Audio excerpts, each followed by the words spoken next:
Fundur settur á Alþingi. Borist hefur bréf frá heilbrigðisráðherra þar sem óskað er eftir fresti til að veita skriflegt svar við fyrirspurn á þingskjali 791 skipan í stjórnir, starfshópa, nefndir og ráð og þess háttar frá Hildi Jönu Gísladóttur. Forseti vill tilkynna að honum hefur borist erindi frá þingflokki Miðflokksins mannaskipti í nefndum, samanber 1. málsgrein 16. greinar þingskapa, þannig að Sigmundur Davíð Gunnlaugsson taki sæti sem aðalmaður í framtíðarnefnd í stað Bergþórs Ólasonar. Þessar mannabreytingar skoðast samþykktar án atkvæðagreiðslu ef enginn hreyfir andmælum. Útbýtti er á fundinum þingskjali 952, gagnkvæmur réttur til hlunninda sem almannatryggingar veita, fyrirspurn flutningsmaður Steinunn Þóra Árnadóttir. Forseti vill vekja athygli á því að dagskrárliðurinn óundirbúinn fyrirspurnatími getur staðið lengur í dag en þingsköp gera ráð fyrir, þannig að allt að 6 fyrirspurnir komist að. Tekið fyrir fyrsta dagskrármálið, óundirbúinn fyrirspurnatími. Til svara eru innviðaráðherra, utanríkisráðherra og félags- og vinnumarkaðsráðherra. Til máls tekur hv. 5. þingmaður Suðvesturkjördæmis Þorgerður K. Gunnarsdóttir og beinir fyrirspurn til hæstv. innviðaráðherra.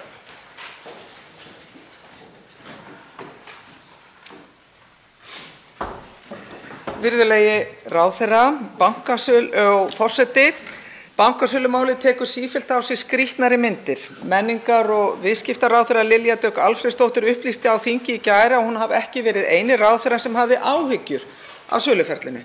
Aðrir ráðherrar í ráðherranefnd efnahagsmál, það er að segja þau Katrín Jakobsdóttir og Bjarni Benediktsson, hafi líka verið með sínar áhyggjur. Það voru fyrir okkur hér í þinginu nýjar upplýsingar. Sem sagt, allir ráðherrarnir höfðu sínar efasemdir og sínar áhyggjur en gerðu ekkert til þess að upplýsa þessar áhyggjur sínar. Þeir upplýstu ekki þingið, ekki þingflokka sína, ekki fjölmiðla eða almenning. Fjármálaráðherra heyrðum við síðan í morgun sló hins vegar aðeins á efasemdirnar innan ráðherrahópsins. En undirliggjandi er að efasemdir og áhyggjur voru til staðar. Við heyrðum líka í gær að samstarf og samvinna formanns og varaformanns Framsóknar er framúrskarandi. Það er náið og gott eins og mátti skilja á ræðu varaformanns Framsóknar og það er auðvitað afskaplega ánægjulegt. Formaður Framsóknarflokksins hefur því eðlilega vitað af áhyggjum viðskiptaráðherrans inn í ráðherrahóp efnahagsmál. Ég vil því spyrja, virðulegi forseti, af hverju gerði formaður Framsóknarflokksins ekkert með viðvaranir varaformannsins? Af hverju tók hæstv. Innviðaráðherra og formaður Framsóknarflokksins frekar afstöðu með fjármálaráðherra og tillögum hans en sínum eigin ráðherra, sínum eigin varaformanni og auðvitað nána og góða samstarfsmanni? Til máls tekur hæstv. innviðaráðherra Sigurður Ingi Jóhannsson og svarar fyrirspurn. Já, virðulegi forseti, það er rétt að í Framsóknarflokknum ríkir mikill samhugur og eindrægni í þeirri stefnu sem við erum að vinna eftir og við ræðum gjarnan saman og erum sammála hvert við á hvaða leið við erum að fara, enda hefur hún reynst vel og þjóðin tekið eftir henni eins og menn upplifðu hér í kosningum í haust. Varðandi bankasölumálið vil ég segja þetta, að það er eitt að viðra vangaveltur, athugasemdir, hafa áhyggjur, það er eðli máls okkar í stjórnmálum. Það er hins vegar líka þannig að við eigum að hlusta á sérfræðingana. Og sérfræðingarnir komu með ákveðna tillögu. Við sem stjórnmálamenn hljótum að spyrja hvort að þær séu réttar og viðrum þá athugasemdir okkar, áhyggjur, eftir atvikum spurningar og setjum skilyrði. Staðan er hins vegar þessi, að þrátt fyrir talsvert mikla umræðu, að þá hvorki í ráðherranefnd, né ríkisstjórn, né hér í þinginu, né heldur þegar að samráð var haft við allan almenning í landinu, alla sérfræðingana, þá var því miður enginn, og ég er svekktur út í sjálfan mig, var því miður enginn, ekki heldur í þessum sal, ekki heldur þeir þingmenn sem hæst hafa galað á síðustu dögum, talað, afsakið, að enginn benti á að það hefði verið skynsamlegt að setja lágmark það hversu hátt eða lágt þessi svokölluðu fagfjárfestar ættu að geta keypt. Það setti engin hugmyndir slík skilyrði að það þyrfti að vera einhvers konar siðferðileg viðmið.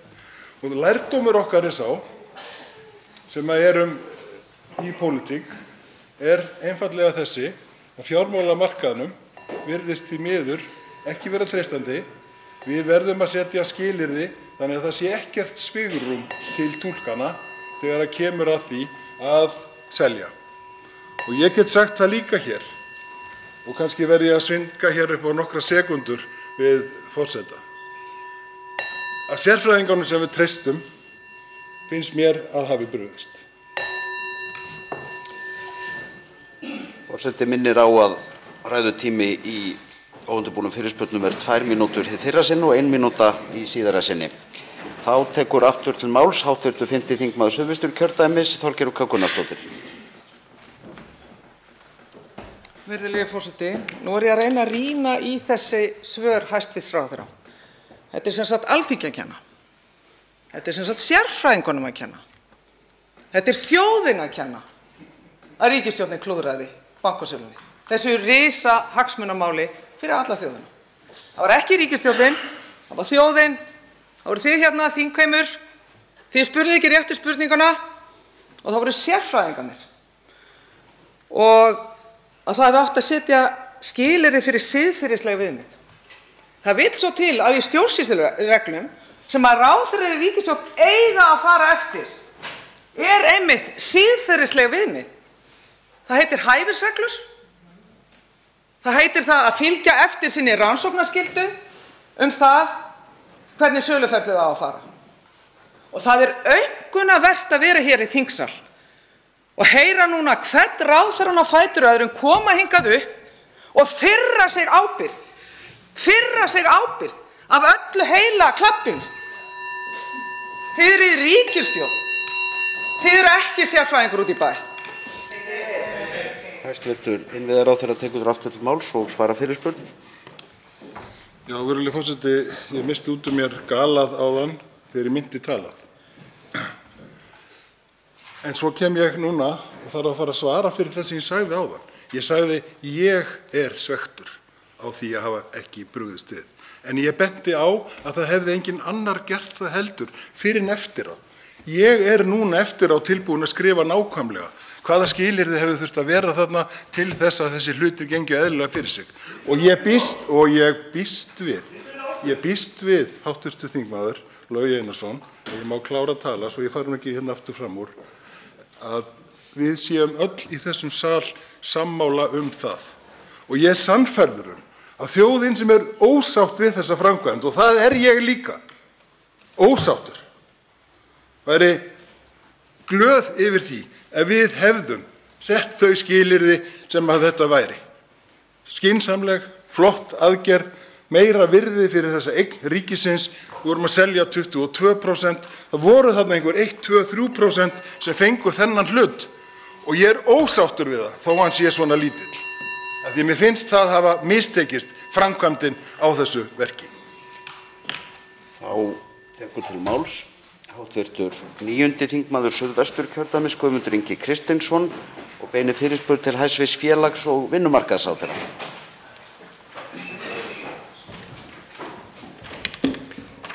Virðulegur forseti, umboðsmaður Alþingis, héraðsdómur, Landsréttur, Hæstiréttur komast að þeirri niðurstöðu að búsetuskerðingar á sérstaka uppbótinni væri ólögleg. Þáverandi félagsmálaráðherra, Ásmundur Einar Daðason, tók þá ákvörðun að leita heimildar til að áfrýja málinu til Hæstaréttar, þrátt fyrir hvatningu Öryrkjabandalagsins að láta nú staðar numið. Hér væri verið að tala þá einstaklinga sem verst stæðu í þjóðfélaginu og þeir væru skertir svo að þeir lifðu jafnvel langt undir framfærsluviðmið íslenskra stjórnvalda, þar að segja þeir einstaklingar sem hafa það hvað verst í okkar samfélagi hafa verið skertir allt frá 2009 og það langt niður fyrir lágmarksframfærslu og í sárafátækt. Niðurstaða Hæstaréttar skýr og ég trúi því ekki að ríkisstjórnin ætli að skýla sér nú á bak við einhverjar fyrningarreglur. Heldur sýnir það ábyrgð að gera fullu upp við ólöglegum ránfengnum við þá og það aftur til 2009. til fólk sem þurfti að draga fram lífið í svelti og sárafátækt í boði ríkisins í nær 13 ár, með þeim afleiðingum að fólk hefur ekki einu sinni lifað af löglega rétt sinn á bótum. 6 ár í málaresti, eins og áður segir, því miður lifði viðkomandi ekki þann dag að bíð hans eftir réttlætinu tæki enda. Þeirra tíma er komið, þeir get ekki beðið lengur eftir réttlætinu. Er komið ný merking í þetta? Er það sú merking að viðkomandi sé bara dáinn þess vegna eigi hann ekki að fá réttlætið? Ég spyr því hæstv. Félags- og vinnumarkaðsráðherra, er það rétt að ætla ríkið að bara borga 4 ára aftur í tímann og það til apríl 2018? Hæstv. Félags- og vinnumarkaðsráðherra Guðmundur Ingi Guðbrandsson tekur til máls.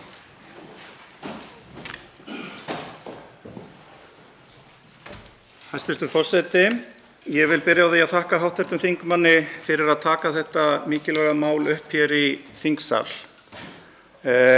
Ég held að við getum öll verið sammála það að þessi niðurstaða er mikilvæg fyrir þann hóp samfélagsins sem hér ræðir. Þetta er niðurstaða sem þýðir það að ríkið mun ekki lengur skerða framfærsluuppbót hjá þessum einstaklingum sem út frá því að hafa út frá búsetutíma hérlendis, og það er mikilvægt. Það er mikilvægt að það sé komið á hreint í gegnum öll dómstig og vil taka það sérstaklega fram að það er alltaf erfið ákvörðun í svona málum hvort það eigi að áfrýja áfram. Það var gert í þessu tilfelli. Það voru lögfræðilegar ástæður fyrir því, en það mikilvægasta er að málið er komið á hreint. Og ég fagna niðurstöðunni. Og ég fagna niðurstöðunni vegna þess að hún er réttlætismál. Og þar veit ég að við hv. þingmaður erum hjartanlega sammála. Fyrsta verk mitt eftir að þessi niðurstaða lá fyrir var að breyta reglugerð sem breytir því ferli og þeirri málsmeðferð sem viðhöfð þeirri greiðslureglu sem Tryggingastofnun hefur unnið eftir. Þannig og frá og með næstu mánaðamótum að þá er þetta leiðrétt gagnvart þeim sem þetta á við núna framvegis. Síðan er þá næsta skref sem hv. þingmaður kemur hér inn á, að það er að ákvarða hvað á að greiða langt aftur í tímann. Þetta er fordæmisgefandi mál. Það er mat sérfræðinga í ráðuneytinu, hjá mér og í ráðuneyti fjármála og efnahagsmála. Og þar hefur sú niðurstaða verið fengin í samtali milli ráðuneytanna að hér eigi fyrningarfresturinn að eiga við, þar að segja að það verði greitt 4 ár aftur í tímann frá uppkvæmningu dóms TR. Og Tryggingastofnun er að vinna að því að útbúa þessar greiðslur og vonandi getur það gengið eins hratt fyrir sig eins og mögulegt er. Hv. 9. þingmaður Suðvesturkjördæmis Guðmundur Ingi Kristinsson spyr öðru sinni. Forseti, ég þakka hæstv. ráðherra fyrir svörin. Svörin eru skýr. Ef það væri rænt sköttum frá ríkinu, virðisaukaskatti eða öðrum sköttum, og ránfengurinn og ránsmaðurinn myndi segja, hörðu, ég er með allan peninginn hérna, ég ætla að skila ykkur 1/3. Ég ætla að halda eftir 2/3. Yrði það samþykkt? Hvers slags ofbeldi er þetta? Þetta er tvöfalt ofbeldi. Fyrst er viðkomandi dæmdur ríkissjóður til að borga þessu fólki, verst setta fólkinu í landinu. Sérstaka uppbótin er fyrir þá til að geta tórað, ekki lifað. Og það kemur ríkið hérna og segir, við rændum að ykkur í 13 ár. Við ætlum bara að skila ykkur 4. Þeir eru nefnilega uppteknir við að láta aðra ríka menn græða nógu mikið. Og það heyrðist einhvern tímann að þetta væri kostnaður. Hvernig getur verið kostnaður ef þú brýtur lög og tekur að fólki sem á ekki fyrir mat? Áttu ekki að skila þessu? Hæstv. félags- og vinnumarkaðsráðherra Guðmundur Ingi Guðbrandsson svara fyrirspurn öðru sinni.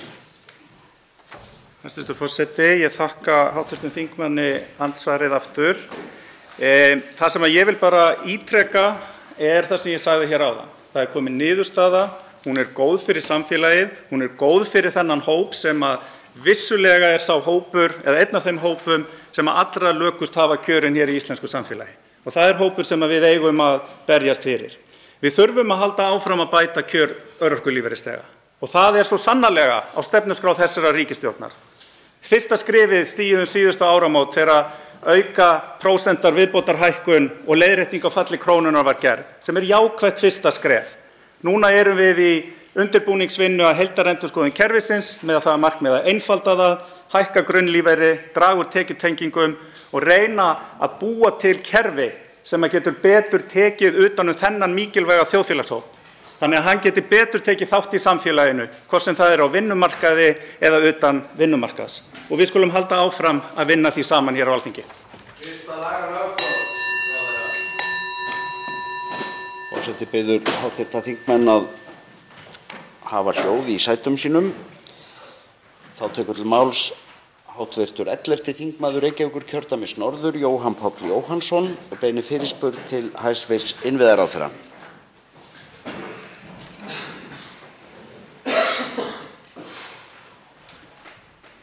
Já, virðulegi forseti, hæstv. menningar- og viðskiptaráðherra hefur sagt alveg skýrt að ábyrgðin á bankasöluklúðrinu sé fyrst og fremst stjórnmálamanna. Það að segja þeirra sem sitja í ráðherranefnd efnahagsmál. Þess vegna kemur svolítið á óvart að innviðaráðherra skuli nú koma hingað upp og halda því fram að þetta sé allt einhverjum sérfræðingum að kenna, ráðgjöfum ráðherra en ekki ráðherrans sem ber ábyrgðina. Fyrirspurningi mín því þessi: hæstv. innviðaráðherra sem sagt ósammála varaformanni eigin flokks ábyrgðina í þessu máli? Nú það alveg á hreinu að lögin sem gilda þetta ferli gera ráð fyrir að ráðherra ráði ferðinni á öllum stigum þess. Að ráðherra vaki yfir söluferlinu, ráðherra leggi línurnar sölu aðferð og markmið sölunnar, upplýsi Alþingi rækilega öll þessi atriði og taki svo loka ákvörðun það hvort gengið sé að tilboðum eftir að hafa yfirfarið rökstutt mat Bankasýslunnar.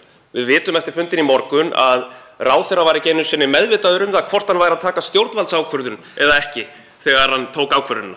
Hann virðist hafa tekið ákvörðunina á 2 klukkustundum og þetta væri athyglisvert að heyra frá hæstv. innviðaráðherra hvort meiri háttar ákvarðanir almannahagsmuni séu teknar með sama hætti í hans ráðuneyti og hvort honum finnist þetta forsvaranlegt. Þriðja spurningi mín þessi: bjóst hæstv. innviðaráðherra við því að mörgum litlum og kvikum fjárfestum með vægast sagt vafasama sögu af bankarekstri yrði hleypt inn í þetta ferli? Þetta það sem ráðherra bjóst við og þessi aðferð og þessi niðurstaða sem hæstv. fjármálaráðherra ber óskoraða ábyrgð á, lagalega og pólitíska ábyrgð, þetta allt saman í samræmi við stefnu Framsóknarflokksins og þau gildi sem Framsóknarflokkurinn og hæstv. ráðherra Sigurður Ingi Jóhannsson vilja standa fyrir? Hæstv. innviðaráðherra Sigurður Ingi Jóhannsson tekur til máls og svarar fyrirspurn.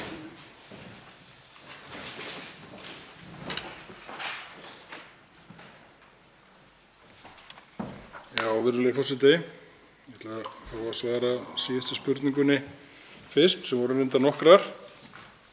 Eins og ég kannski lýsti hér í fyrra svari við annan hv. þingmann sama mál, að þá ég svekktur þegar að niðurstaðan liggur fyrir. Mér var ekki ljóst. Ég held að engum þingmanni hafi það verið ljóst að það yrðu einhverjir sem gætu keypt fyrir 1 milljón eða 10 milljónir eða eitthvað slíkt.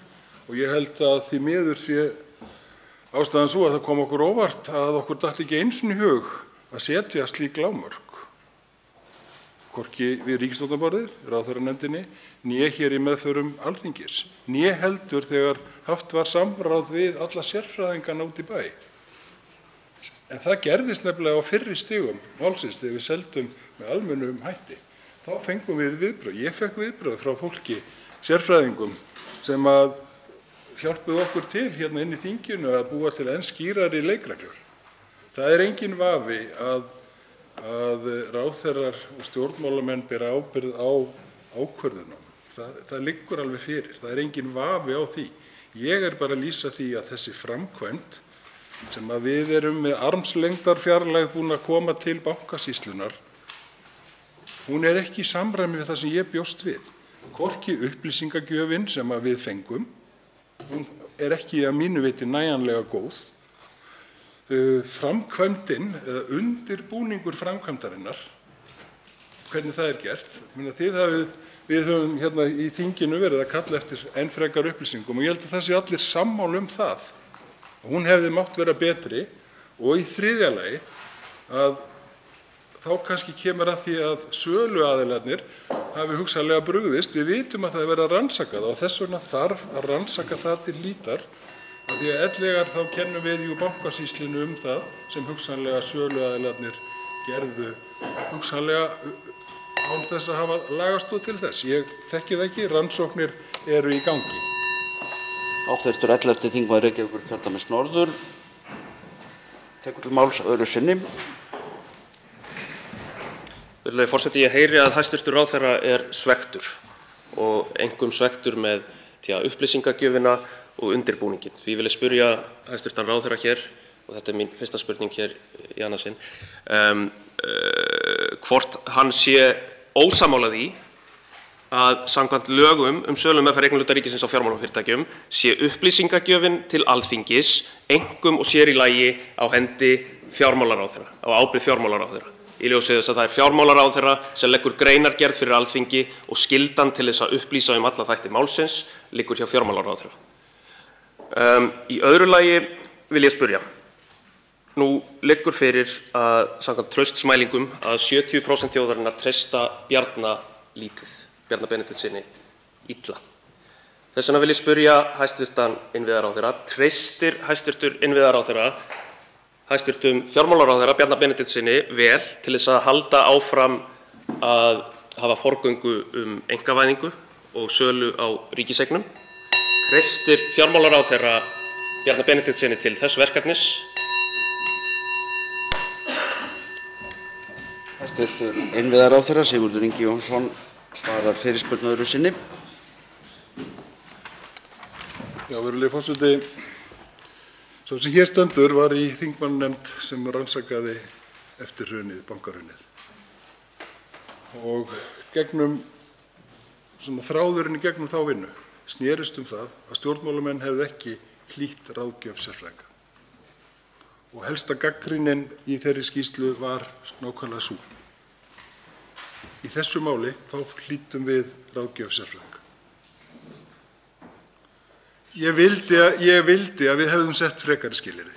Og já, hv. þingmaður, ég er svekktur yfir því, bæði í minn garð og bara okkar allra. Vegna þess að ég held við séum öll svekkt yfir því að þetta hafi mistekist, vegna þess að fyrri umferðin gekk mjög vel. Ég treysti Bjarna Benediktssyni, ég starfa með honum í ríkisstjórn og treysti honum til þess. Við erum hins vegar búin að taka ákvörðun að stöðva söluferlið vegna þess að ég treysti ekki Bankasýslunni. Ég treysti henni ekki eftir það sem undan gengið. Ég vil að það liggi fyrir rannsóknir áður en að við tökum fleiri ákvarðanir og við finnum ferli sem við treystum öll betur heldur en við erum með í dag. Þá tekur til máls hv. 11. þingmaður Reykjavíkurkjördæmis suður, Arndís Anna Kristínadóttir Gunnarsdóttir, beinir fyrirspurn til hæstv. Innviðaráðherra.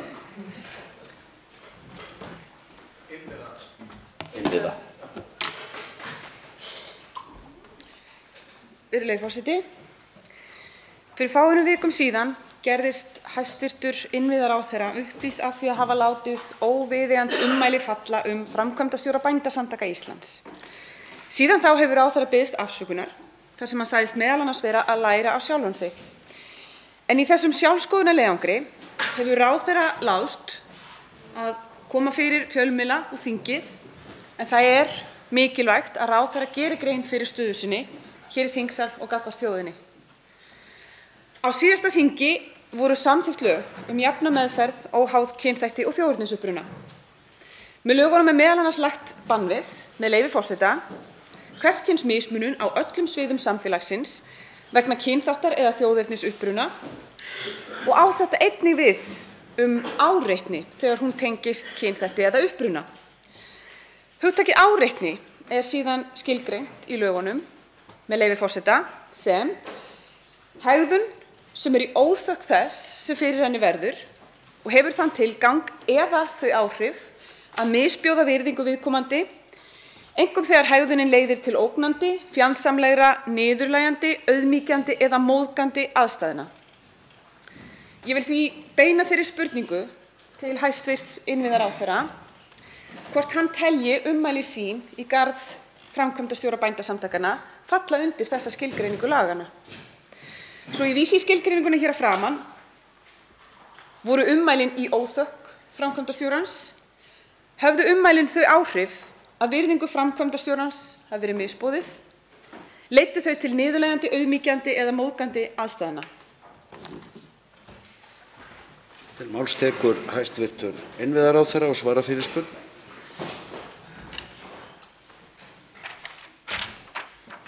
Já, virðulegi forseti, hér vísar hv. þingmaður til atviks sem ég hef lýst sem óheppilegu, sem ég hef sjálfur bæði opinberlega og gagnvart viðkomandi beðist afsökunar.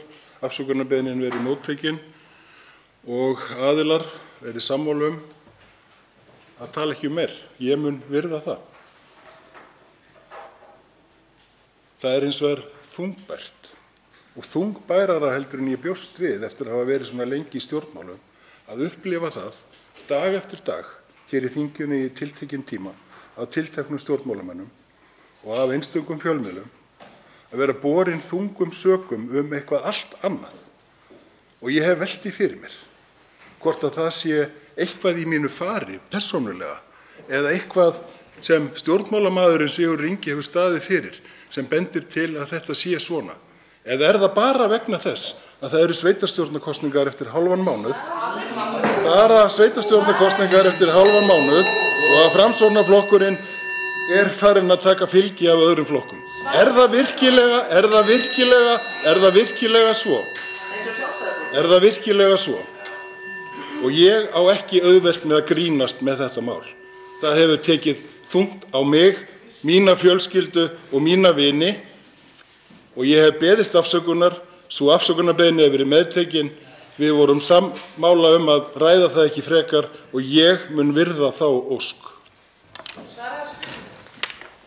Forseti beinir því til þingmanna að gefa ræðumönnum tækifæri til þess að ljúka máli sínu án frammíkalla. En til máls tekur að nýju hv. 11. þingmaður Reykjavíkurkjördæmis suður, Arndís Anna Kristínardóttir Gunnarsdóttir. Virðulegi forseti, það alveg ljóst að hæstv. Innviðaráðherra svaraði ekki spurningunni minni sem laut að því hvort að ummælin hafi fallið innan þessara skilgreiningar laganna. Það það sem ég að velta fyrir mér hér. Ég tel að þetta mál sé stærra en svo að það lúti eingöngu að persónulegum samskiptum ráðherra þar sem ráðherra í stöðu gagnvart þjóðinni annarri heldur en aðrir meðlimir hennar. Síðari spurning mín varðar traust.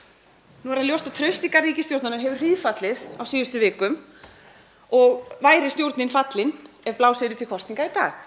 Traust í garð innviðaráðherra hefur einnig fallið. Og þá getur ekki einvörðungu áhrif á bankasöluna heldur spila ummæli hæstv. Innviðaráðherra væntanlega sína rullu líka. Ég vil því spyrja ráðherra traust, hvernig hyggst ráðherra axla ábyrgð og endurbyggja traust? Það ekki nóg að biðjast afsökunar, orðum verða að fylgja aðgerðir. Hvað ætlar ráðherra og hans flokkur að gera til að berjast gegn kynþáttafordómum í samfélaginu, uppræta þá, standa vörð mannréttindi og velferð fólks af erlendum uppruna? Hæstv. Innviðaráðherra tekur til máls öðru sinni.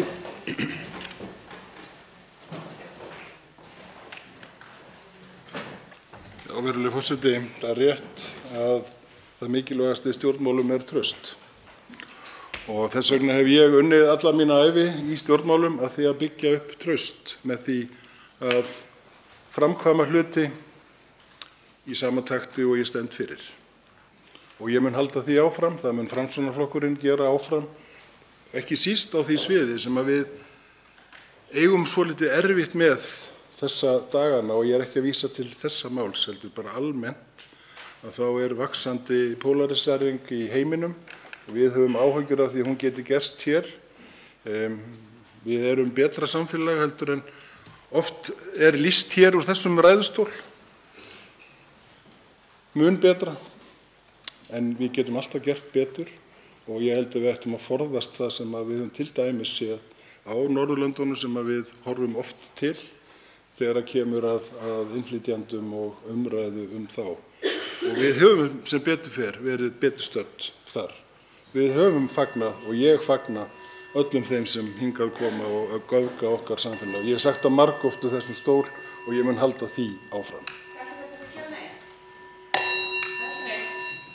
Til máls tekur hv. 9. þingmaður Suðurkjördæmis Erna Bjarnadóttir og beinir fyrirspurn til hæstv. Innviðaráðherra.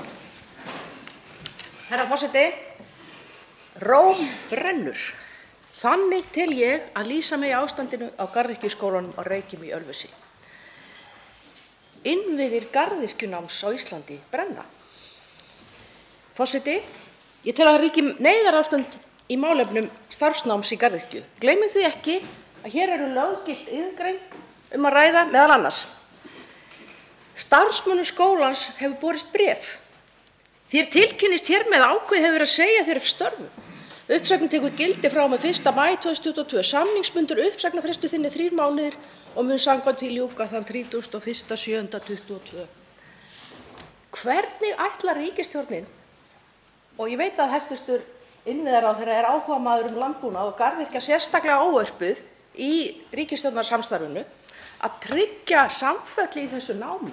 Er hér bara verið að sturta fyrir róða þekkingu, áratuga þekkingu, eins og hv. þingmaður Guðrún Hafsteinsdóttir kom hér inn á í störfum þingsins í vikunni? Hvað með alla þá nemendur, yfir 100 nemendur sem hafa skráð sig til náms í haust? Hver á að kenna þessu fólki? Hvaða þekking verður þar í boði? Forseti, þetta krúnudjásn okkar í landbúnaði, garðyrkjan, er með þessu fótum troðin að mínu mati. Með þeirri óvissu og mér liggur við að segja vanvirðingu sem starfsemi skólans, starfsmönnum og nemendum er sýnd með þessu framferði. Rímar þessi framganga við stjórnarsáttmálann garðyrkju, aðgerðaáætlun í loftslagsmálum og skuldbindingar Íslands á þeim vettvangi, landbúnaðarstefnuna, ræktum Íslands, stefnuskjal sem unnið var á síðasta kjörtímabili og kynnt með talsverðri fyrirferð. Og ég tek það fram að þetta er hinn merkasta og besta plagg. Hugleiðingar fæðuöryggi þjóðarinnar. Forseti, ég tel að þingið þurfi að fá svör við spurningum sem þessum. Hæstv. Innviðaráðherra tekur til máls og svarar fyrirspurn. Já, virðulegi forseti, ég vil byrja á því að þakka hv. þingmanni Ernu Bjarnadóttur að taka þetta upp hér í dag. Það er þannig að langa hríð hefur verið unnið að því að koma þessum málum Garðyrkjuskólans betur fyrir heldur en hann hefur verið nú í 15 ára skeið og viðurkennum það bara. Það var mistök að setja Garðyrkjuskólann undir Landbúnaðarháskólann á Hvanneyri. Núna í talsverðan tíma hefur verið unnið að því að reyna að höggva á þann hnút að Landbúnaðarháskólinn samkvæmt lögum sem þessi salur setti að Garðyrkjuskólinn heyrir undir hann. Á ríkisstjórnarfundi núna rétt áðan kynntu mennta- og barnamálaráðherra og háskólamálaráðherra samkomulag sem byggir á því að frá og með 1. júlí þá tekur FSU við Garðyrkjuskólanum. Það er stefnt að því að hafa hann sem sjálfstæða einingu. Öllum starfsmönnum staðarins er boðin vinna hjá nýrri stofnun. Það verður leitað eftir því að efla starfsemina. Það verður sett á laggirnar framtíðarnefnd sem fjallar það hvernig best er að koma fyrir annars vegar þeir rannsóknarstarfsemi sem að Hvanneyri hefur haft með að gera á Reykjum, en ekki síður kannski bara þeim tengslum sem þarna kannski er ekkert óeðlilegt að sé á milli. Eins og hv. þingmaður lýsti þá er þetta viðurkennt starfsnám, löggilt iðngrein og hún kannski þarf líka að eiga möguleika á að komast á háskólastig. Þannig að ég held að það sé mjög gott að framtíðarnefndin, þessum að verður skipuð öllum þessum aðilum sem að koma undir forystu menntamálaráðuneytisins, að hún fái tíma til þess að greiða úr því til þess að við sjáum einmitt að þetta verði krúnudjásn íslensks landbúnaðar. Því að ég er sammála hv. þingmanni að Reykir og aðstaðan þar eigi að vera það, en í 15 ár hefur verið unnið þvert á móti í þá átt að það sé það alls ekki, eins og ásést ef þið heimsækið staðinn. Hv. 9. þingmaður Suðurkjördæmis tekur til máls að nýju. Forseti. Ég þakka hæstv. Ráðherra svörin. Í fyrsta lagi þetta með að starfsmönnum verði boðin vinna í nýju umhverfi og vitnað var til ríkisstjórnarfundar hér í morgun. Bréfið er dagsett 26. apríl. Þessar upplýsingar voru ekki fyrir kennara, það er ákvarðanir sem þú ert hér að vitna til. Hvað gerist þegar fólk fær svona bréf? Það fær áfall. Þar að auki er það álit lögfræðinga Félags íslenskra náttúrufræðinga að frá og með 1. maí, þegar uppsögnin tekur gildi, sé búið að leggja starfið niður. Það er mánuður eftir af skólastarfinu. Í öðru lagi, þessi söguskýring að það hafi verið mistök að setja Garðyrkjuskólann undir Landbúnaðarháskólann. Ég minni á það að Landbúnaðarháskólinn er líka með starfsnám. Þannig að það er ekkert sérstakt að hann þurfi að halda út í þessu starfsnámi á Reykjum. Hann er með starfsnám annars staðar. Þannig að það per se hefði ekki átt að vera fyrirstaða. Fyrirstaðan hlýtur að vera sú að þeir sem að stjórnuðu hafa klúðrað einhverju. Forseti minnir hv. þingmenn á að beina orðum sínum til forseta en ekki til einstakra hæstv. ráðherra eða þingmanna. En þá tekur til máls að nýju hæstv. innviðaráðherra Sigurður Ingi Jóhannsson. Já, virðulegi forseti, ég get verið sammála hv. þingmanni Ernu Bjarnadóttur að það hefði ekki átt að skipta máli að starfsnám af því að Landbúnaðarháskólinn er með starfsnám. Ég hef reyndar haft áhyggjur af því starfsnámi vegna þess að í lögum háskóla er hvergi minnst á starfsnám. En staðreyndin er hins vegar sú að einhvern veginn á þessu 15 ára ferli hefur það engan veginn tekist að hálfu Landbúnaðarháskólans að láta stöðina á Reykjum blómstra. Og það er það sem hefur þurft að höggva á og það er það sem var gert núna. Og það er auðvitað þannig að þangað til að slík ákvörðun hefur verið tekin, þá er Garðyrkjuskólinn á Reykjum undir Landbúnaðarháskólann. Og það sem Landbúnaðarháskólinn gerði í gær gildir þá ekki héðan í frá vegna þess að það er verið að taka ákvörðun að breyta þessu fyrirkomulagi til þess að fara að byggja upp, til þess að taka utan þau tækifæri sem eru í garðyrkjunni á Íslandi. Tekur til máls hv. 10. þingmaður Suðvesturkjördæmis Óli Björn Kárason og beinir fyrirspurn til hæstv. innviðaráðherra.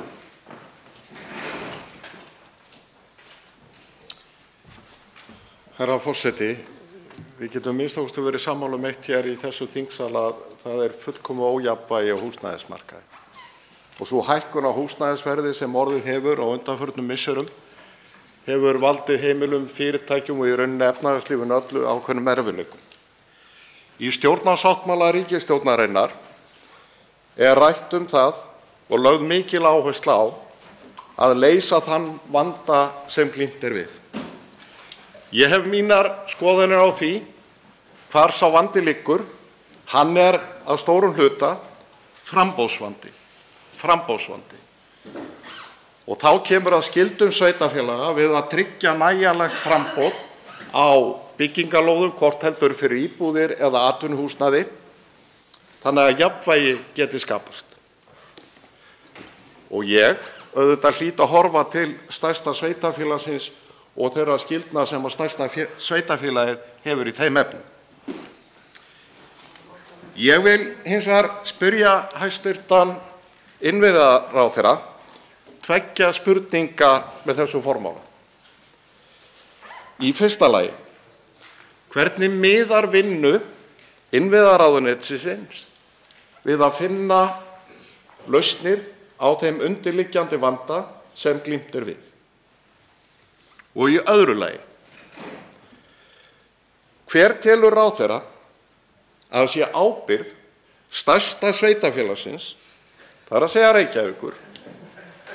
Ég heyri að þetta veldur einhverjum sem eru með fulltrúi meirihluta Reykjavíkurborgar einhverjum áhyggjum, en lofa nú ráðherra að svara þessari spurningu. Hver telur ráðherra að sé ábyrgð stærsta sveitarfélagsins, það er að segja Reykjavíkurborgar, á þessu vanda sem er framboðsvandi og hefur valdið þeim erfiðleikum sem við erum að glíma við? Hæstv. innviðaráðherra Sigurður Ingi Jóhannsson svarar fyrirspurn.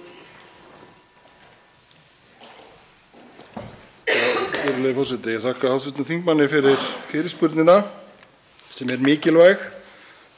Það vaxtahækkunardagur Seðlabankans í næstu viku. Einn stór þáttur sem veldur því að verðbólga vex húsnæðismarkaðurinn.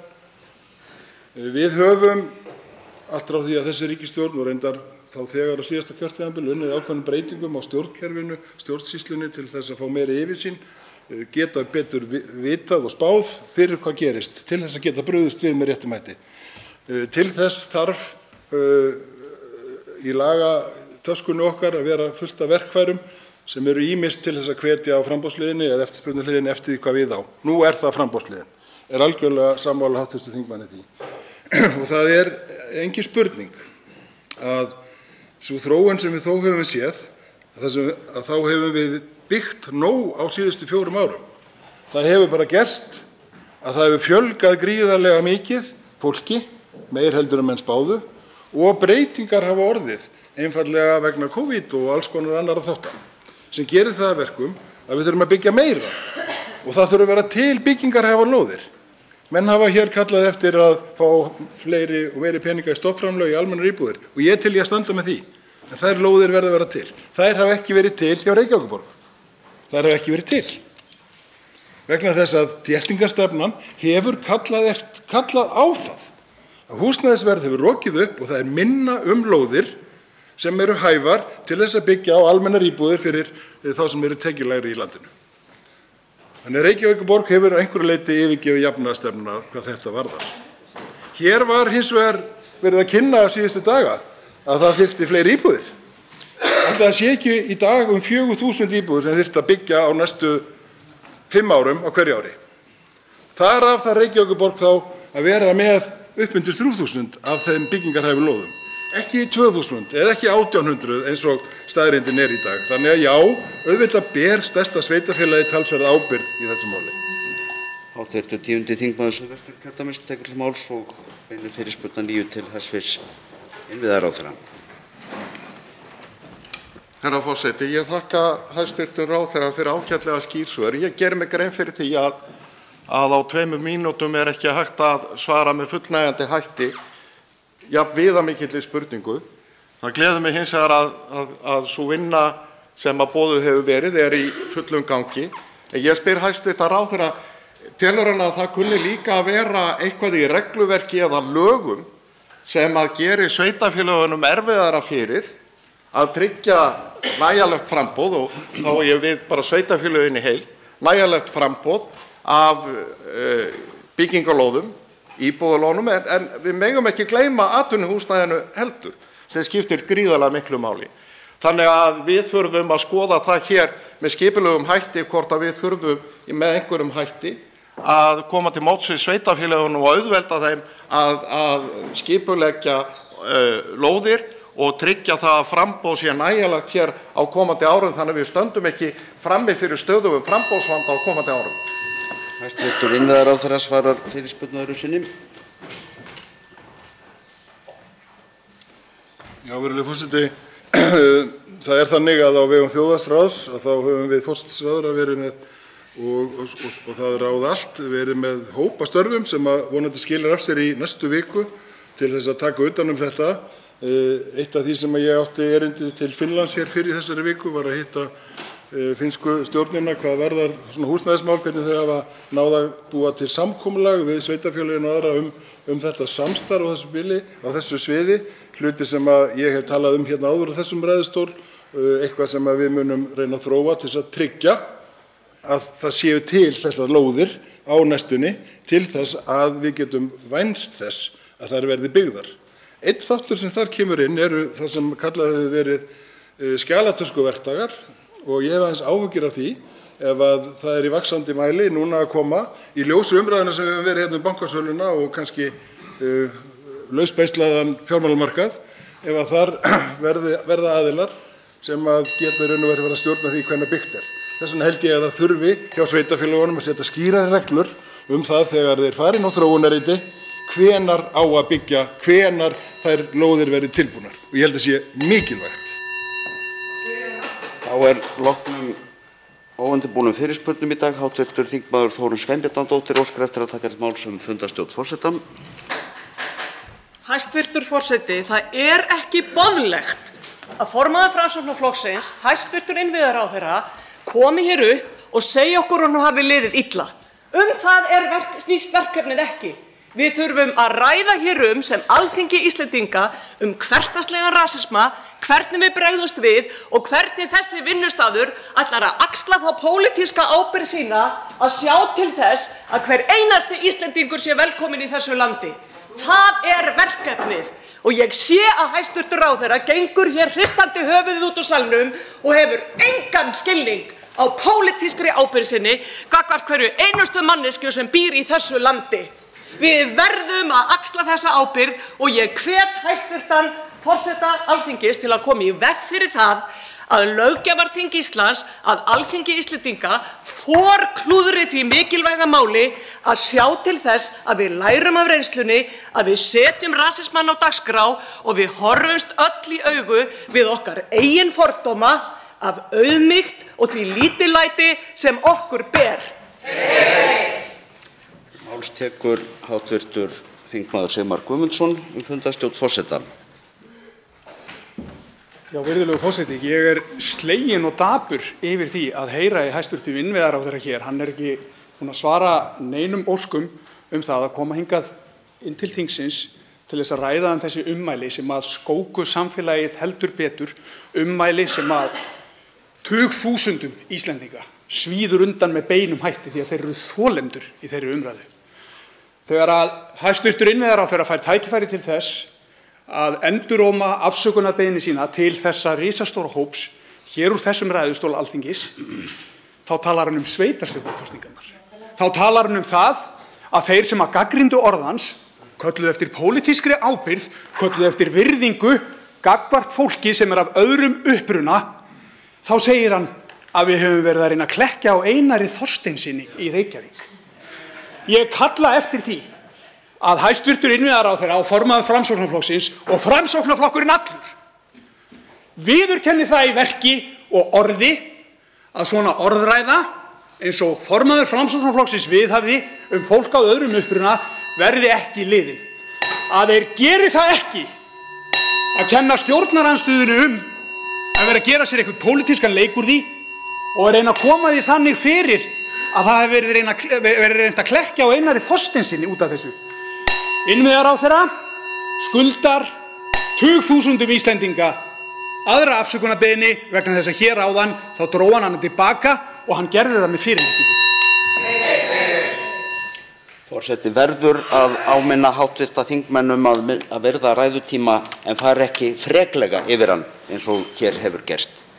Þá tekur til máls fundarstjórn forseta hv. þingmaður Jóhann Friðrik Friðriksson.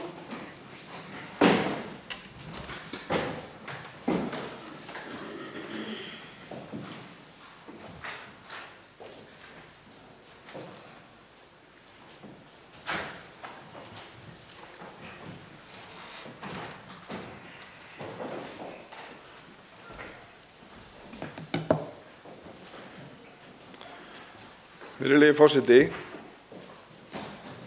nú hef ég starfað í allnokkurn tíma innan Framsóknarflokksins. Ég gríðarlega stoltur af þeim störfum sem að Framsóknarflokkurinn hefur staðið fyrir. Ekki síst varðandi jafnréttismál. Ekki síst varðandi það að bera hag allra í þessu landi í brjósti. Framsókn hefur staðið sig vel á undanförnum árum, tekið utan málaflokka sem við höfum haldið að séu jafnvel að verða hornreka í samfélaginu. Ég sannfærður það að þær tilraunir sem eru gerðar til að ýfa upp mál sem eru og öllum ætti að vera ljóst, búið að setja til hliðar, það kemur mér ekkert á óvart að einhverjum gremjist það. Mér gerir það. Ég sannfærður það að það sé ekki Alþingi til sóma. Það ekki Alþingi til sóma að haga sér á þennan hátt og taka þátt í þessu leikhúsi. Hv. þingmaður Jóhann Páll Jóhannsson tekur til máls fundarstjórn forseta.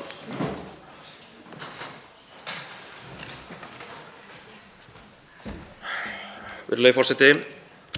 Þegar nokkrir þingmenn voru hér fyrir nokkrum árum staðnir að ógeðslegu orðfæri á Klausturbar, þá hélt forseti Alþingis ræðu yfir þingheimi, messaði yfir þingheimi góð gildi og háttprýði og mikilvægi þess. Það er nefnilega ekkert einkamál þegar þingmenn eða þegar ráðherrar gerast sekir óboðlegan málflutning, rasísk ummæli eins og í tilviki hæstv. Innviðaráðherra. Það er ekki einkamál. Við hér á Alþingi kölluðum eftir því að hann gerði hreint fyrir sínum dyrum hér í þingsal. Við því varð ráðherra ekki. Höfum þetta í huga. Þetta er eiginlega í fyrsta skipti sem hann kemur hérna inn á Alþingi og ræðir þetta mál. Og hver eru hans viðbrögð? Jú, það er allir svo vondir við hann. Það snýst allt Einar Þorsteinsson eða sveitarstjórnarkosningar. Það er allir svo vondir við formann Framsóknarflokksins. Kvartar og kveinar, en tekur ekki ábyrgð. Þetta er óboðlegt. Þetta er óboðlegt. Hv. þingmaður Arndís Anna Kristínardóttir Gunnarsdóttir tekur til máls fundarstjórn forseta.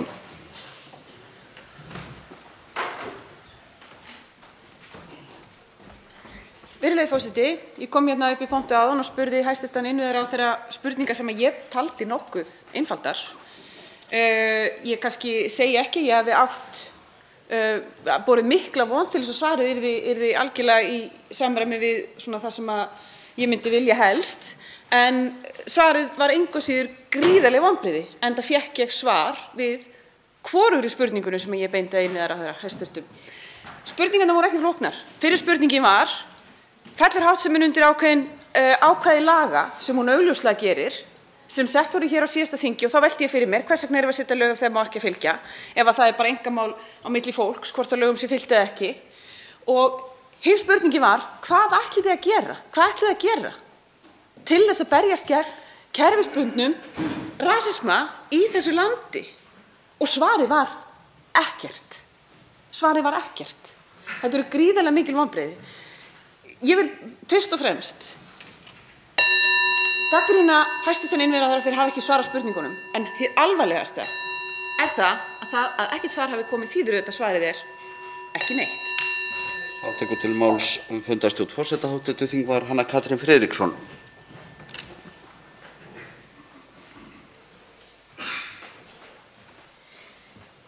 Herra forseti, mig langar aðeins í ljósi þess að hæstv. ráðherra Sigurður Ingi Jóhannsson kaus að draga þingið og sveitarstjórnarkosningar inn í vandræðaskap sinn, þau meintu rasísku orðræðu sem hann viðhafði. Þá langar mig að segja eitt. Þingið hefur í mánuð óskað eftir viðveru ráðherra hér í þingsal til að ræða þessi mál. Þingið hefur leitað liðsinnis forseta með tilvísun í þingskapalög, nokkuð sem forseti hefur haft að engu. Þingið hefur óskað eftir ráðherra í óundirbúnar fyrirspurnir, nokkuð sem ráðherra hefur ekki orðið við.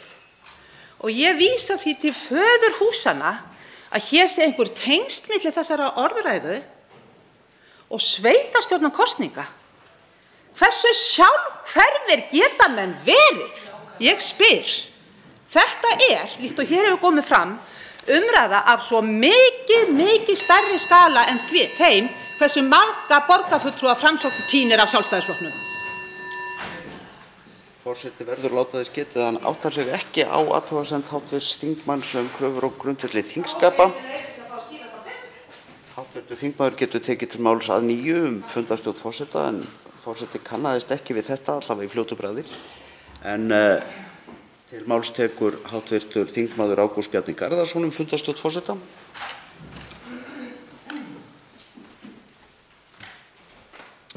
Já, virðulegur forseti, hér hefur hæstv. Innviðaráðherra komið upp og beðist afsökunar. Hann hefur reyndar gert það opinberlega og á fundi á milli þeirra tveggja aðila sem þarna voru, annars vegar hans og framkvæmdastjóra Bændasamtakanna. Og hverju er verið að reyna að ná fram hér í þessum þingsal? Hvað erum við að gera? Og ég get alveg sagt það að þekkjandi hæstv. Innviðaráðherra mjög vel, hvort sem fólk trúi því og hv. þingmenn, að ég veit það að hæstv. Innviðaráðherra er einlægur í sinni afsökunarbeiðni, hvort sem það er hér eða þegar að hæstv. Ráðherra hitti viðkomandi. En öll gerum við vissulega mistök á lífsins leið og hvað gerum við þá? Jú, við komum fram og biðjumst afsökunar og það hefur ráðherra gert. Til máls tekur hv.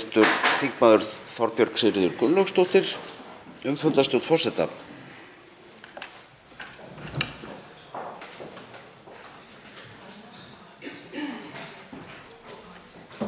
Virðulegi forseti, mér er brugðið eftir að hafa hlustað á hæstv. Innviðaráðherra sem hefur ekki mætt hér í þingsal eftir að hafa verið á góðu giggi á búnaðarþingi þann 31. mars. Hann hefur ekki sést hér í óundirbúnum fyrirspurnatíma síðan.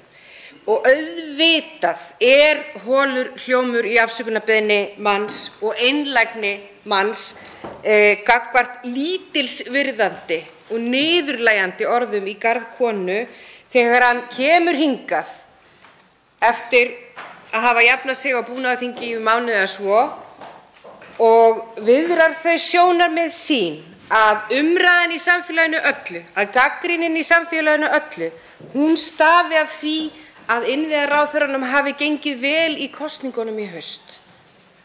Þetta er ævintýralega hallærislegt. Og fyrst hann er að tala fylgi og fyrst hann er að vísa í stuðning Framsóknarflokksins, þá má nú alveg geta þess að í könnunum að þá er ríkisstjórnin fallin. Það lekur fylgið af Framsókn vegna þessara hrokafullu afstöðu í málum eilíflega og alltaf hreint. Hv. þingmaður Björn Leví Gunnarsson tekur til máls fundarstjórn forseta. Forseti, þetta er dálítið alvarlegt mál held ég við áttum okkur öll á og þess vegna er það mjög eðlilegt að spyrja í hvaða samhengi er þetta alvarlegt mál af því að ríkisstjórnin einmitt setti þessi lög hérna fyrir tiltölulega stuttu síðan sem að við erum að spyrja hvort að svona ummæli séu á forræði þeirra lagarunni. Voru þessi ummæli það alvarleg að þau eigi við lögin sem að ríkisstjórnin sjálf setti? Mér finnst það mjög eðlileg spurning, óháð öllum afsökunarbeiðnum og því líku, því að ráðherra og það sem ráðherra segir er ekkert einkamál. Það er það bara ekki. Það er einmitt sérstaklega tekið fram í lögunum að fólk getur ekkert afsalað sér bara réttindum sem verða til af þeim lögum.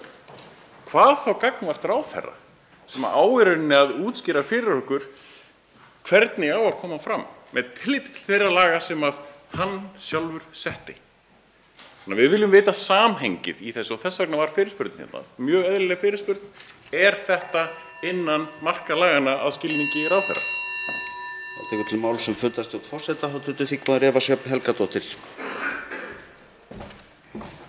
Forseti, hér hefur hæstv. Innviðaráðherra verið spurður með mjög skýrum hætti hvort að ummæli hans falli undir lög landsins og hann svarar engu, akkúrat engu.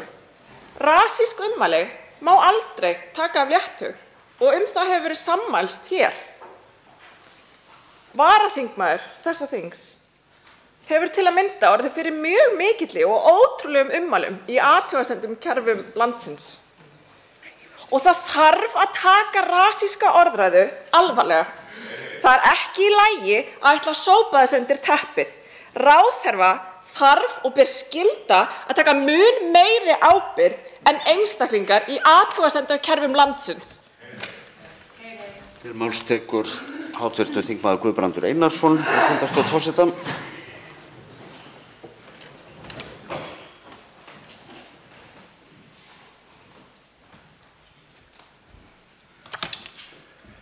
Virðulegur forseti, það kom mér svo sem ekkert á óvart að heyra þingmann Sjálfstæðisflokksins koma hér upp í pontu og nýta sér síðasta daginn til að nýta í meirihluta borgarstjórnar Reykjavíkur. Talandi lóðaskort og bara minnugur þess að hér kom inn frambjóðandi Sjálfstæðisflokksins sem nú varaþingmaður og lýsti stöðu Reykjavíkurborgar sem grafalvarlegri og hún nánast þyrfti að fara á gjörgæslu. Þannig var nú lýsingin að það yrði að kalla til sérfróða aðila til að bjarga Reykjavíkurborg frá gjaldþroti og hann lagði síðan inn fyrirspurn í framhaldi af því og innviðaráðherra er búinn að svara þessari fyrirspurn. Staða Reykjavíkur er sú besta á öllu landinu. Já, samanborið við öll sveitarfélög á Íslandi þá er staða Reykjavíkurborgar best. Borgarsjóður er með skuldahlutfall sem er langbest á Íslandi. Þannig að, virðulegur forseti, til þess að menn séu ekki að heyja hér kosningabaráttu í aðdraganda sveitarstjórnarkosninga, þá er bara rétt að þingið var heim. Hv. þingmaður Helga Vala Helgadóttir tekur til máls fundarstjórn forseta. Virðulegur forseti, hverju er verið að reyna að ná fram, spurði hv. þingmaður Framsóknarflokksins. Hæstv. innviðaráðherra og formaður flokksins var spurður út í mögulegt brot á lögum þar sem að hann viðhafði orðbragð, vanvirðandi orðbragð í garð konu af erlendum uppruna. Hann hefur ekki sést á Alþingi eða í fjölmiðlum síðan hann beitti hinum rasísku orðum sínum. Hann yfirgefur salinn án þess að svara þessari einföldu spurningu. Hann yfirgefur salinn og svarar ekki spurningunni lögbrot. Hverju er verið að reyna að ná fram? Háttvirtur þingmaður Jóhann Friðrik Friðriksson segir stoltur af jafnréttisbaráttu Framsóknarflokksins á sama tíma og varaformaður flokksins gerir allt til þess að hnekkja skýrum úrskurði kærunefndar jafnréttismála vegna lögbrota ráðherra við ráðningu í embætti ráðuneytisstjóra. Tekur til máls að nýju hv. þingmaður að nýju í þessari umræðu hv. þingmaður Arndís Anna Kristínardóttir Gunnarsdóttir.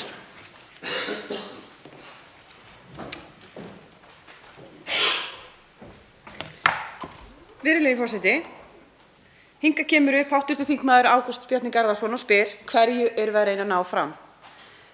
Í óundirbúnum fyrirspurnatíma, þar sem við komum hér upp og beinum fyrirspurnum til ráðherra, erum við að reyna að ná fram svörum, fyrst og fremst. Það var tilgangur minn hér áðan. Svörum við því annars vegar hvort að ráðherra áttaði sig á því að ummæli hans fælu í sér lögbrot á lögum sem að leggja refsingu við þeirri háttsemi, algjörlega óháð því hvernig málum lýkur í þeim persónulegu samskipti sem átt sér stað. Hin spurningin var, hvað ætlið þið að gera? Þau orð sem hér hafa fylgt í kjölfarið af hálfu þingmanna Sjálfstæðisflokksins og Framsóknarflokksins sýna glöggt þau viðhorf.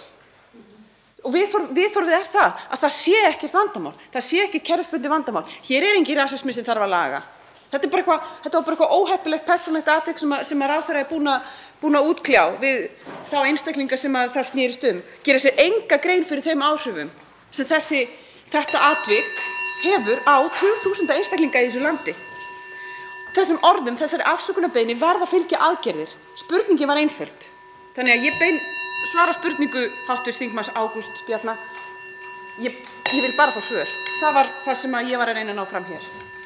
Hv. þingmaður Logi Einarsson tekur til máls fundarstjórn forseta.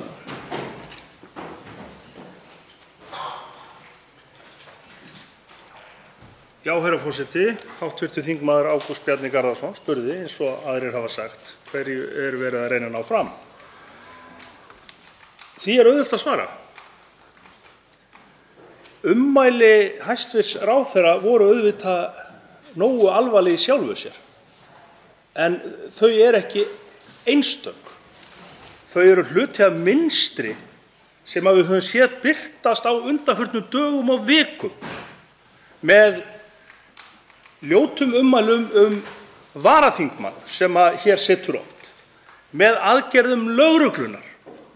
Og þess vegna einmitt er ennþá brýnna að einn af æðstu ráðamönnum þjóðarinnar leggi sitt af mörkum til að uppræta þennan hversdagslega rasisma sem hv.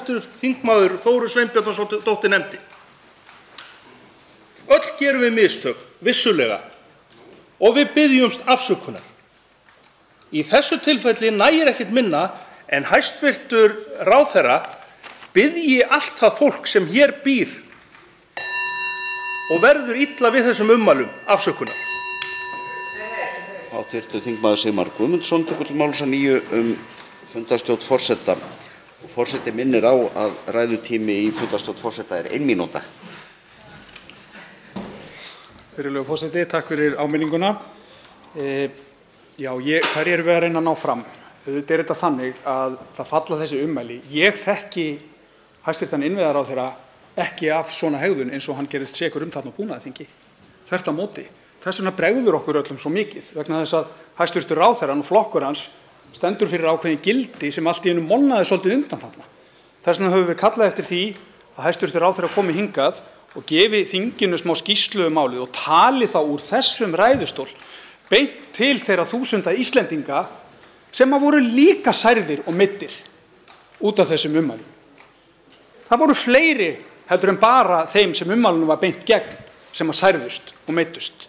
Þess vegna þurfum við að ræða þetta hér úr þessum ræðustól. Þegar að síðan hæstv. Ráðherra fékk tækifæri til þess að endurtaka afsökunarbeiðni sína til alls þessa fólks og árétta gildin sem að Framsóknarflokkurinn og hann sjálfur stendur fyrir, þá gerði hann lítið úr málinu, hann hætti að vera gerandi, hann gerði sjálfa sig að þolanda og hann sagði að allir þeir sem hafa verið að gagnrýna hann hér úr þessum sal og hafa þar með endurrómað gagnrýninu úr samfélaginu eru að beita ykkur í pólitík. Hann tók afsökunarbeiðnina tilbaka. Hv. þingmaður Hanna Halla Signý Kristjánsdóttir tekur til máls fundarstjórn forseta. Virðulegi forseti, hér er spurt hvað ætlum við að gera. Ég get svarað hvað ég hef gert. Ég hef hér tvisvar sinnum verið framsögumaður á máli sem að minn ráðherra Ásmundur Einarsson flutti sem er breyting á lögum um málefni innflytjenda móttöku einstaklinga vernd.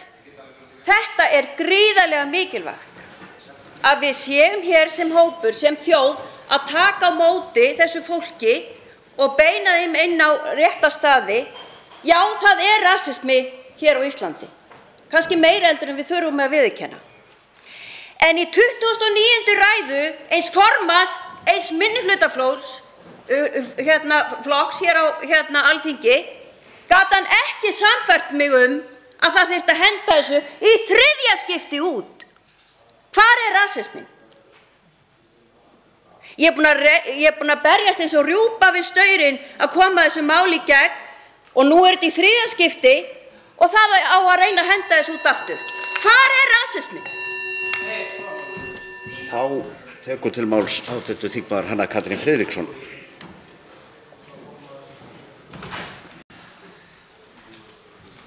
Herra forseti, það er búið að fara yfir það vel og býsna málefnalega hér af hverju þetta mál er töluvert stærra og mikilvægara en árangur Framsóknarflokksins í sveitarstjórnarkosningunum komandi. Og mig langar í alvöru, hv. þingmaður, þetta mál rasismi á Íslandi er minna mál en árangur Framsóknarflokksins í sveitarstjórnarkosningum. Það er nýtt. En allavega, af því að forseti spurði hér áðan, þá ætla ég að vísa í 61. grein þingskapalaga með leyfi forseta. Forseti getur á fundartíma heimila ráðherrum og formönnum stjórnmálaflokka að gefa sérstaka yfirlýsingu og fulltrúum annarra flokka að bregðast við henni ef ástæða þykir til. Þetta báðum við hér í ljósi þess að hver óundirbúinn fyrirspurnatíminn í þingi á fætur öðrum leið án þess að hæstv. Innviðaráðherra sæi sig fært að mæta til þess að ræða nákvæmlega þetta fyrir einhverjum vikum síðan. Þannig að aftur því er vísað til föðurhúsa að hér séum einhverja sérstaka tímasetningu í ljósi sveitarstjórnarkosninga að ræða. Þetta er fyrsta tækifæri þingsins til að ræða við ráðherra þessi ummæli. Þá tekur til máls að nýju hygg ég hv. þingmaður Halldór Mogensen.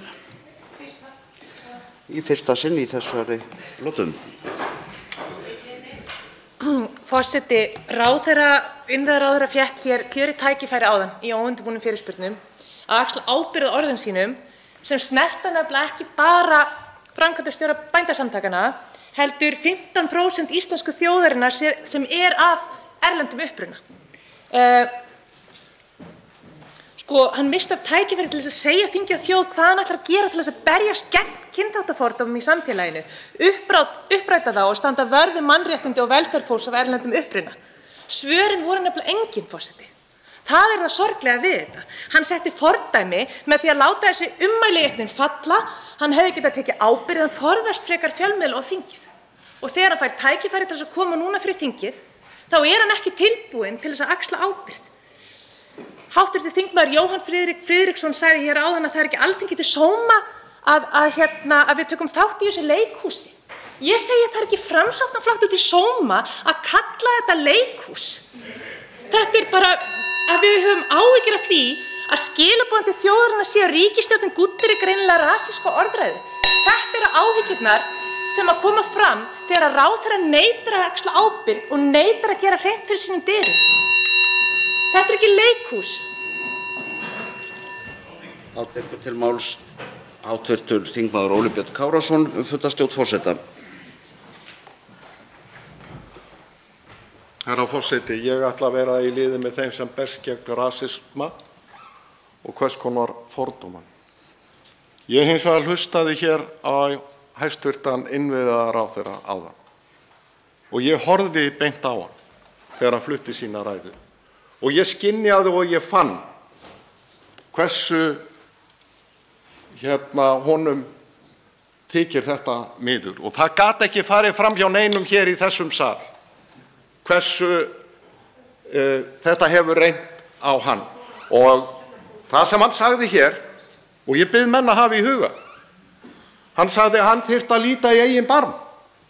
Hann þyrfti að líta í eigin barm og reyna að átta sig á því hvort að hans framkom og hans tal væri með þeim hætti að þetta gæfi tilefni til að upplifa.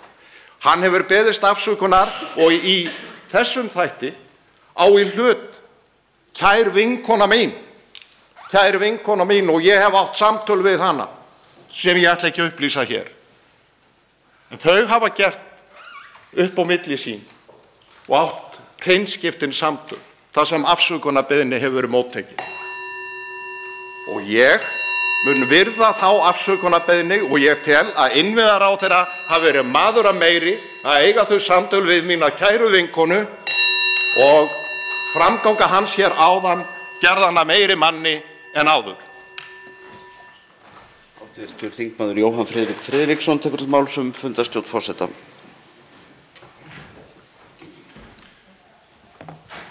Virðulegi forseti, það mín tilfinning og kannski og vonandi hef ég rangt fyrir mér.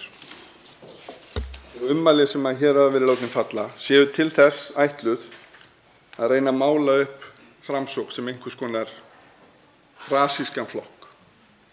Ég ætla að vona að svo sé ekki. Að ræða samskipti á milli tveggja einstaklinga út í bæ. Alveg rétt, ráðherra svo sannarlega. Þau mál hafa verið leidd til lykta af þeim aðilum. Það bara liggur fyrir. Það hefur komið fram í fjölmiðlum. Og þess vegna segi ég það, hæstv. forseti, við eigum að virða það. Við eigum að virða það. Ég veit að okkur líður ekki vel með þá umræðu sem hefur verið í gangi í samfélaginu varðandi rasisma. Við eigum að taka fast á því. Við eigum að taka fast á því hvar sem hann kann að vera. Og ég mun ekki láta mitt eftir liggja í þeirri baráttu. Þá tekur til máls fundarstjórn forseta öðru sinni hv. þingmaður Þórunn Sveinbjarnardóttir.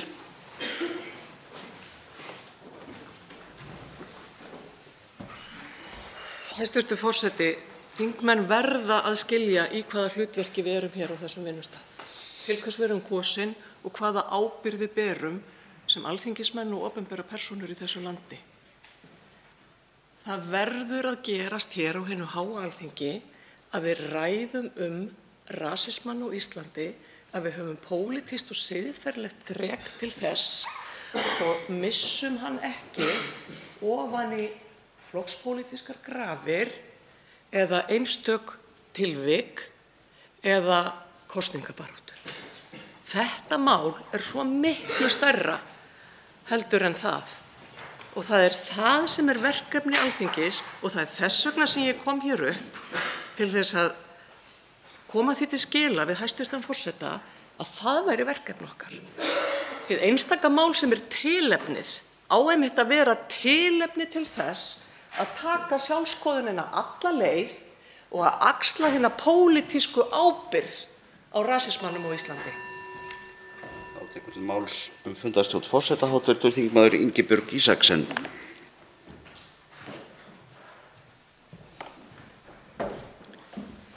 Virðulegi forseti, umræðan hérna núna í fundarstjórn er mikilvæg og hún er alvarleg.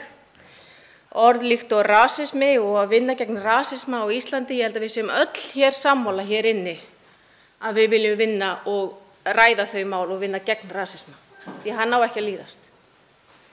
En við skulum reyna líka að aðskilja málin.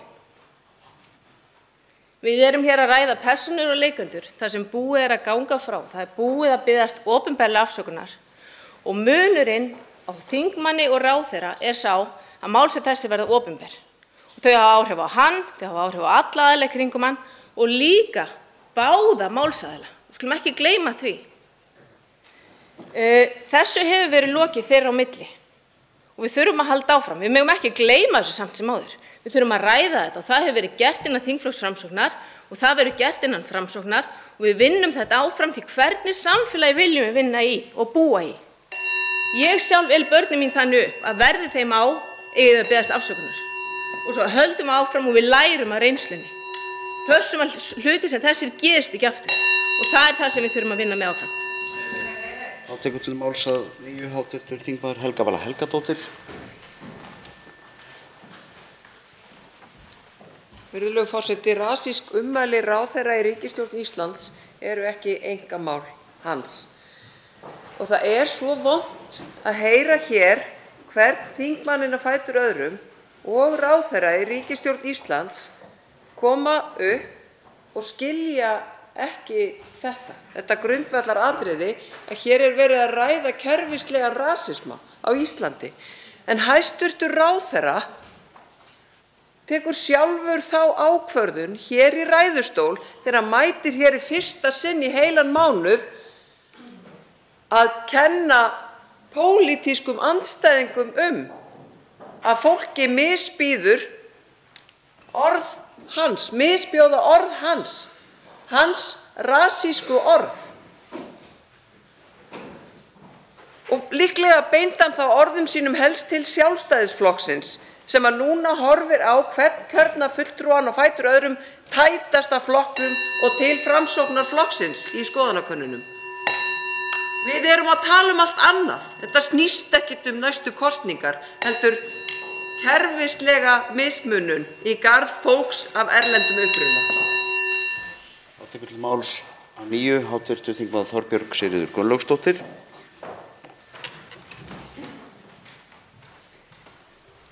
Já, forseti, kannski aðeins varðandi þessi grundvallaratriði máls. Það snýst ekki einhverja tvo einstaklinga út í bæ eins og þingmaður Framsóknarflokksins komst hér á orði. Þetta snýst ummæli ráðherra í ríkisstjórn Íslands. Það er það sem að málið snýst Það er langt stærra en að einhver maður út í bæ hafi látið falla einhver ummæli sem við vitum nú öll hver eru í partí út í bæ.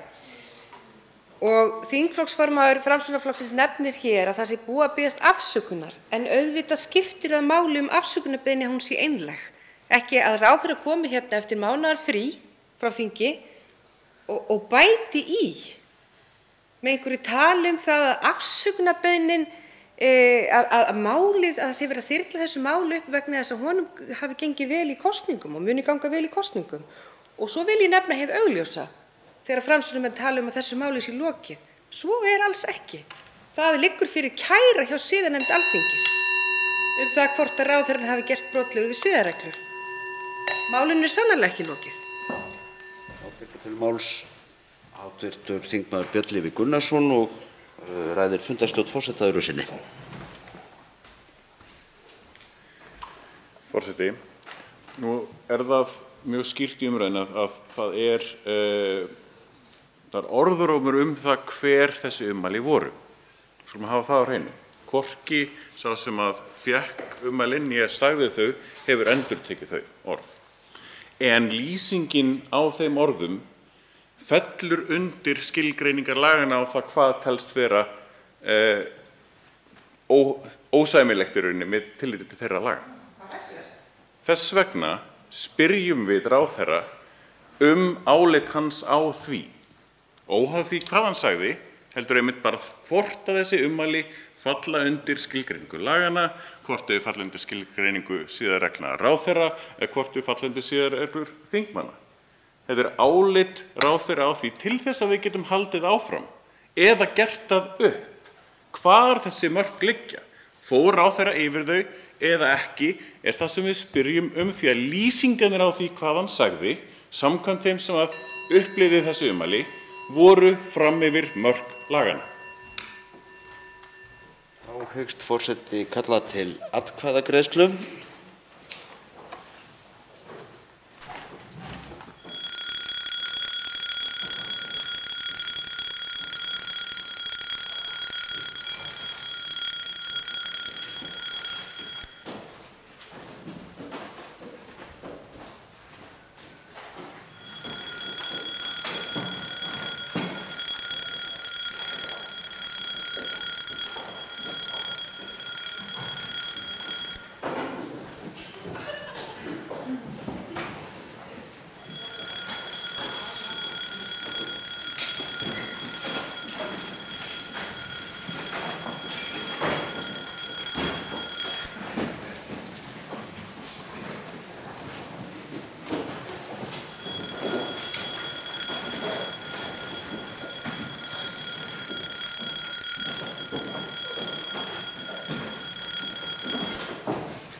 Tekið fyrir annað dagskrármálið, málefni innflytjenda, móttaka einstaklinga með vernd, innflytjendaráð, stjórnarfrumvarp, 271. mál, þingskjal 380, nefndarálit á þingskjali 648, framhald 2. umræðu atkvæðagreiðsla. Fyrst verða greidd atkvæði hv. þingmaður Sigmundur Davíð Gunnlaugsson óskar eftir að taka til máls atkvæðagreiðslu.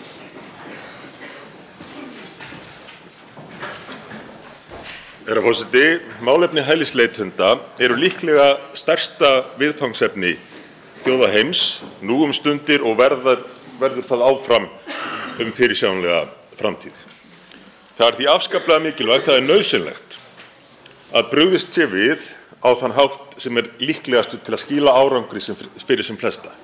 Hjálpa sem flestum þeirra sem þurfa mest á hjálp að halda.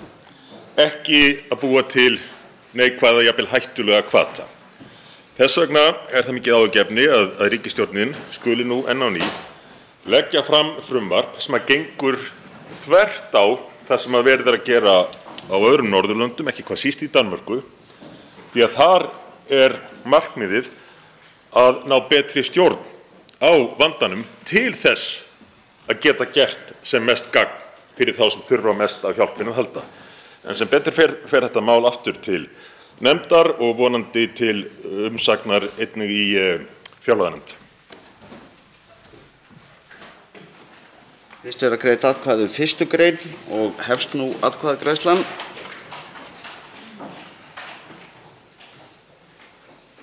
Atkvæðagreiðslu er lokið og er 1. grein samþykkt með 54 atkvæðum, 2 greiða ekki atkvæði. Í nefndaráliti á þingskjali 648 er breytingartillaga frá meirihluta velferðarnefndar við 2. grein og hefst nú atkvæðagreiðslan.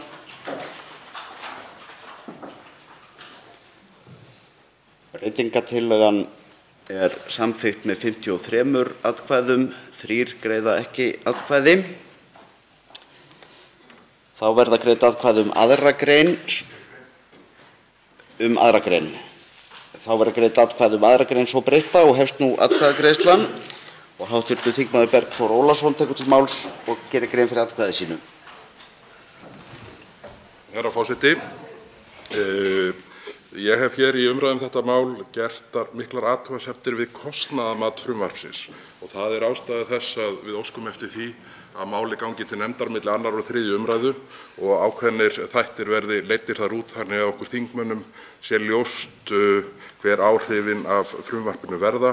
Það kom hér upp þingmaður í fundarstjórn forseta rétt áðan sem vildi tengja þetta einhverjum rasískum málum. Það er fráleitt. Við erum eingöngu að gera athugasemd til það að kostnaðarmat frumvarpsins sé jafn illa unnið og raunin er. Hv. þingmaður sem kom hér upp áðan talaði að hann hefði remst eins og rjúpa við staur við að koma þessu máli í gegn. En hv. þingmaður hefur að minnsta kosti í þetta skipti sem málið er lagt fram remst svo mikið að þingmaðurinn hefur haldið samanlagt enga ræðu í 1. og 2. umræðu þessa máls. En ég vildi nú bara halda þessu til haga og ástæða þess að við hjá Miðflokknum óskum eftir því að málið gangi til nefndar eru kostnaðarmat en ekki önnur efnisatriði málsins hvað þá til vísun varðar. Atkvæðagreiðslu er að ljúka og er 2. grein svo breytt samþykkt með 50 atkvæðum. Já. Getum við endurtekið atkvæðagreiðslu? Endurtökum atkvæðagreiðsluna varðandi 2. grein svo breytta.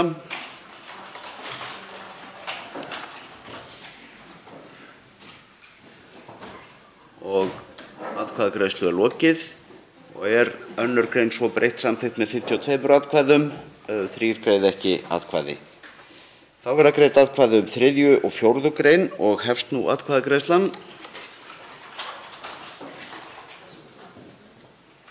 Atkvæðagreiðslu er að ljúka. Atkvæðagreiðslu er að ljúka og eru 3. og 4. grein samþykktar með 53 atkvæðum, 3 greiða ekki atkvæði. Fyrirsögn frumvarpsins skoðast samþykkt ef enginn hreyfir andmælum. Frumvarpið gengur út til 3. umræðu og velferðarnefndar ef enginn hreyfir andmælum. Það er samþykkt. Tekið er fyrir 3. dagskrármálið listamannalaun, tímabundin fjölgun starfslauna og styrkja, stjórnarfrumvarp 408. mál, þingskjal 587, nefndarálit með breytingartillögum á þingskjali 937, framhald 2. umræðu, atkvæðagreiðsla. Í nefndaráliti á þingskjali 937 er breytingartillaga frá allsherjar- og menntamálanefnd við 1. grein og hefst nú atkvæðagreiðslan.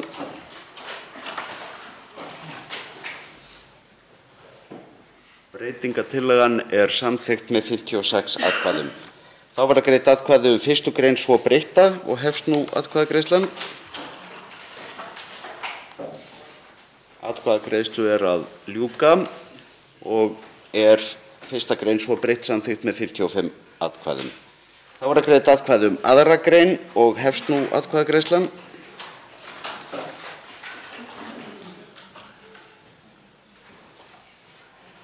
Önnur grein er samþykkt með 55 atkvæðum. Fyrirsögn frumvarpsins skoðast samþykkt ef enginn hreyfir andmælum. Frumvarpið gengur nú til 3. umræðu ef enginn hreyfir andmælum. Það er samþykkt. Þá er tekið fyrir 4. dagskrármálið barnaverndarlög, frestun framkvæmdar, stjórnarfrumvarp 584. mál, þingskjal 826, nefndarálit á þingskjali 938, 2. umræða. Til máls tekur framsögumaður meirihluta velferðarnefndar, hv. 4. þingmaður Norðausturkjördæmis, Líneik Anna Sævarsdóttir.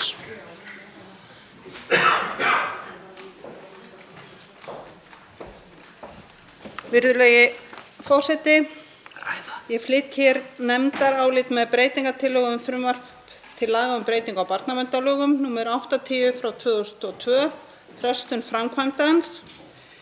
Nefndin hefur fjallað um málið og fengið til sín gesti, en eins og kunnugt er með frumvarpinu lagt til að fresta verði til 1. janúar 2023 framkvæmd ákvæða er varða barnaverndarþjónustu og umdæmisráð barnaverndar sem komið var á með lögum nr. 107/2021. Fyrrgreind lög tóku gildi 1. janúar 2022 en þó áttu ákvæði er varða barnaverndarþjónustu og umdæmisráð barnaverndar ekki að koma til framkvæmda fyrr en 28. maí 2022 og það í rauninni þá þetta stjórnskipulag barnaverndar í landinu, grundvallarbreyting á stjórnskipulagi barnaverndarnefndar sem verið að fresta gildistökunni á fram til áramóta og að gamla fyrirkomulagið eða það fyrirkomulag sem nú til staðar haldi sér þangað til.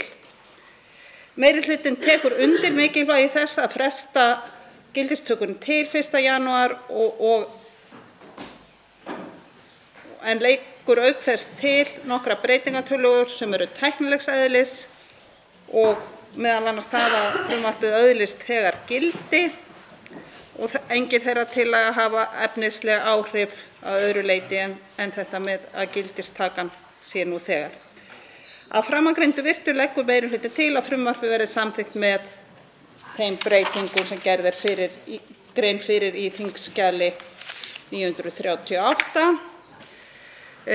Undir nefndarálitið skrifa Líneik Anna Sævarsdóttir formaður, Ágúst Bjarni Garðarsson, Ásmundur Friðriksson, Guðmundur Ingi Kristinsson, Guðrún Hafsteinsdóttir, Jódís Skúladóttir, Oddný G. Harðardóttir, Óli Björn Kárason og Ásmundur Friðriksson sem var fjarverandi og ritar því undir álitið með samkvæmt heimild í 4. málsgrein 28. greinar starfsreglna fastanefnda Alþingis.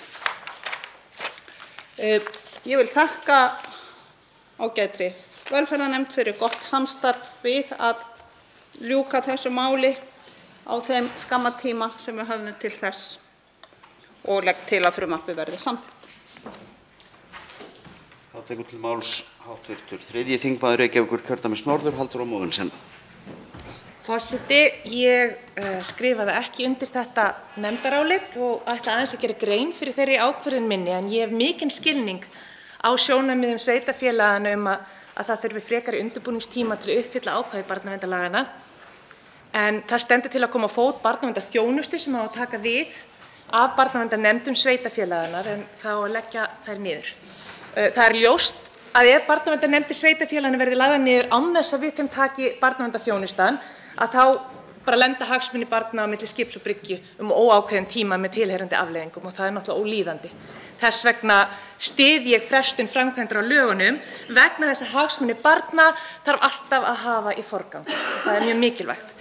Stjórnarmeirihlutinn hefði hins vegar geta brugðist við mun fyrr til þess að standa vörð hagsmuni barna með fullnægjandi þinglegri meðferð frekar en að ætla að keyra málið í gegn á hundavaði án þess að þingmenn geti kynnt sér málið nægilega vel og svo hægt sé að afgreiða málið með faglegum hætti. Það er bara mín reynsla af því að hafa unnið hér við lagagerð að það er allt of oft sem við erum að flýta málum í gegn og svo koma í ljós villur sem hafa verið gerðar og þá erum við í vinnu við það að laga einhverjar villur og oft eru bara afleiðingarnar af því gífurlega miklar.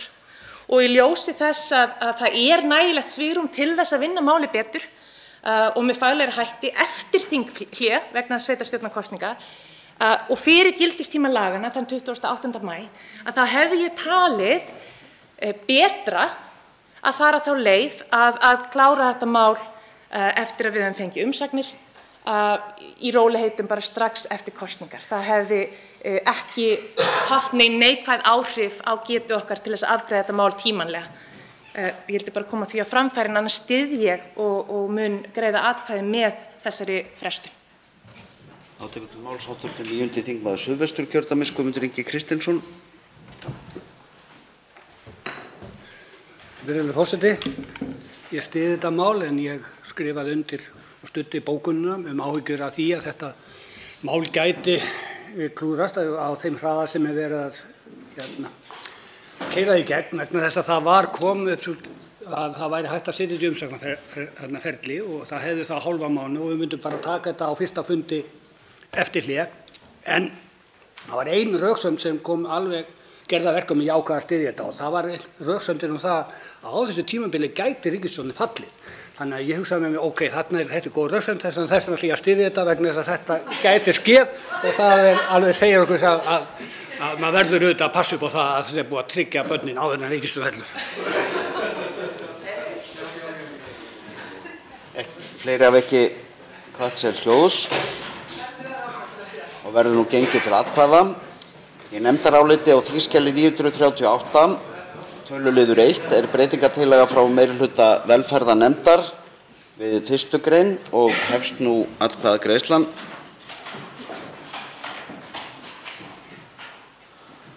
Atkvæðagreiðslu er lokið og er breytingartillagan samþykkt með 56 atkvæðum. Þá er greidd atkvæði 1. gr. svo breytta og hefst nú atkvæðagreiðslan.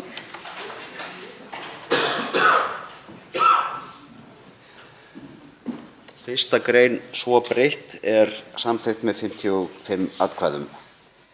Í nefndaráliti á þskj. 938, töluliður 2, er breytingartillaga frá meirihluta velferðarnefndar að við bætist ný grein sem orðast eins og þar segir og hefst nú atkvæðagreiðslan. Atkvæðagreiðslu er lokið og er breytingartillagan samþykkt með 56 atkvæðum og er ný grein þar með ákveðin. Fyrirsögn frumvarpsins skoðast samþykkt ef enginn hreyfir andmælum. Frumvarpið gengur nú til 3. umræðu ef enginn hreyfir andmælum. Það er samþykkt. Af dagskrá þessa fundar er tekið 5. til og með 8. dagskrármálið. Fleira liggur ekki fyrir þessum fundi. Boðað verður til næsta fundar strax að loknum þessum fundi og vill forseti geta þess að þá má vænta atkvæðagreiðslna líka. En fundi er þá slitið.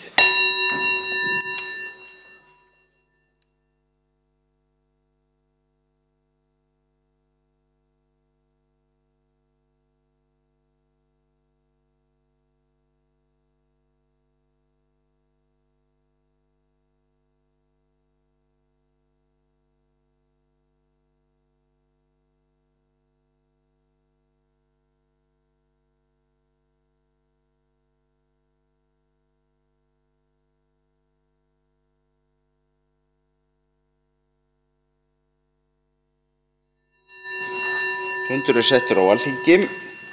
Svo háttar til 1. og 2. dagskrármálið og of skammt er liðið frá umræðu í þeim. Þarf því að leita samþykkis fyrir því að taka málin á dagskrá og fer nú fram atkvæðagreiðsla afbrigðin.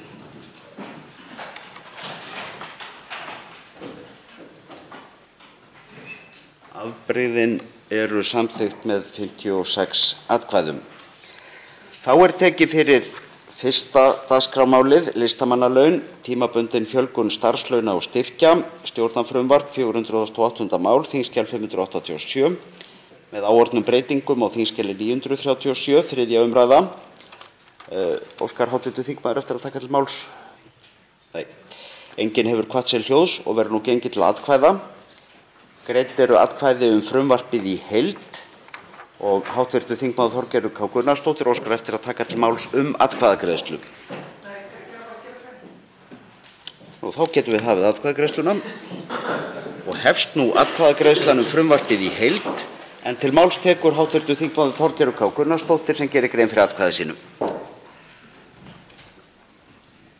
Já, virðulegi forseti, ég segi já með mikilli gleði út af þessu máli. Þetta er í 3. sinn sem að Alþingi kemur einmitt til móts við þá listamenn, listafólk sem hefur sérstaklega orðið illa undir í varðandi COVID og kórónuveirufaraldurinn, sérstaklega sviðslistafólk og tónlistafólk. Ég vil hins vegar hvetja hæstv. Ráðherra til þess að koma fram með heildarendurskoðun á lögum listamannalaun, ekki síst með tilliti til þess að til að mynda Listaháskólinn er búinn að fjölga gríðarlega nemendum og útskriftarnemendum á síðustu árum og misserum. Listafólkinu blessunarlega okkar er að fjölga, það þarf að byggja enn frekar undir grunn fyrir þann hóp og þess vegna vil ég hvetja hæstv. Ráðherra til þess að koma með heildarendurskoðun á lögum listamannalaun sem fyrst inn í þingið eða á nýju þingi. Þetta er gríðarlegt hagsmunamál, ekki bara fyrir nemendur Listaháskólans, listafólk almennt heldur samfélagið í heild. Þannig að leið ég segi já, þá vil ég hvetja okkur áfram til þess að taka stærri skref í þessa veru.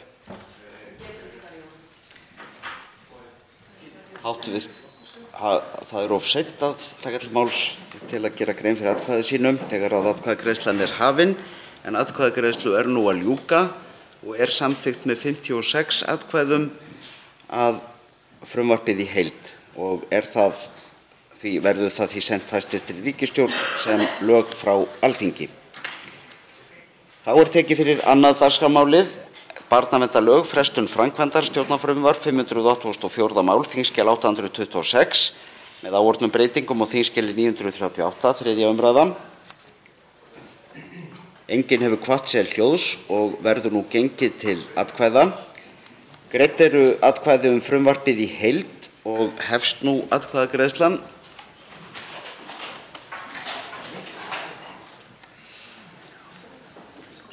Atkvæðagreiðslu er að ljúka.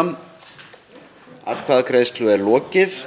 Frumvarpið er samþykkt með 56 atkvæðum og verður sent hæstv. Ríkisstjórn sem lög frá Alþingi. Ekki er gert ráð fyrir frekari atkvæðagreiðslum í dag. Tekið fyrir 3. dagskrármálið, atvinnuréttindi útlendinga, einstaklingar sem flytjast til innan viðskiptafyrirtækis, stjórnarfrumvarp, 482. mál, þingskjal 695, breytingartillaga á þingskjali 732, 1. umræða.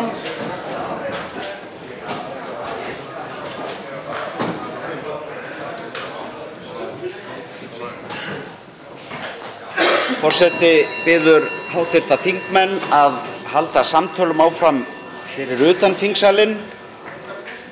Forseti ætlar að gefa hæstv. félags- og vinnumarkaðsráðherra Guðmundi Inga Guðbrandssyni orðið og óskar eftir hljóði til þess. Til máls tekur hæstv. félags- og vinnumarkaðsráðherra Guðmundur Ingi Guðbrandsson.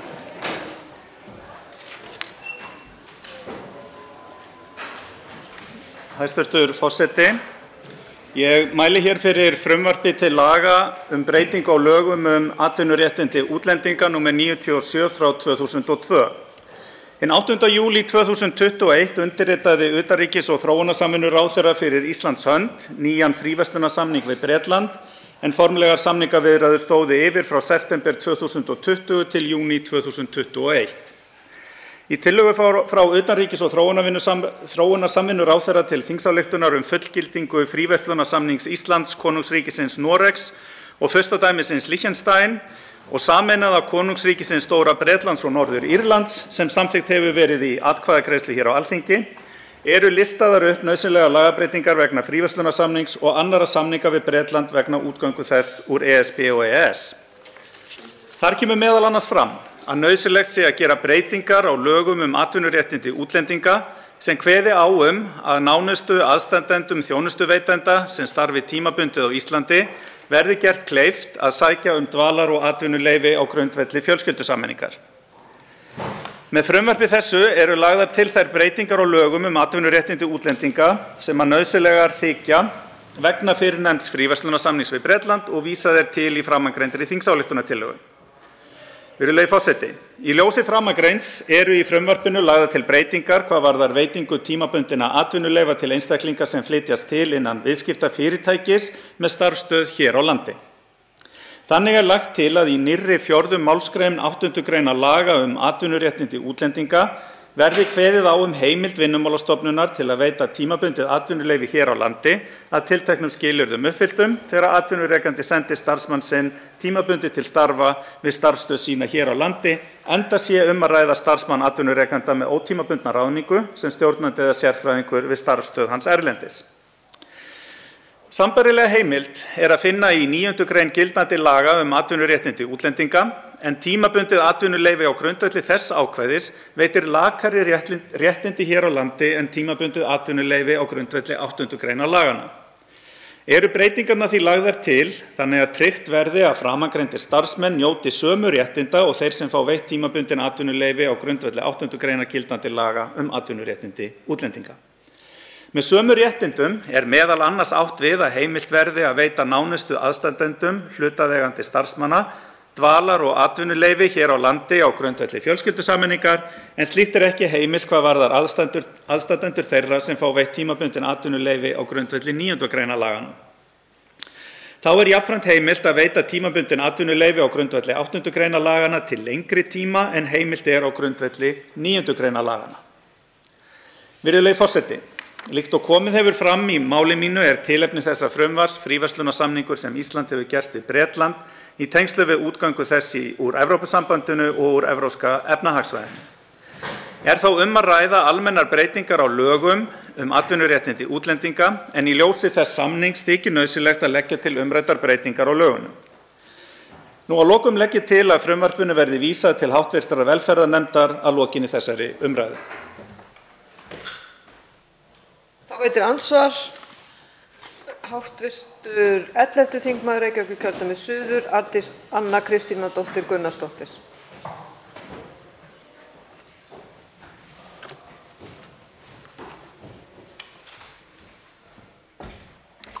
Frú forseti, ég þakka hæstv. Ráðherra fyrir framsöguna. Ég styð þessa breytingu, enda styð ég allar breytingar sem lúta að því að gera fólki sem á annað borð hefur heimild til þess að dveljast hér á landi, heimild til þess að sjá sér farborða. Sjálf myndi ég auðvitað vilja ganga mun lengra og bara einfaldlega hafa það þannig að ef þú mátt vera hér á landi þá máttu sækja þér atvinnu. En það er önnur umræða sem við getum tekið síðar.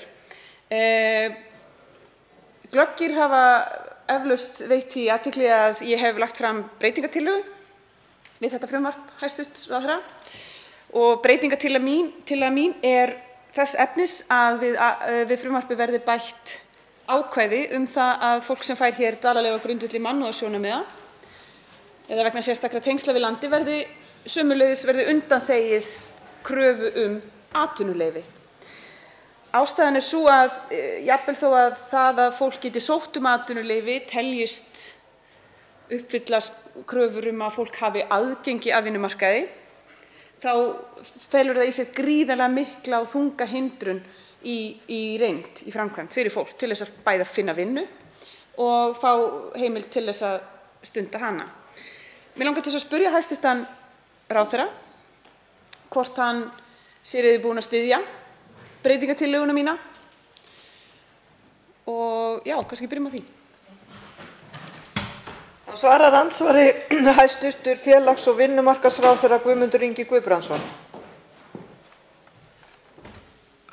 Frú forseti, þakka hv. þingmanni fyrir andsvarið. Ef ég er að skilja efni breytingartillögu hv. þingmanns rétt, þá er þetta sú sama og hv. þingmaður er með frumvörpum og vil ég nú bara byrja á því að þakka hv. þingmanni fyrir það að setja þessi mál á dagskrá hér, þó svo að við öll vitum að þetta sé líka inni í frumvarpi sem að hæstv. Dómsmálaráðherra hyggst leggja hér fram á þingi á þessu vorþingi. Efnislega er ég að sjálfsögðu sammála þessari tillögu og gerir ráð fyrir að hún komi bara til umræðu inn í nefndinni, en minni bara á það að hún er á fleiri en einum stað, þannig að með einhverjum hætti þurfum við að klára það mál og ég hef litið svo á að þar sem að hún sé inn í frumvarpi hæstv. Dómsmálaráðherra þá sé hún allavega líka framkomin af hálfu ríkisstjórnarinnar og ég sé að við hv. þingmaður erum sammála efni hennar. Það veitir andsvar síðara sinni hv. 11. þingmaður Reykjavíkurkjördæmis suður, Arndís Anna Kristínardóttir Gunnarsdóttir.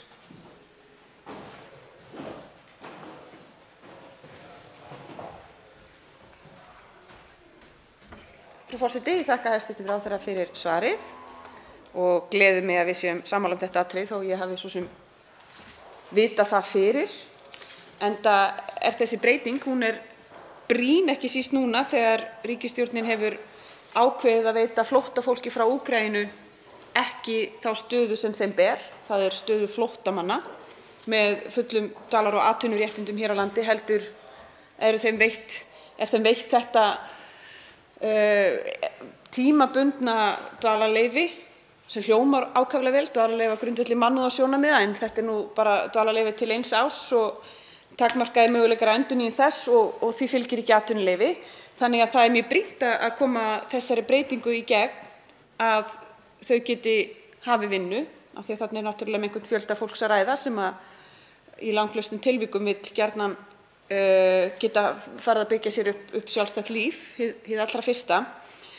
Ég velti fyrir mér þar sem þær breytingar sem hæstv. Dómsmálaráðherra hefur lagt fram. Hann hefur áður, ekki þessi dómsmálaráðherra, heldur fleiri dómsmálaráðherrar Sjálfstæðisflokksins hafa áður lagt fram tillögu þessa breytingu í lögum, tillögu að veita fólki með dvalarleyfi á grundvelli mannúðarsjónarmiða undanþágu frá kröfu atvinnuleyfi. En sú breyting hefur alltaf verið inni í stærri pakka sem hefur augljóslega verið er augljóslega ástæðan fyrir því að þessi breyting hefur ekki enn farið í gegn, vegna þess að ég held að það deili enginn ágæti þess að leyfa fólki að vinna hérna ef það fær annað borð að vera hérna. Mig langar til að spyrja hæstv. Ráðherra í því samhengi hvort að hann styðji stærra frumvarp hæstv. Dómsmálaráðherra sem liggur fyrir þinginu þar sem til nokkurra ára hefur þessu góða máli verið blandað saman við margt sem ég myndi telja mjög slæmt. Svarar andsvari síðara sinni hæstv. Félags- og vinnumarkaðsráðherra Guðmundur Ingi Guðbrandsson. Frú forseti, þakka hv. þingmanni aftur andsvarið og umræðuna. Mig langar aðeins að byrja á því að koma inn á það sem hv. þingmaður nefnir hérna það dvalarleyfi sem að flóttafólk frá Úkraínu fær. Þarna náttúrulega verið í fyrsta skipti að virkja 44. grein útlendingalaga fjölda flóttafólks, þar sem að talið var að mjög margt fólk myndi koma hingað frá Úkraínu og svo hefur líka raunin verið. Þannig að til þess að hægt væri að afgreiða þær umsóknir sem allra hraðast að þá var þessi ákvörðun tekin. Ég tek algjörlega undir það með hv. þingmanni að við værum að búa þessu fólki betri aðstæður hér á Íslandi ef að atvinnuleyfið fylgdi með. Þar að segja að það þyrfti ekki að sækja atvinnuleyfi sérstaklega eins og staðan í dag. En við megum samt ekki rugla því saman við að fólki geti ekki fengið vinnu. Það er allt önnur umræða því að fólki getur fengið vinnu hér á landi og eru allavegana einhver fjöldi Úkraínubúa, af því að við erum sérstaklega að ræða þau hér, sem að hefur fengið atvinnuleyfi hjá Vinnumálastofnun. Vinnumálastofnun hefur auk þess auglýst eftir störfum hjá atvinnurekendum og veit ég til þess að allavega 200 vilyrði fyrir störfum hafa borist til stofnunarinnar. Þau eru líka hjá Vinnumálastofnun að undirbúa nýja ferla út af þessu mikilvæga máli. En til þess að svara nú spurningu hv. þingmanns sem hún beindi til mín, að þá gerðum við í VG ýmsar athugasemdir við drögin að því frumvarpi sem hæstv. Dómsmálaráðherra lagði síðan að lokum fram í ríkisstjórn. Það hefur tekið heilmiklum breytingum og fer núna til þinglegrar meðferðar og við þurfum að sjá hvað kemur út úr þeirri umræðu. Það veitir andsvar hv. 11. þingmaður Reykjavíkurkjördæmis norður Jóhann Páll Jóhannsson.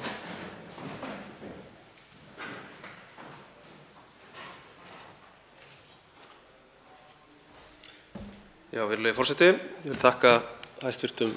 Ráðherra fyrir sína framsögu og fyrir að leggja fram þetta mikilvæga mál einstaklinga sem flytjast til innan viðskiptafyrirtækis með starfsstöð hér á landi.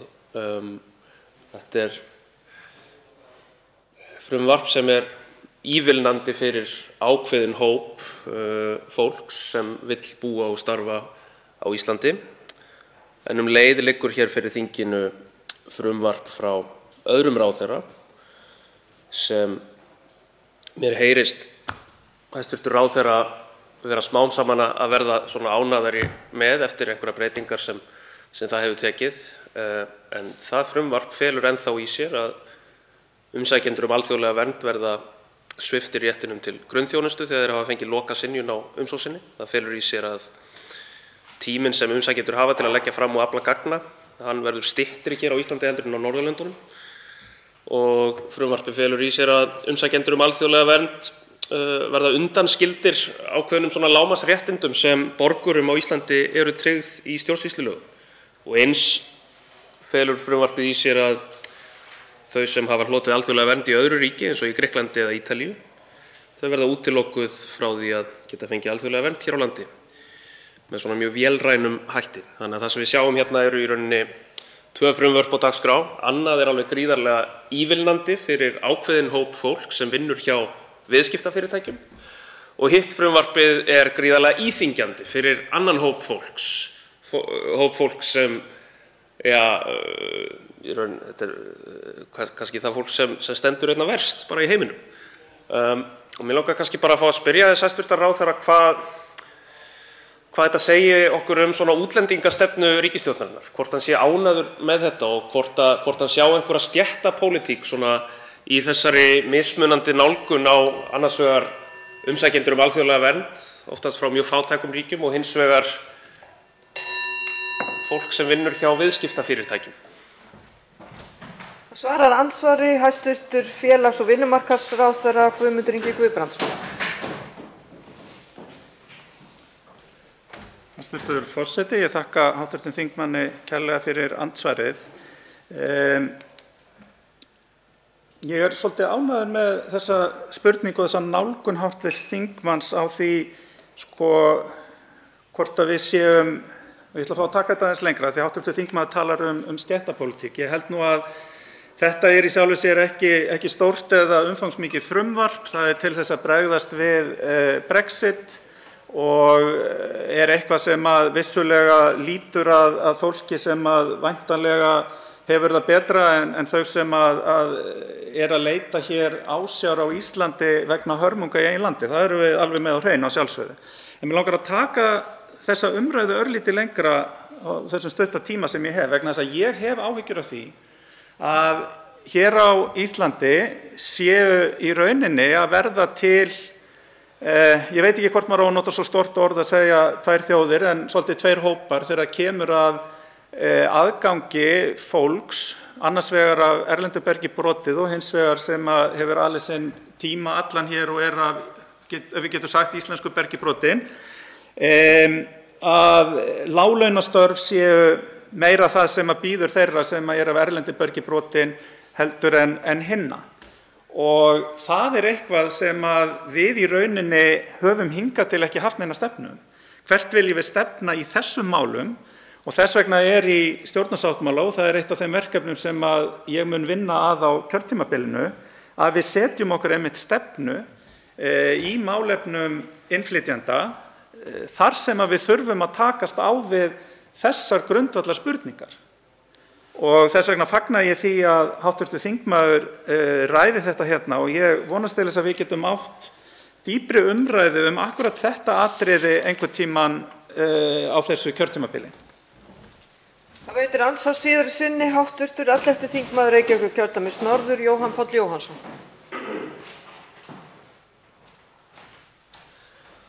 Já, virðulegi forseti, ég þakka hæstv. ráðherra svarið.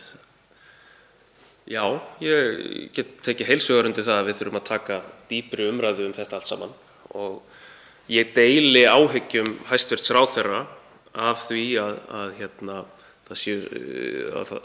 að bilið sé að breikka á milli hópa innflytjenda á Íslandi, að það séu ákveðnir hópar í svona ákveðinni forréttindastöðu meðan aðrir eru algerlega upp á náð og miskunn stjórnvalda komnir og búa við mjög lög kjör. Þá vil ég kannski fá að spyrja hæstv. ráðherra. Hann talar hér stefnumörkun af sinni hálfu sem stendur fyrir dyrum útlendingamál. Nú er það bara þannig, hvort sem okkur líkar betur eða verr, að hæstv. ráðherra og hans flokkur eru í samstarfi við flokk sem hefur á undanförnum árum rekið svona mjög harða og verð ég að segja ógeðfellda útlendingapólitík. Og sá flokkur fer með útlendingamál að mjög verulegu leyti stefnumótun þar í ríkisstjórn samkvæmt forsetaúrskurði. Svo ég vil nú bara fá að spyrja hæstv. ráðherra hvort það að leiða þennan flokk til valda öðru sinni og það að fela þessum flokki stefnumótun málefni mikils fjölda útlendinga á Íslandi sé ekki einmitt til þess fallið að breikka það bil sem hann hefur áhyggjur af og lýsir áhyggjum af hér í dag. Svarar andsvari síðari sinni hæstv. Félags- og vinnumarkaðsráðherra Guðmundur Ingi Guðbrandsson.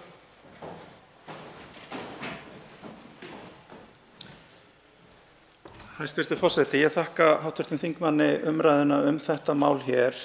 Mig langar aðeins að bæta við frá því áðan að eins og fram kemur í greinargerð með frumvarpinu þá er þetta afskaplega lítill hópur sem að ræða sem að frumvarpið í rauninni tekur til.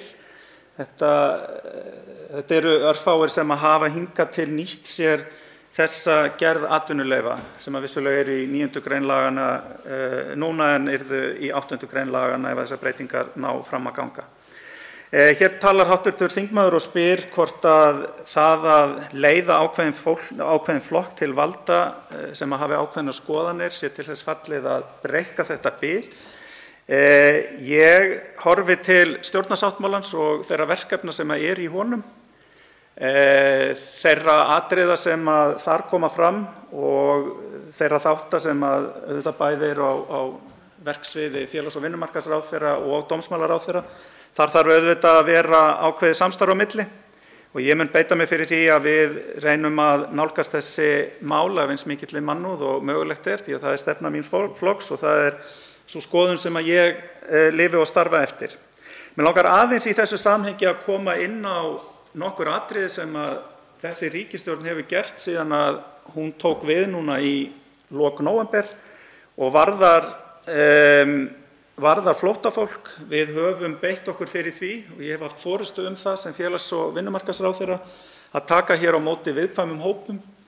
Við byrjuðum á því í janúar að lýsa því yfir að við myndum taka á móti konum sem í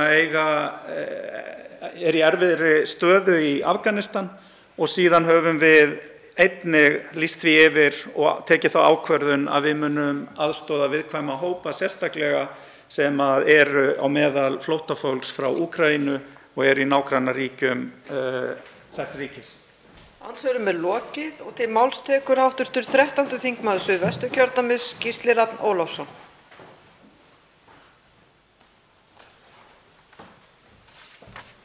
Frú forseti, mig langar að þakka hæstv. félags- og vinnumarkaðsráðherra Guðmundi Inga Guðbrandssyni fyrir að leggja fram þetta frumvarp sem að efnislega ég styð heils hugar. Mig langar að byrja samt á að benda á að eins og hæstv. ráðherra sagði hér í andsvari rétt áðan að þá fjöldinn mjög lítill sem þetta ákveðna frumvarp nær yfir en þegar að þessi möguleiki var upphaflega kynntur af fyrri ríkisstjórn þá var það nú þannig að þetta átti að laða marga sérfræðinga til landsins en eitt aðalvandamáli sem hefur komið upp hefur einmitt verið tengt því að flækjustigið við það að sækja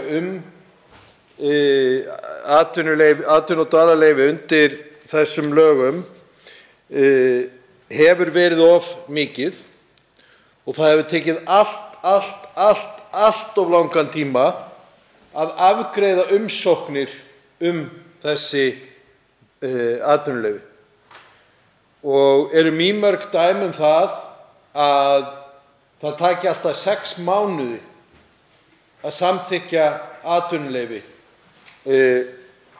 og dvalarleyfi á grundvelli þessa reglna og það eitthvað sem ég hvet hæstv. ráðherra að vinna í ötullega því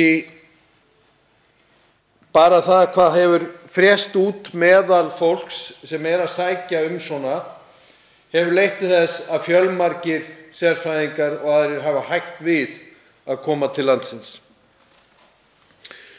Nú varðandi frumvarpið og þær breytingar sem verið að gera hér, það gott við getum notað Brexit sem afsökun til að gera breytingar en þetta eru líka breytingar sem að hefur verið bent á að þurfi að gera.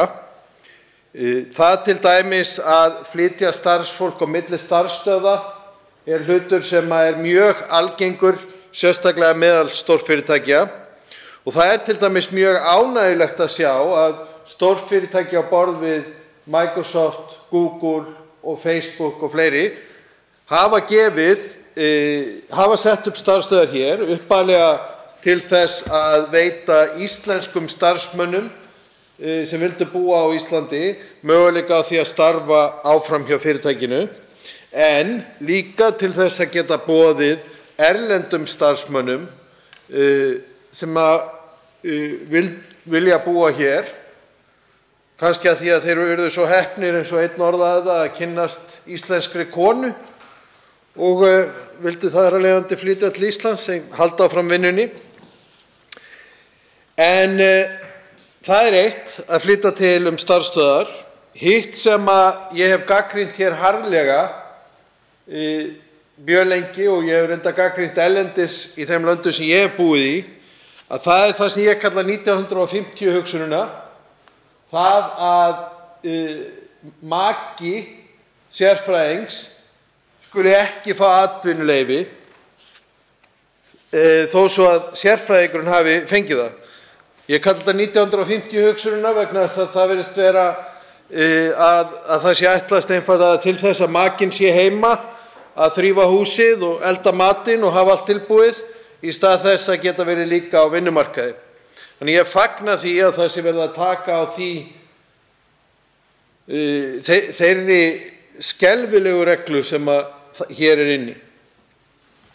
Mér langar líka að fá hæstvirtan ráðherra til að hugsa eins það að í þessum lögum er verið að opna upp á það að atvinnurekendur geti flutt fólk á milli starfsstöðva. Ég hefði viljað gjarnan kannski hafa þetta aðeins víðara og hugsa líka hluti eins og félagasamtök og alþjóðlegar stofnanir, hvort þær getur verið með starfsstöðvar hér og flutt fólk á milli á auðveldan máta. Aftur, ég ræddi hér áðan það hvað tekur langan tíma að fá afgreiðslu. Ég held að það sé líka kominn tíma á það að skoða þær reglugerðir og þau skilyrði sem sett eru til sérfræðinga, meta hvernig þau hafi reynst og kannski fara í endurskoðun á þeim. Nú, að lokum langar mig að styðja þá breytingartillögu sem lögð hefur verið þegar fram við þetta frumvarp. Eins og hæstvirtur ráðherra hefur sagt, hann vill taka vel á móti fólki á flótta og fólki sem kemur hingað og fær dvalarleyfi af mannúðarástæðum. Það er kjörið tækifæri að nýta jafn stutt og fallegt frumvarp eins og þetta er til þess að taka strax á því að gefa fólki sem hefur fengið dvalarleyfi af mannúðarástæðum möguleika á því að sjá sér farborða, möguleika á því að sækja vinnur á þess að vinnuveitandinn þurfa að fara í gegnum flókið ferli. Þetta er allt saman hlutir sem ég tel að við getum öll verið sammála og því væri góður bragur, eins og sagt er hér á Alþingi, að koma því bara sem fyrst í gegn, þannig að það virki líka sem fyrst fyrir meðal annars þann stóra hóp sem hingað er að koma frá Úkraínu.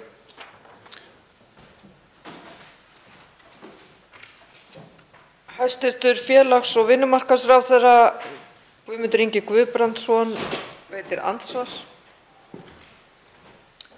Frú forseti, ég vil þakka hv. þingmanni kærlega fyrir sína ágætu ræðu. Það sem mig langar aðeins að koma inn á hérna er það sem hv. þingmaður ræddi atvinnuleyfi.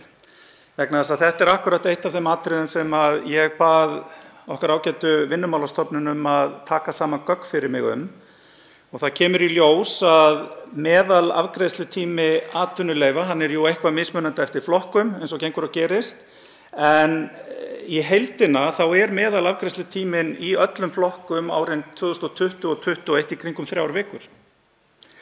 Og ég veit hins vegar alveg að það eru til dæmi, eins og hv. þingmaður nefndi, 6 mánuði eða jafnvel lengri tíma, þannig að það segir mér það að annaðhvort þetta þá vegna þess að það langur tími sem það tekur að fá dvalarleyfin eða í einhverjum tilfellum sem við vissulega þekkjum að þá kann að vanta einhver gögn sem að þurfi að afla til þess að það sé hægt að veita leyfi.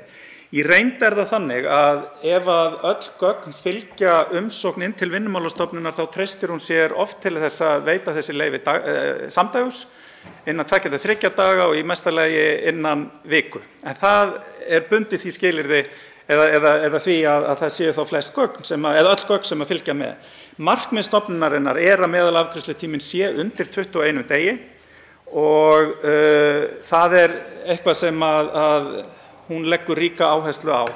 Að því sögðu þá viljum við auðvitað gera sem allra best í þessu, en ég þakka þingmanninum fyrir ræðuna. Það svarar andsvari hv. 13. þingmaður Suðvesturkjördæmis Gísli Rafn Ólafsson. Frú forseti, ég þakka hæstv. Ráðherra fyrir andsvarið og áhugaverðar tölur. Það væri gaman að skoða vegna þess að þær sögur sem ég hef heyrt lengri afgreiðslutíma virðast aðallega tengjast fólki sem kemur langt að. Þá meina ég fólki sem kemur kannski frá Suður-Ameríku, fólki sem kemur frá Afríku, fólki sem kemur frá Asíu. Það væri athyglisvert að sjá kannski eða fá slíkar tölur brotna niður eftir hvaðan fólk að koma, hvort það sé að hafa einhver áhrif. Kannski getur það skýrt að einhverju leyti að það sé flækjustig varðandi tungumál og annað. Svo veit ég ekki hvort að búið að innleiða stafrænar umsóknir eða ekki ennþá á þessu. Vonandi verður það sem fyrst. Ég bara benda á að þegar ég fór að vinna í Afríku fyrir 3 árum síðan, þá var það land sem ég sótt að það tók 3 daga. Þannig að, og þeir eru ekki þekktir fyrir annað en mikla skriffinnsku og ýmislegt annað. Þannig við getum kannski lært eitthvað af því.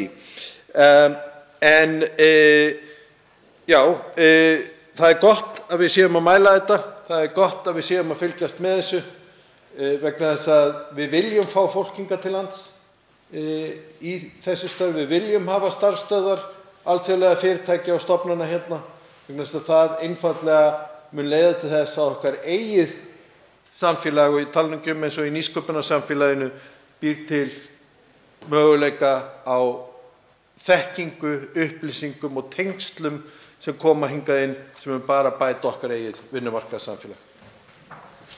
Þá veitir andsvar síðara sinni hæstv. Félags- og vinnumarkaðsráðherra Guðmundur Ingi Guðbrandsson. Frú forseti, mig langaði líka aðeins að koma inn á þetta, byrja á því að koma inn á það atriði sem að hv. þingmaður nefnir hér hvort það gæti verið að fólk sem kæmi lengra að það taki lengri tíma að afgreiða atvinnuleyfi fyrir þau. Ég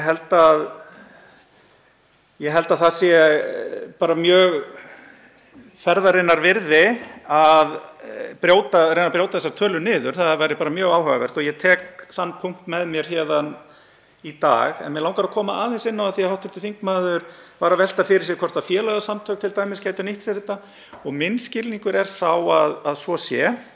Þetta þó eitthvað sem að nefndin og nefndarmenn gætu tekið upp í meðförum Alþingis og spurt nánar út í það sérfræðingar ráðuneytisins, en minn skilningur sá að svo sé og nú ef ekki þá þurfum við kannski að skoða hvort að það ætti ekki að vera vegna þess að þar þekkjum við sem við unnið með félagasamtökum að þar býr mikill kraftur sem að oft á tíðum mjög mikilvægt og auðsótt að nýta.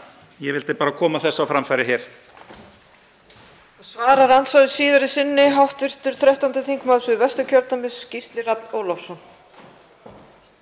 Frú forseti, ég þakka hæstv. Ráðherra fyrir góð og uppbyggileg svör og mig langaði bara að taka dæmi úr eigin reynslubanka fyrir rúmum 30 árum síðan. Þá var ég ungur sjálfboðaliði í ungmennahreyfingu Rauða kross Íslands og á þeim tíma fékk Rauði kross Íslands til þess að hjálpa við að byggja upp þá ungmennahreyfingu í 1 ár starfsmann sem var frá sænska Rauða krossinu. Hann var hér og var í rauninni okkar tengilegur inn í Rauða krossin við það að byggja upp okkar starf, og þarna var til mikið og gott og blómstrandi starf. Upp úr þessu kom ýmsir hlutir eins og vinalínan eins og við kölluðum hana og margt annað. Og mín hugsun sú að þarna eru tækifæri til dæmis fyrir eins og félagasamtök ekki bara að fá þekkingu erlendis frá, heldur líka jafnvel að hugsa það að það komi aðilar frá félagasamtökum annars staðar til Íslands til þess að læra af því hvernig hlutirnir eru gerðir hér. Og þeir geta það í dag svona einhverjum framhjálpum gert það með því að fá einhver ekki atvinnuleyfi, en það er allt annað að koma hingað og fá að vinna hérna sem hluti af félagasamtökum í einhver tíma og taka síðan þá þekkingu með sér út, svipað við erum að gera með háskóla UNESCO's GROW. Þannig að þetta er bara það sem ég var að hugsa í því sambandi, og ég hvet nefndina til að skoða það líka. Andsvörum lokið og til máls tekur hv.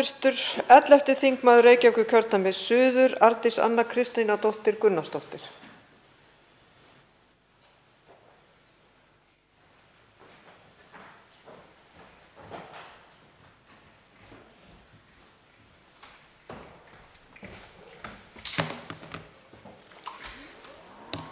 Frú forseti, við erum hér að ræða frumvarp til laga breytingar á lögum atvinnuréttindi útlendinga. Málið mjög gott og ég styð það eins og kom fram í andsvari mínu hérna áðan. Ég verð því miður að beina athyglinni að aðeins öðru frumvarpi í ræðu minni þetta frumvarp, vegna þess að nú hef ég gert breytingartillögu við þetta frumvarp sem við erum að ræða hér í dag, þess efnis að við lögum atvinnuréttindi útlendinga verði enn fremur bætt ákvæði, eða í rauninni felld brott ákvæði að fólki sem hefur verið veitt dvalarleyfi á grundvelli mannúðarsjónarmiða, þau þurfi atvinnuleyfi til að stunda hér vinnu. Þau geta ekki bara byrjað að vinna leið að fá dvalarleyfi. Ég hef sem sagt gert þessa breytingartillögu við þetta frumvarp breytingar á lögum atvinnuréttindi útlendinga, vegna þess að sú breyting er afar brýn. Það er afar brýnt að þeir einstaklingar sem ríkisstjórnin hefur ranglega að mínu mati ákveðið að veita dvalarleyfi á grundvelli mannúðarsjónarmiða en ekki stöðu flóttamanna eins og þau eiga rétt á, og hér er ég að tala fólk sem er að flýja stríðið í Úkraínu. Á meðan lögin eru eins og þau eru, þá er þetta fólk í þeirri stöðu að það þarf að sækja atvinnuleyfi til þess að mega vinna hér á landi. Það lýsir sér þannig að það þarf að byrja á að finna sér vinnu áður en það fær atvinnuleyfi. Það þarf að finna einhvern sem er reiðubúinn að ráða það án atvinnuleyfis og treysta því að þau muni fá atvinnuleyfið og vera reiðubúin að bíða eftir því að atvinnuleyfi verði afgreitt. Þetta er því brýn breyting sem ég er að leggja til. Þessi breytingartillaga er einnig í frumvarpi dómsmálaráðherra til breytinga á lögum útlendinga og atvinnuréttindi útlendinga sem heyrir ekki undir hans málefnasvið. Ástæðan fyrir því að ríkisstjórnin ákveður að setja þessa mjög mikilvægu og jákvæðu breytingu inn í frumvarp dómsmálaráðherra hæstvirts en ekki inn í þetta góða frumvarp hæstvirts félags- og vinnumarkaðsráðherra er sú að það frumvarp hæstvirts dómsmálaráðherra inniheldur svo mikið af réttindaskerðingu fyrir fólk á flótta á Íslandi að því hefur verið hafnað ítrekað hér á þessu þingi. Til þess að reyna að koma því vondamáli í gegn hefur ríkisstjórnin ákveðið að setja þetta góða ákvæði þar inn í stað þess að hafa það með í þessu máli sem að væri bæði meira viðeigandi frá lögfræðilegu sjónarhorni og auðvitað betra vegna þess að þá getum við einfaldlega samþykkt þetta, gert góða breytingar og rætt slæmu breytingarnar síðar eða einfaldlega sleppt þeim. Ég hef alls ekki í hyggju að tefja þetta mál sem við erum að ræða hér og Þess vegna gæti skotið skökku við að ég ætla að fara að tala um annað frumvarp, en ég tel mikilvægt að fólk íhugi, að allir hv. þingmenn íhugi það af mikilli alvöru að samþykkja breytingartillögu mína við þetta frumvarp, þó hún sé að koma frá þingmönnum úr minnihlutanum og þó hún sé líka í frumvarpi hæstv. Dómsmálaráðherra, vegna þess að það frumvarp mun ekki fara hér í gegn, ekki að meðan ég sit á þessu þingi. Þessi breyting verður að fara í gegn. Þetta er góð breyting, við erum öll sammála henni og það ætti ekki að vera nokkur vafi í huga neins þingmanns hér á þessu þingi að samþykkja þessa breytingartillögu. Hæstv. félags- og vinnumarkaðsráðherra kvaðst sammála tillögu minni efnislega, en mér heyrðist nú á honum að hann ætlaði ekki að samþykkja breytingartillöguna mína vegna þess að hún sé í frumvarpi dómsmálaráðherra. Þetta er ekkert annað en stuðningur hæstv. félags- og vinnumarkaðsráðherra við frumvarp hæstv. Dómsmálaráðherra. Og af því tilefni tel ég mikilvægt að fara örlítið yfir ástæður þess að ég tel ekki rétt að hleypa því frumvarpi í gegn. Það eru ýmsar breytingar sem eru lagðar til þar, sem hafa verið lagðar til ítrekað og ber kannski hæst eða svona í minni vinnu. Ég hef unnið með fólki á flótta á Íslandi núna í einhver 13 ár og í minni vinnu þá oft mikil vandræði tengd ákvæði laga útlendinga lúta því að vísa héðan í burtu fólki sem hefur annaðhvort stigið fæti í öðru Evrópuríki, það hefur einhver tengslar eða einhver tíma verið með dvalarleyfi þar eða fengið vegabréfsáritun þangað, jafnvel þó það hafi ekki komið þangað, og fólk sem hefur fengið dvalarleyfi eða alþjóðlega vernd í öðru Evrópuríki. Það eru heimildir til þess að vísa fólki úr landi á Íslandi án þess að skoða umsókn þeirra alþjóðlega vernd. Það þýðir það í rauninni málinu einfaldlega vísað frá, fólki fær ekki áheyrn ástæður flótta síns og það sent eitthvert annað. Þessi ákvæði hafa valdið gríðarlega miklum vandkvæðum vegna þess að þó kerfið gangi út frá því að það skipti ekki máli hvar í Evrópu þér veitt vernd, þá í reynd skiptir það öllu máli. Það skiptir öllu máli vegna þess að aðstæður í Evrópuríkjum bæði almennt og til þess að taka á móti flóttafólki eru gríðarlega ólíkar. Þegar ég hóf mína vinnu með fólki á flótta hér á landi, þá voru lög útlendinga að ákveðnu leyti eins og hæstv. Dómsmálaráðherra að leggja til þau verði að nýju. Það samkvæmt lögunum, áðurgildandi lögum sem voru fyrirrennari laga frá 2016 sem gilda í dag, þá samkvæmt eldri lögum höfðu stjórnvöld enga heimild til þess að taka þessi mál til meðferðar hér á landi. Það var engin undantekning. Það þýddi það að ef fólk hafði fengið vernd í öðru Evrópuríki þá var því snúið við á þröskuldinum. Það fékk ekki neina áheyrn. Það sem mér finnst svo áhugavert það að það sem varð tilefni til þess að þessu var breytt. Þessu var nefnilega breytt með lögunum árið 2016. Árið 2016 kemur loksins inn í lögin heimild, og ekki bara heimild, skylda stjórnvalda íslenskra til þess að taka til efnismeðferðar hér á landi umsóknir fólks, þó það hafi fengið stöðu flóttamanns í öðru Evrópuríki, ef sérstakar ástæður mæla með því. Og nú ég að hafa orðrétt eftir lögunum.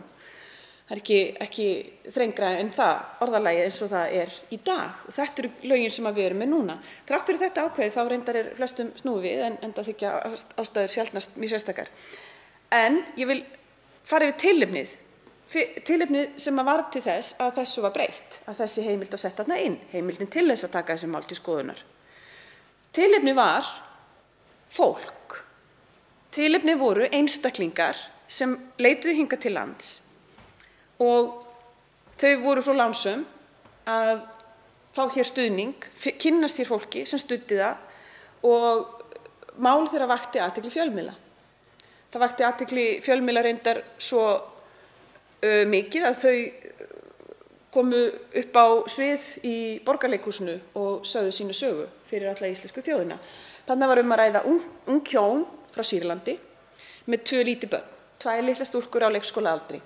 Þau hefðu endað í Grikklandi, ætluðu sér sannarlega ekki að sækja um vernd eða vera þar, enda ekkert öryggi þar, hvað þá eitthvað meira, hvað þá eitthvað annað sem getur gert fólki kleift að byggja sér upp líf. Fyrst og fremst öryggisleysi þegar ung börn að ræða. Án hús og skjóls er erfitt að vernda börnin sín fyrir ofbeldi í ofanálag við það að geta ekki útvegað þeim mat, menntun eða annað sem þau eiga rétt á. Íslenska þjóðin sá miklar aumur á þessari fjölskyldu, eðlilega, og mótmælti því harðlega að þau yrðu send aftur til Grikklands, þó að lögin á þeim tíma hafi verið þannig að stjórnvöldum bar í rauninni bara að senda þau beint, að skoða málið þeirra. Málið var til þess að kærunefnd útlendingamála einnig sá einhvern aumur á þeim og fór í mjög áhugaverða lögfræðilega loftfimleika til þess að reyna að gera þeim kleift að dvelja hér á landi, og það var svona það sem að kallast á góðri íslensku skítamix sem var til þess að þau eru hér enn, eftir því sem ég best veit. Í kjölfarið voru lög um útlendinga endurskoðuð og upp úr þeirri endurskoðun kom frumvarp til laga sem eru núgildandi útlendingalög nr. 80/2016. Þar er heimild skylda til þess að taka mál til efnismeðferðar, mál á borði þessari fjölskyldu. Það var þess vegna alveg ljóst að ástæðan fyrir því að við breyttum þessu var svo okkur fannst lögin eins og þau voru ekki vera mannúðleg, vegna þess að auðvitað á að skoða hvert tilvik fyrir sig og það þarf að vera einhver möguleiki til þess að veita fólki aðstoð þegar það er virkilega í neyð. Þetta er eitt af því sem hæstv. Dómsmálaráðherra vill núna snúa við. Hann vill afnema heimild stjórnvalda til þess að skoða mál fólks sem hefur fengið alþjóðlega vernd í öðru ríki. Ég ætla ekki að eyða öllum mínu ræðutíma í að tala aðstæður á Grikklandi og Ungverjalandi, aðstæður flóttafólks þar í landi, en það snýst ekkert það að þú fáir ekki nóg flotta íbúð, það snýst það þú fáir ekki neina íbúð yfir höfuð, þú getur ekki haft aðgang að vinnumarkaði, ekki aðgang að heilbrigðisþjónustu, ekki aðgang að menntakerfi, ekki aðgang að neinu. Í Ungverjalandi er staðan jafnvel svo slæm að fólk verður fyrir lögregluofbeldi fyrir það eitt að vera á flótta. Ég hef fleiri en einn skjólstæðing sem eru með varanlegt líkamstjón í kjölfar lögregluofbeldis í Ungverjalandi, en þessu fólki væri vísað samstundis tilbaka með þeim lögum sem hæstv. Dómsmálaráðherra hefur lagt til að við munum samþykkja. Þetta er bara eitt ákvæði af mörgum. Þetta er eitthvað sem ég trúi ekki að hæstv. Félags- og vinnumarkaðsráðherra sé reiðubúin að samþykkja. Og þá er ég ekki einu sinni farin að tala önnur ákvæði sem varða það að aftengja tímamörk sem stjórnvöld hafa til þess að afgreiða mál. Það voru sett inn líka 2016 mjög mikilvæg tímamörk sem gerir það verkum ef að málið hefur verið einhverju verið eitthvað að velta því á milli kerfa í 12 mánuði, meira en 12 mánuði, þá skuli málið tekið til efnismeðferðar hér á landi. Þessi ákvæði á að eyðileggja með nýju frumvarpi hæstv. Dómsmálaráðherra vegna þess að af einhverjum ástæðum virðast íslensk stjórnvöld líta svo á að ef einhver sleppur í gegnum þennan 12 mánaða frest, eins og það er kallað innan gæsalappa, að þá hafi þau einhvern veginn tapað og það þurfi nú að koma í veg fyrir að þetta gerist. Ég er sammála því að það þurfi að koma í veg fyrir að þetta gerist, en þá á ég við það að mér finnst að mál eigi að afgreiða á styttri tíma. Ekki að það eigi endilega að nappa fólk sem fer fram yfir þennan frest, svo sé nú örugglega hægt að reyna í nokkur ári viðbót að flytja þau úr landi. Þetta er það sem hæstv. Dómsmálaráðherra líka reyna að gera. Ég trúi því ekki að hæstv. Félags- og vinnumarkaðsráðherra í hjarta sínu sé sammála þessari breytingu. Alvarlegasta breytingin, þær eru allar ansi alvarlegar, það eru margar, já, ég til ekki hvar ég á að byrja eða hvar ég á að enda, varðar skyldu stjórnvalda samkvæmt lögunum til þess að vísa fólki út á götuna, svipta það allri þjónustu 30 dögum eftir að niðurstaða er komin í mál þeirra. Ég skil hugsunina að baki þessari breytingu, en hún byggir á bæði misskilningi, á því hvers vegna fólk fer ekki sjálfviljugt úr landi eftir að það er búið að synja því um vernd hér á landi, byggir á miklum fordómum gagnvart því hvers vegna fólk leitar hingað til lands. Ég get alveg lofað öllum sem eru að hlusta að það er engin einstaklingur sem kemur hér og sækir um vernd vegna þeirra 8.000 króna sem að fær frá Útlendingastofnun á viku og þess herbergis með 3 öðrum sem að fær að njóta upp á Ásbrú. Það er ekki þannig að þetta sé eitthvað eins og það er kallað á ensku með leyfi forseta pull factor. Það er ekki að þetta sé ástæðan fyrir því að fólk dvelst áfram hér á landi eftir að það fengið synjun. Það dvelst áfram hér á landi eftir að það fengið synjun vegna þess að það þorir ekki að fara tilbaka vegna þess að það er komið hingað vegna þess að það telur sig í hættu. Og þá er eitt atriði sem er rétt að benda á sem er það að fólk ræður ekkert hvert það fer. Þegar því vísi héðan úr landi þá fær það ekki bara eitthvað að fara út á flugull og fara þangað sem því sýnist. Nei, það þarf að gjöra svo vel og fara til þess lands sem Útlendingastofnun er búin að ákveða. Í öllum tilvikum er fólk hrætt við að fara tilbaka. Þess vegna fer það ekki tilbaka. Það vísar því á götuna, mun engu breyta hvað það varðar, nema því að fólk mun vera á götunni. Og hverjum er það í hag? Hverjum er það í hag að hafa hér hóp einstaklinga sem hefur ekki krónu til þess að sjá sig farborða, hefur ekki hús og skjól, hefur ekki aðgang að heilbrigðisþjónustu. Hverjum er þetta í hag? Þetta eru ákvæði sem eru byggð á fordómum og fáfræði á aðstæðum einstaklinga. Og ég aftur, endurtek, ég trúi því ekki að hæstv. Félags- og vinnumarkaðsráðherra sé sammála þessum ákvæðum.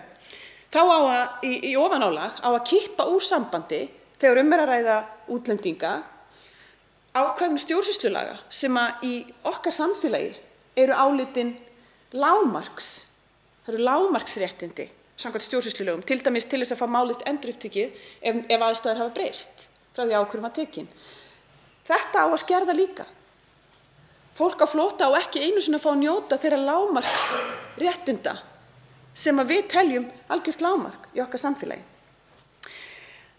Nú er ég bara búin að tæpa á örfáum hlutum og ég veit ekki hversu mikilli orku ég á að reyna að verja í þetta mál, en ég vil leggja áherslu á það að allir þingmenn, allir hv. þingmenn, minnihluta og meirihluta, íhugi það, samþykkja breytingartillöguna mína til þess að við getum komið þeirri breytingu, mikilvæg breytingu í gegn, án þess að af henni þurfi að leiða þær hörmungar sem hæstv. Dómsmálaráðherra vill kalla yfir fólk á flótta á Íslandi.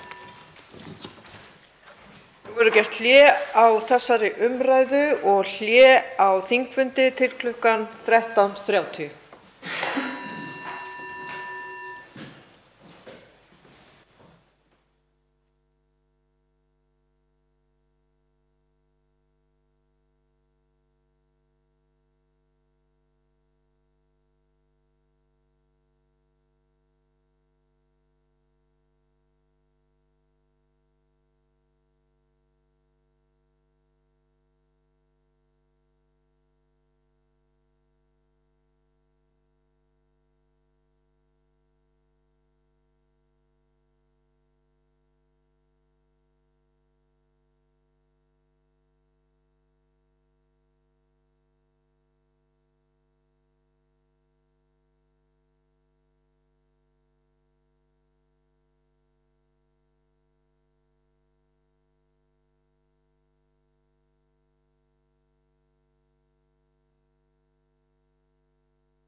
á Alþingi. Tekið er fyrir á ný 3. dagskrármálið, atvinnuréttindi útlendingar, einstaklingar sem flytjast til innan viðskiptafyrirtækis, stjórnarfrumvarp 482. mál á þingskjali 695 og breytingartillaga á þingskjali 732, 1. umræða. Til máls tekur hv. 11. þingmaður Reykjavíkurkjördæmis norður, Jóhann Páll Jóhannsson. Virðulegi forseti, við ræðum hér mikilvægt mál, frumvarp sem felur í sér ívilnandi breytingar fyrir einstaklinga sem flytjast til innan viðskiptafyrirtækis með starfsstöð á Íslandi. Og hér erum við að ræða breytingar hvað varðar veitingu tímabundinna atvinnuleyfa til þessara einstaklinga. Frumvarpið kemur til vegna sérstakra aðstæðna í alþjóðamálum. Það er viðbragð við því og í raun viðbragð við fríverslunarsamningsins sem utanríkis- og þróunarsamvinnuráðherra hæstv. Undirritaði fyrir Íslands hönd árið 2021 við Bretland vegna útgöngu Bretlands úr Evrópusambandinu. Og eðlilegt að bregðast hratt og vel við því með þeim breytingum sem hér eru lagðar til og er þverpólitísk sátt um. Það hefur líka náðst nokkuð breið sátt um það vegna fordæmalausra aðstæðna í alþjóðamálum að virkja 44. grein útlendingalaga í málum flóttafólks frá Úkraínu. Það eru milljónir manns á vergangi vegna þess að það ríkir stríð í Evrópu og þess vegna er brugðist nokkuð skjótt við því með að virkja þessa grein. Nú er það þannig að núverandi fyrirkomulag þegar kemur að dvalar- og atvinnuleyfum hefur í rauninni leitt til þess að það er gríðarlegur fjöldi einstaklinga sem hafa fengið dvalarleyfi vegna mannúðarsjónarmiða á Íslandi en hafa ekki heimild til þess að sjá fyrir sér með atvinnuþátttöku. Hæstv. Félags- og vinnumarkaðsráðherra vék að því í ræðu hér áðan að hann hefði áhyggjur af svona ójöfnuði meðal fólks, meðal aðfluttra sem setjast að hér á Íslandi, að bilið milli hópa fólks þar sé að breikka. Og í framsögu hans, ekki framsögu, í svari hans við andsvari kom fram að hann væri sammála breytingum sem hér fjöldi þingmanna hefur lagt til og Arndís Anna Kristínardóttir Gunnarsdóttir, hv. þingmaður Pírata, verið í fararbroddi sem fela í sér að það verði gerðar breytingar á útlendingalögum í því skyni að tryggja að útlendingar sem hafa fengið dvalarleyfi á grundvelli mannúðarsjónarmiða eða vegna sérstakra tengsla við landið samkvæmt lögum um útlendinga verði undanþegnir kröfunni tímabundið atvinnuleyfi.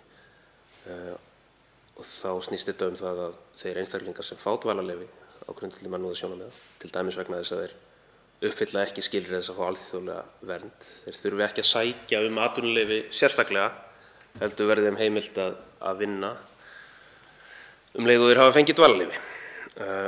Og eins og ég fór yfir áðan þá liggur fyrir að 44. grein útlendingalaga sameiginlega vernd vegna fjöldaflótta hefur verið virkjuð. Og í þessari grein felst að ráðherra getur ákveðið að taka á móti útlendingum sem tilheyra hópi sem flýr tiltekið landsvæði og veita fólki þá á grundvelli svona hópmats dvalarleyfi samkvæmt 74. grein útlendingalaga. Eins og ég kom að hérna áðan þá vorum við að ræða frumvarp sem felur í sér viðbrögð við sérstökum aðstæðum í alþjóðamálum.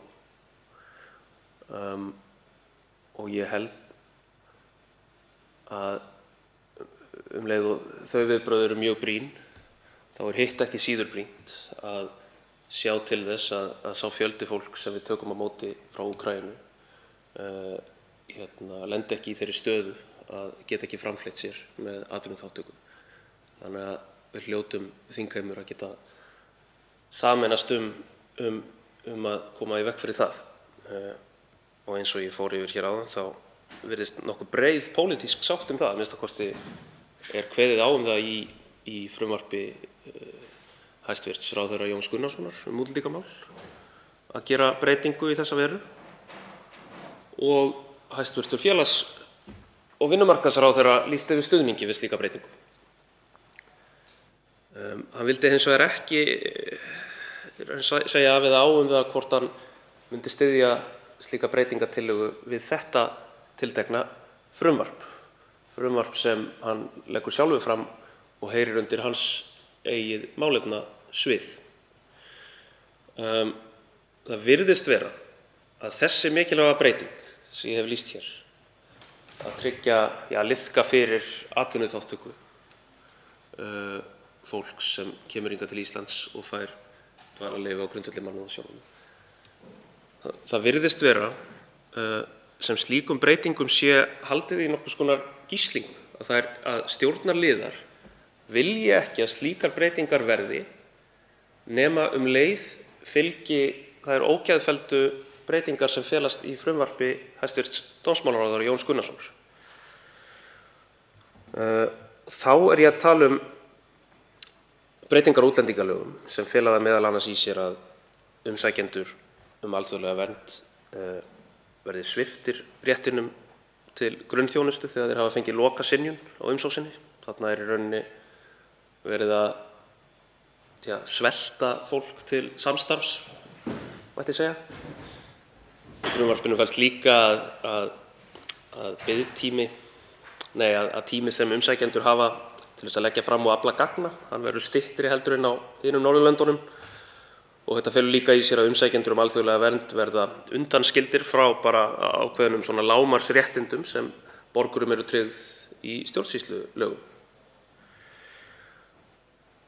Ofan á þetta bætist að þeir sem hafa hlotið alþjóðlega vernd í öðru ríki, svo til dæmis Grikklandi eða Ítalíu, þeir eru í rauninni útilokaðir frá því að fá alþjóðlega vernd hérna á Íslandi með svona vélrænum hætti.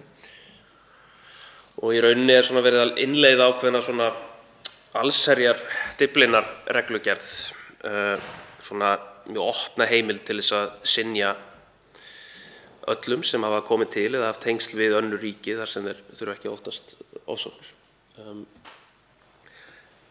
Og eins og er nú kannski á allra vitorði hér í þingsal, þá er engin friður það útlendingafrumvarp, en að sama skapi pólitísk sátt hitt sem ég nefndi hérna áðan. Og mér finnst það mjög verið að segja svona ljótur pólitískur leikur að vilja þvæla þessu sérstaklega saman, að vilja einhvern veginn setja þingheim í þá stöðu að breytingar sem þverpólitísk sátt og fela í sér mjög mikilvæga réttarbót fyrir fólk sem að flýja stríðsátök, að einhvern veginn gera þá kröfu að slík breyting komi helst ekki til atkvæða hér í þingsal nema hið ógeðfellda frumvarp hæstv. Dómsmálaráðherra sé þá borið upp í heild sinni og væntanlega samþykkt af stjórnarliðum í leiðinni. Mér finnst þetta sérstaklega athugavert í ljósi þess að þær breytingar sem ég hef vikið hér að varðandi atvinnuréttindi. Þetta eru málefni sem heyra ekki undir málefnasvið hæstv. Dómsmálaráðherra Jóns Gunnarssonar, heldur heyra undir málefnasvið hæstv. Félags- og vinnumarkaðsráðherra Guðmundar Inga Guðbrandssonar. og það kannski gerir þetta alveg svona sérstaklega trist einhvern veginn, að hæstv. ráðherra Vinstri grænna sætti sig við það að valdmörkin milli hans og dómsmálaráðherra séu í raun virt svona lítils þegar kemur að lagasetningu málefni fólks á flótta. Svo ég vil bara hér rétt undir lokin hvetja þingheim eindregið til þess að taka upp þær mikilvægu breytingar, þá mikilvægu réttarbót sem varðar atvinnuréttindi útlendinga, taka hana upp og láta hana fylgja með þegar þetta frumvarp hér sem almenn sátt verður afgreitt.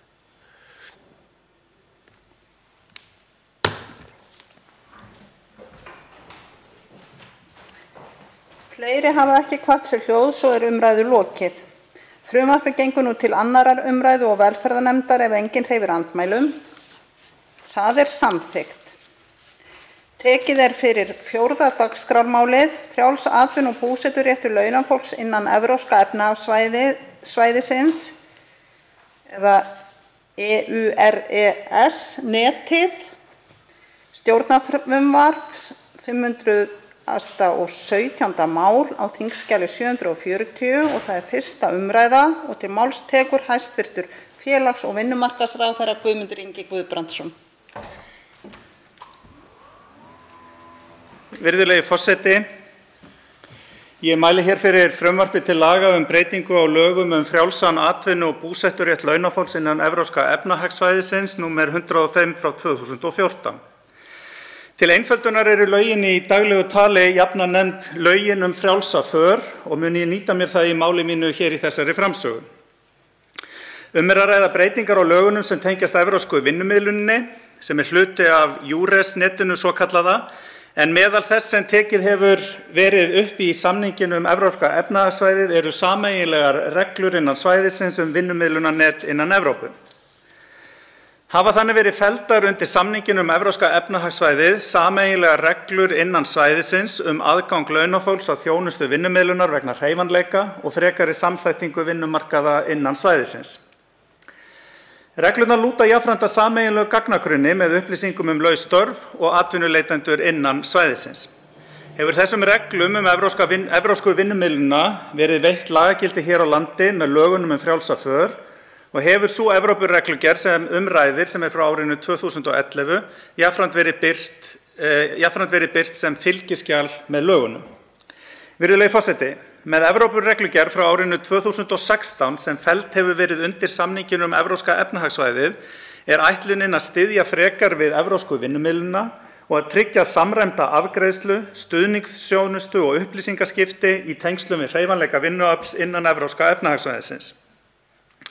Í því skyni mælir fyrrnefnd Evrópureglugerð frá árinu 2016 fyrir að umræddar reglur evrópsku vinnumiðlunina verði felldar brott úr Evrópureglugerðinni frá árinu 2013 og verði þess í stað birtar í sérstakri reglugerð.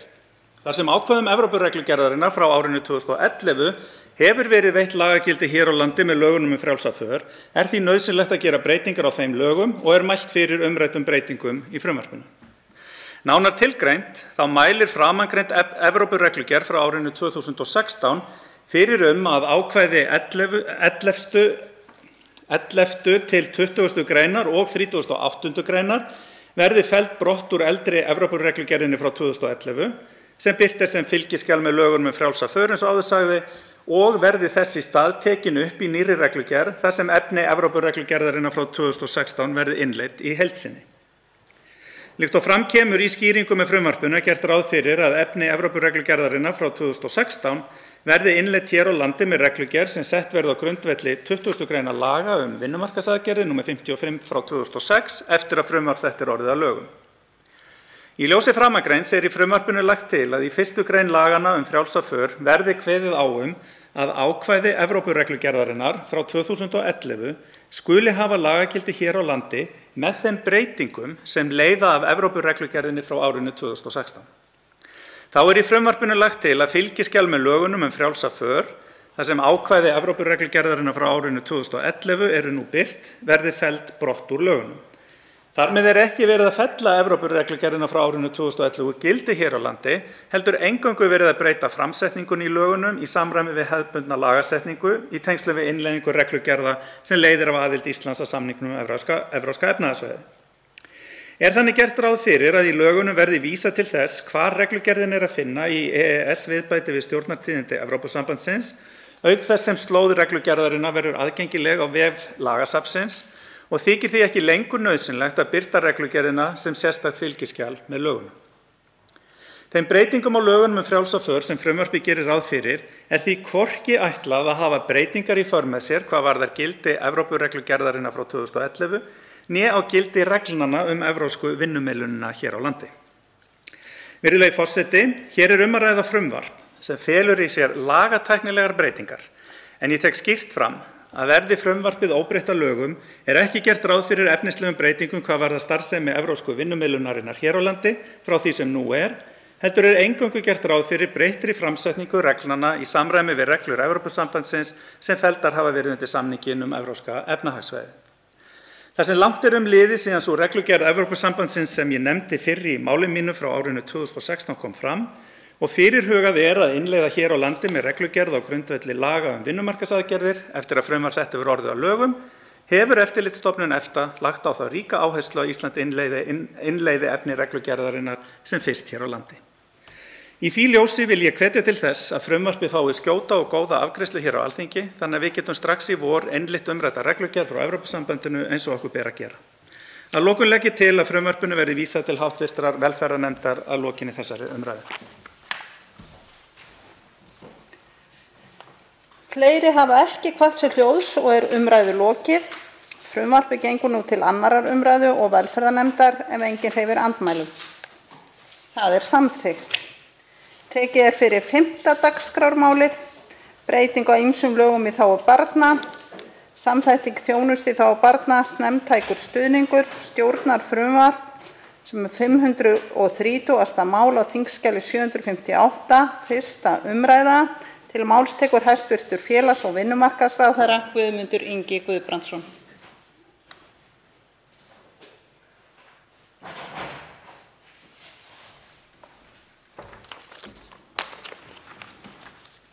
Virðulegi forseti, ég mæli hér fyrir frumvarpi til laga breytingu á ýmsum lögum í þágu barna, þar að segja sem tekur til samþættingar þjónustu og snemmtæks stuðnings.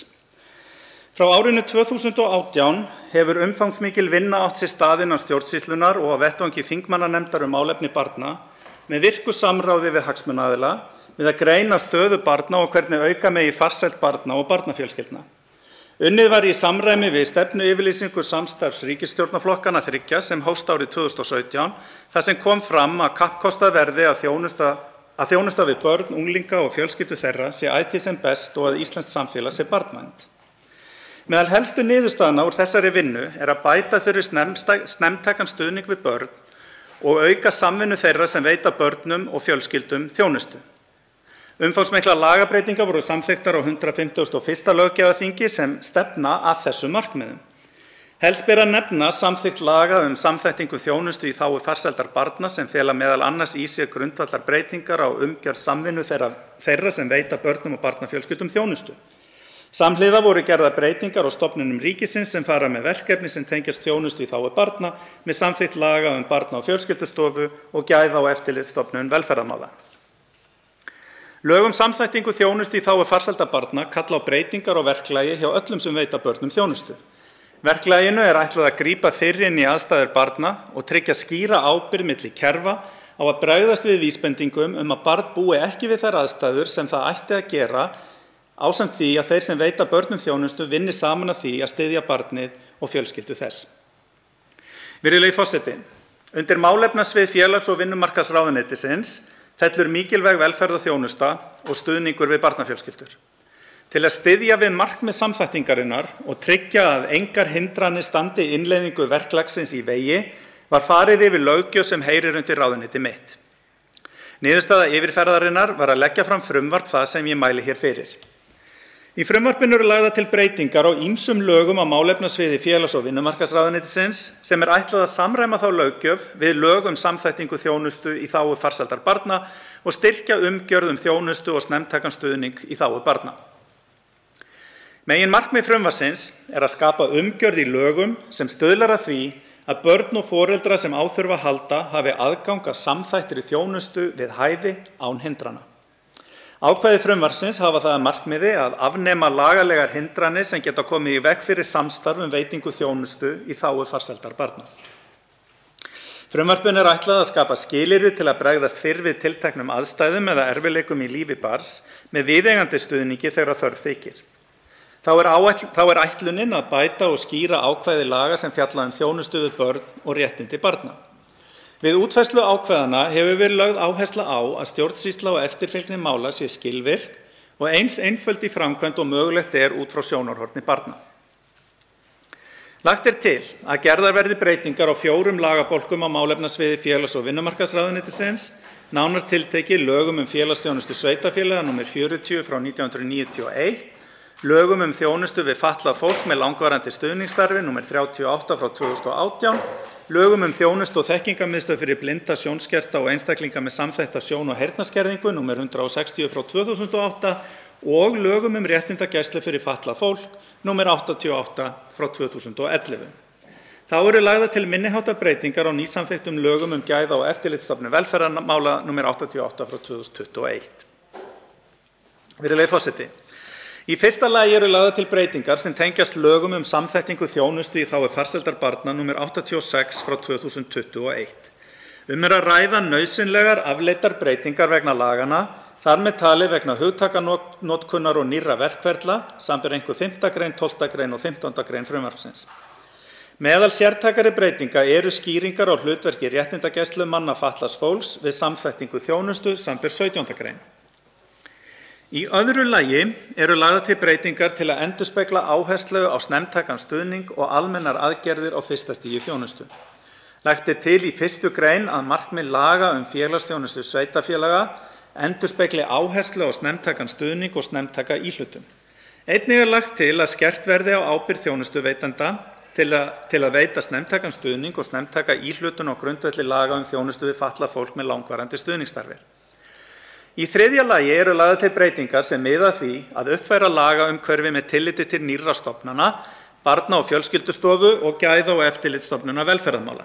Jafnframt eru lagðar til minniháttar breytingar sem tengjast starfsemi þessara nýju stofnana og hafa að markmiði að skýra valdmörk og draga úr óvissu ábyrgð á verkefnum sem tengjast þjónustu í þágu barna.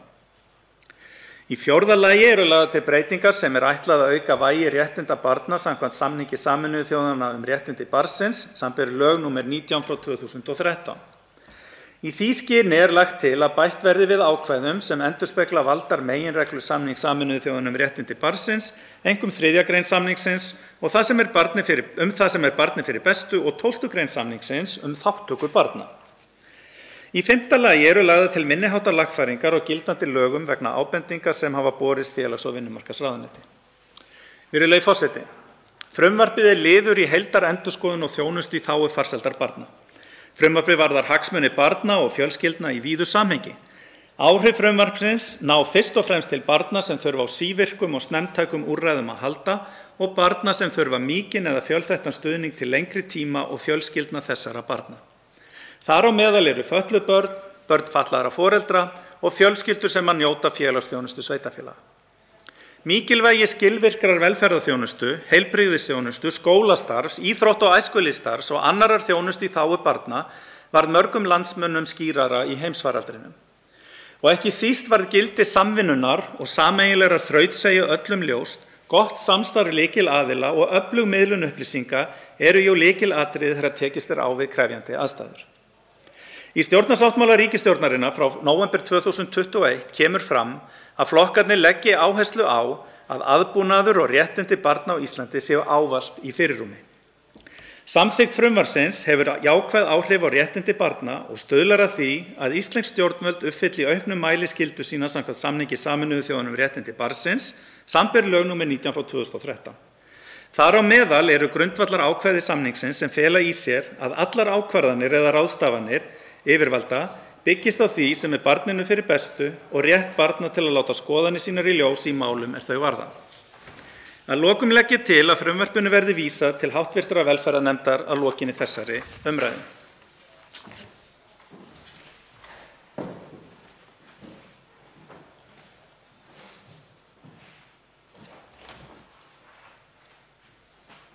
Þá veitir andsvar hv. 7. þingmaður Suðvesturkjördæmis, Eva Sjöfn Helgadóttir. Eva Sjöfn Helgadóttir.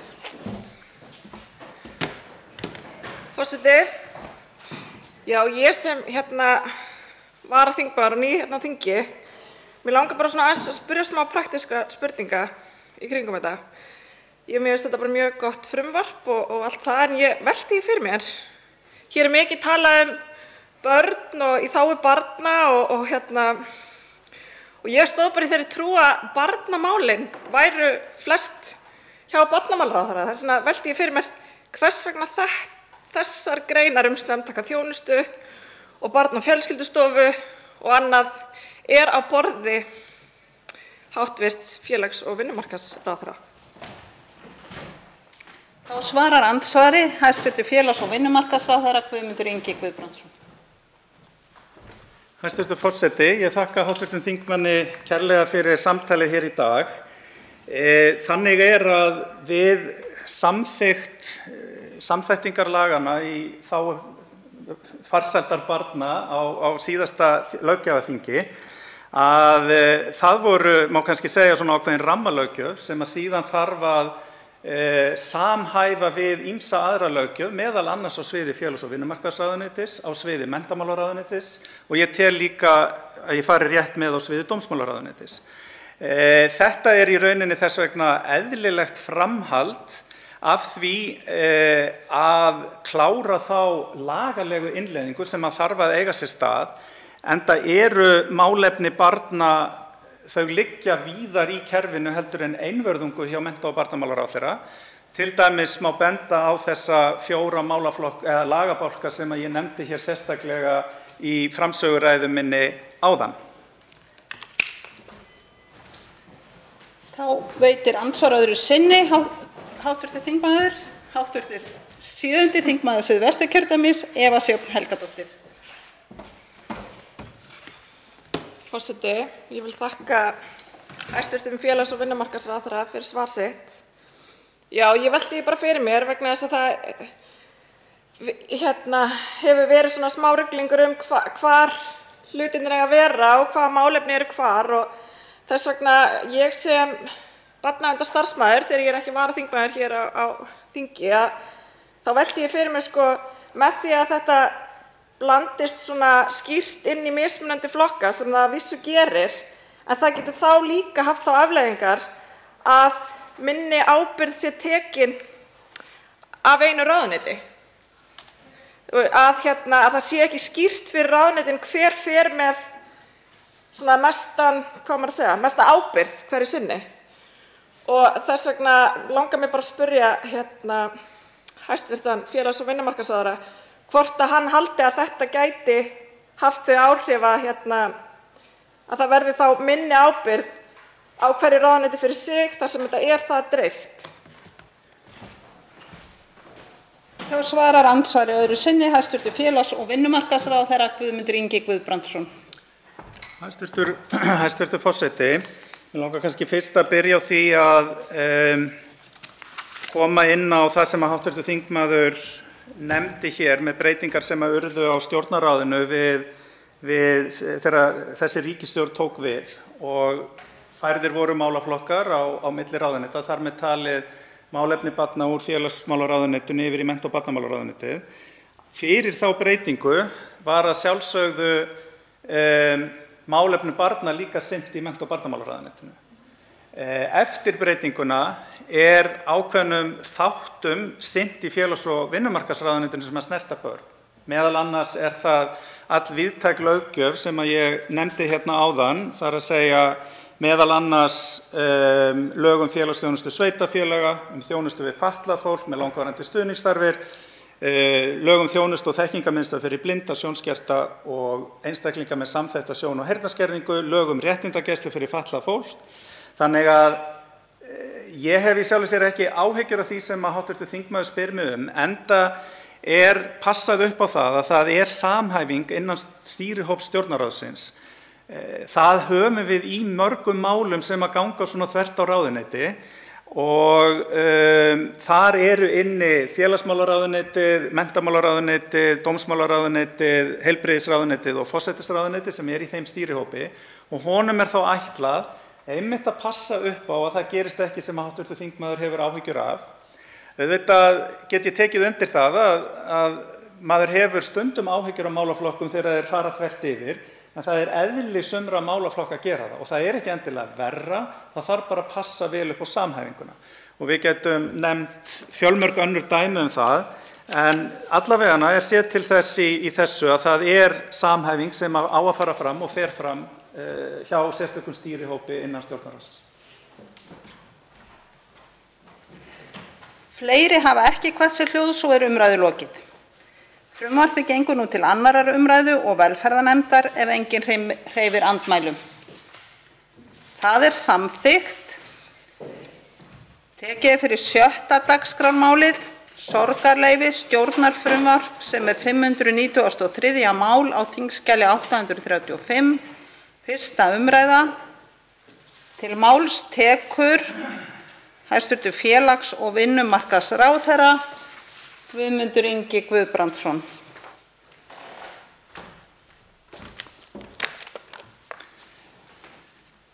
Hæstvirtur forseti, ég mæli hér fyrir frumvarpi til laga sorgarleyfi, en með sorgarleyfi átt við leyfi frá launuðum störfum á innlendum vinnumarkaði í kjölfar barnsmissis, sem og við fósturlát eftir 18 vikna meðgöngu eða andvana fæðingu eftir 22 vikna meðgöngu.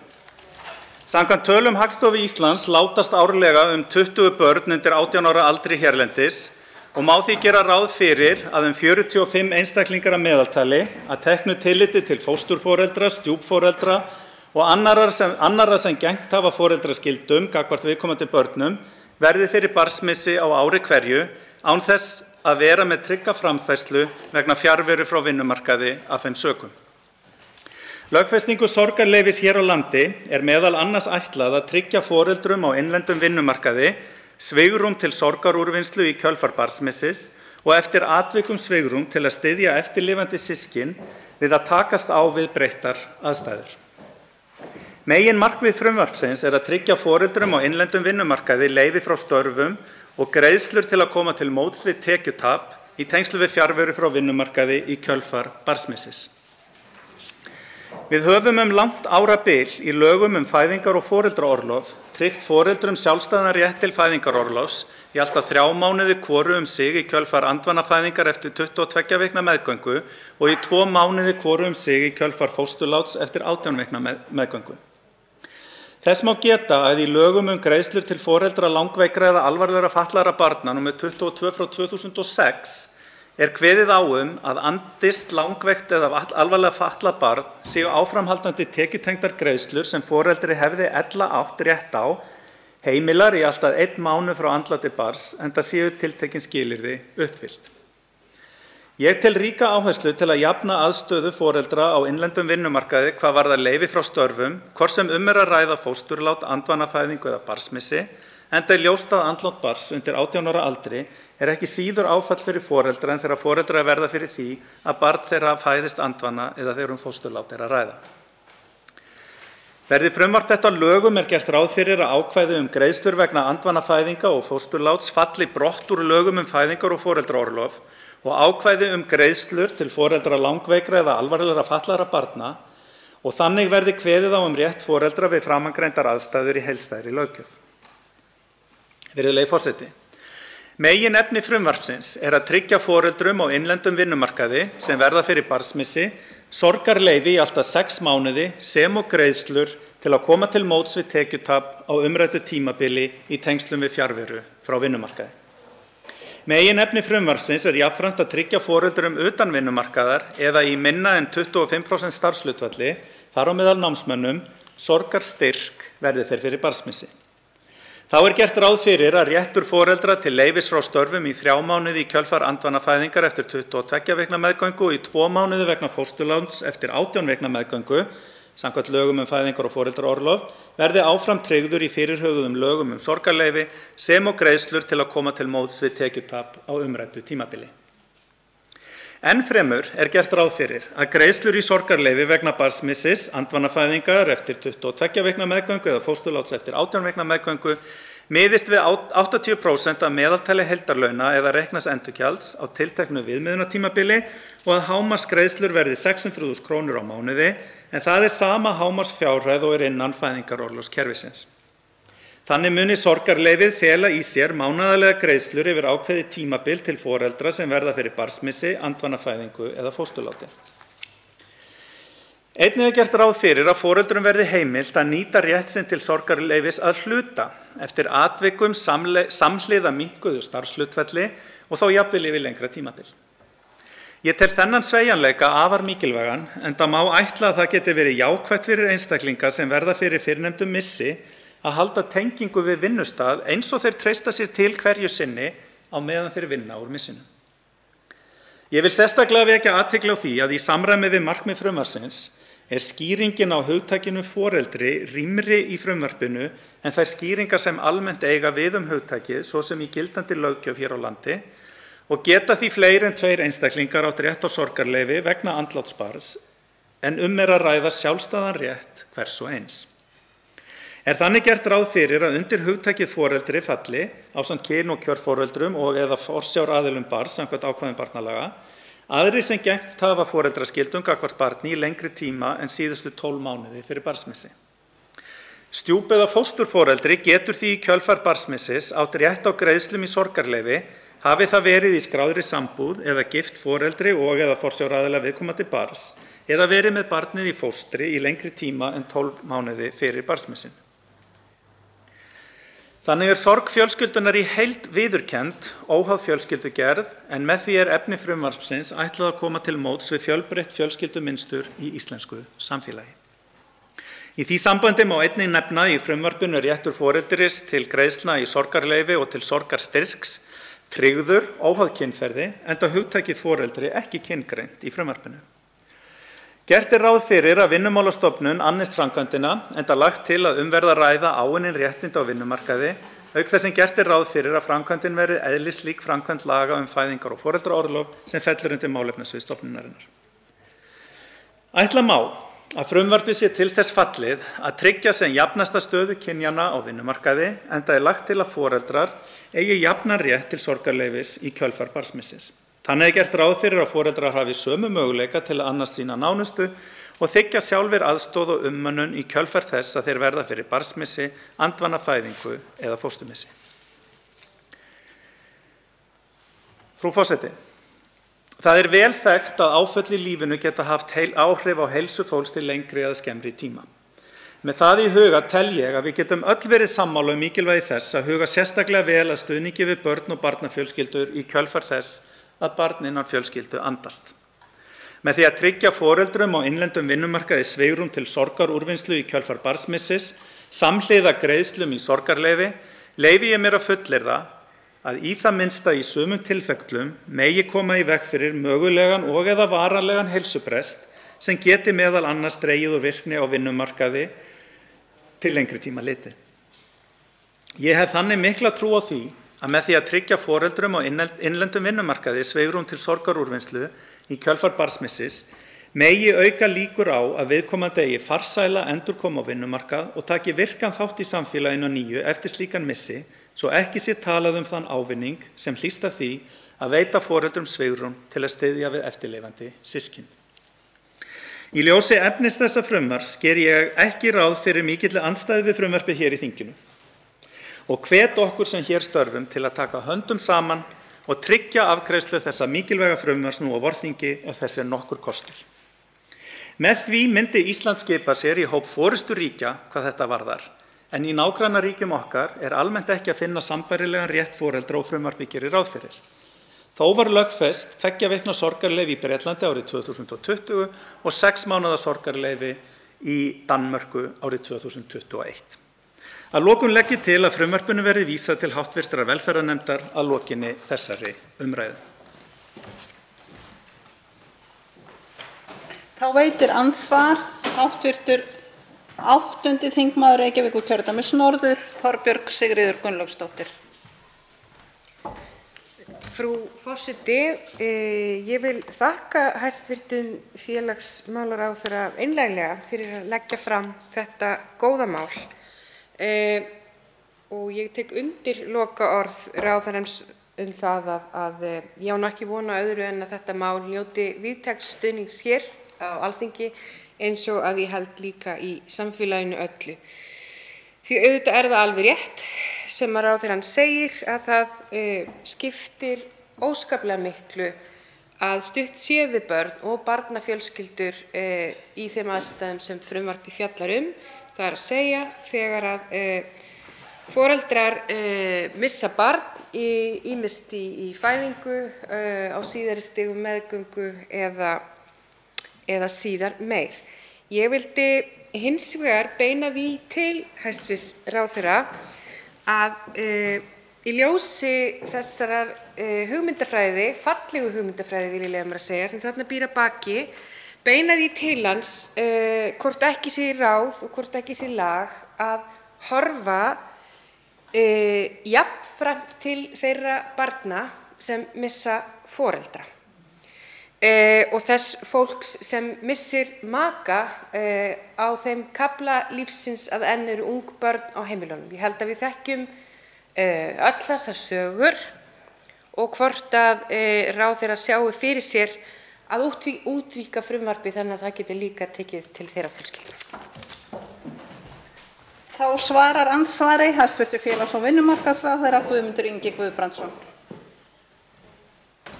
Frú forseti, ég vil þakka hv. þingmanni Þorbjörgu Sigríði Gunnlaugsdóttur kærlega fyrir andsvarið og fyrir góðar viðtökur við þessu frumvarpi. Ég lít svo á að við séum að hefja vegferð hér. Við erum ekki að enda hana. Við erum að byrja. Og ég tek vel í það að við lítum til þess að horfa til einhvers konar svipaðs fyrirkomulags þegar kemur að því að börn missa foreldra sína. Ég að vonast til þess, eins og ég sagði hér í framsöguræðu minni, að við klárum þetta mál hérna í vor og ég bind mikla vonir við það. Og í kjölfarið að því myndi ég vilja setja greiningarvinnu í gang í ráðuneytinu við það að meta hvaða næstu skref væri skynsamlegt að taka og ég vil þakka hv. þingmanni fyrir innleggið í þá umræðu. Þá veitir andsvar öðru sinni hv. 8. þingmaður Reykjavíkurkjördæmis norður, Þorbjörg Sigríður Gunnlaugsdóttir. Forseti, ég þakka hæstv. ráðherra kærlega fyrir svarið og ég get sýnt því skilning því sjónarmiði að þetta þurfi að taka í skrefum. Útiloka þó ekki að hér kunni að fæðast breytingartillaga og bind vonir við það kannski að í meðförum nefndarinnar þá væri það að minnsta kosti að mér þætti gott að Alþingi gæfi skýr skilaboð það sem ráðherrann hér sjálfur að nefna. Hér séum við að stíga fyrsta skref en að áfram verði haldið. Af því að ég sé þetta mál þannig sem óskaplega gott mál og mikilvægt að tryggja sorgarleyfi og sorgarorlof við þessar aðstæður. En þegar litið til hagsmuna þeirra barna að fá stuðning eða litið til þeirra foreldra sem að verða fyrir því að ég vildi leyfa mér að segja bara lífsins stærsta óláni að missa barn, að þá fá þau stuðning til þess eins og ráðherrann hæstv. Nefnir að fá svigrúm og stuðning við sorgarúrvinnslu.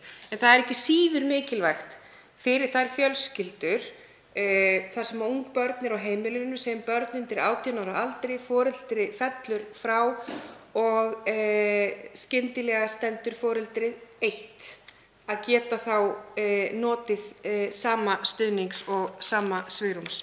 En ég fagna því að ráðherra sé að taka jákvætt í þessa athugasemd mína og ítreka það hvað ég er hrifin af þessu máli og ánægð með það og að það viðurkenni líka það sem barnsmissi að missa barn á lokastigum meðgöngu eða í fæðingu. Þá svarar andsvar öðru sinni hæstv. Félags- og vinnumarkaðsráðherra Guðmundur Ingi Guðbrandsson. Hæstv. Forseti, aftur þakka ég hv. þingmanni fyrir umræðuna hér þetta. Ég vil segja það að þetta var eilítið skoðað þegar byrjað var á þessu frumvarpi, akkúrat þetta atriði sem við þingmaðurinn hv. erum að ræða hér og ég veit að það var mat ráðuneytisins að gera þetta í fleiri skrefum. Þannig að eins og ég sagði hér áðan að ef ég gef mér það að það myndist sátt þetta mál hér á Alþingi og sátt það að þetta verði eitt af þeim málum sem við klárum í vor, að þá sé ég því ekki til fyrirstöðu að við hefjum strax vinnu við að skoða þetta nánar. Mig langar að nefna annað hér líka sem að gæti verið enn meiri framtíðarmúsík, að það er að skoða sorgarleyfi foreldra eldri barna, jafnvel að 25 ára aldri. Þetta er eitthvað sem ég held að við þurfum að skoða, en tökum eitt skref í einu og þetta er mikilvægt fyrsta skref, sorgarleyfi við barnsmissi, andvanafæðingu eða fósturlát. Og ég, eins og ég segi, vonast til þess að við náum að klára þetta mál í vor. Forseta láðist að geta þess við upphaf andsvara að 2 hv. þingmenn hafa óskað eftir að veita andsvar og þá veitir andsvar hv. 7. þingmaður Reykjavíkurkjördæmis suður, Helga Þórðardóttir.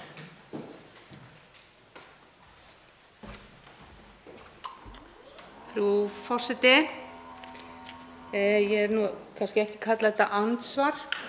Ég vil þakka hæstv. félagsmálaráðherra fyrir þetta góða frumvarp. Það er svo gott stundum að hrósa hérna á þingi í öllum þessum látum. Þetta frumvarp er mér alveg sérstaklega kært. Hvers vegna? Jú, vegna þess að ég hef starfað í 22 ár sem kennari á Barnaspítala Hringsins og bara þegar ég sá þetta frumvarp þá var mér hugsað til allra barnanna sem ég hef kvatt og hef kynnst foreldrum náið og mikið hefði verið gott að fá þetta fyrir. En gleðjumst, mjög gaman að þetta sé komið upp, svo bara takk. Þá svarar andsvari hæstv. Félags- og vinnumarkaðsráðherra Guðmundur Ingi Guðbrandsson. Já, hæstv. Forseti, ég vil þakka hv. þingmanni Helgu Þórðardóttur kærlega fyrir innleggið hér sem ég tel að sé mikilvægt. Ég tel að sé mikilvægt að heyra frá fólki sem hefur unnið þau störf sem þú hefur unnið á síðustu árum og skilur þetta betur en margur annar, þó svo að þau sem hafa lent í barnsmissi séu þau sem við erum, ég held að ég mun aldrei geta sett mig í þessa stöðu og ekkert okkar er að sjálfsögðu umboðið þess nema við höfum lent í þessu. En það er ekki umræðan hér. Umræðan hér snýst það að við erum að stíga gríðarlega mikilvægt skref með þessu. Og ég vil fá að taka það fram hérna líka úr ræðustóli Alþingis hversu mikilvægt samstarf ráðuneytisins við sorgarmiðstöðina var, svo að þau séu nefnd sérstaklega. Og ég hlakka til umræðu þetta mál áfram hérna í þingsal og framtíðarmúsíkina í framhald af þessu.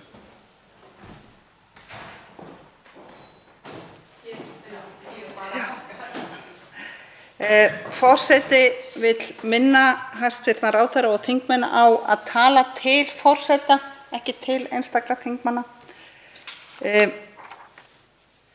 Þá er andsvörum lokið og til máls tekur hv. 4. þingmaður Norðvesturkjördæmis, Lilja Rafney Magnúsdóttir.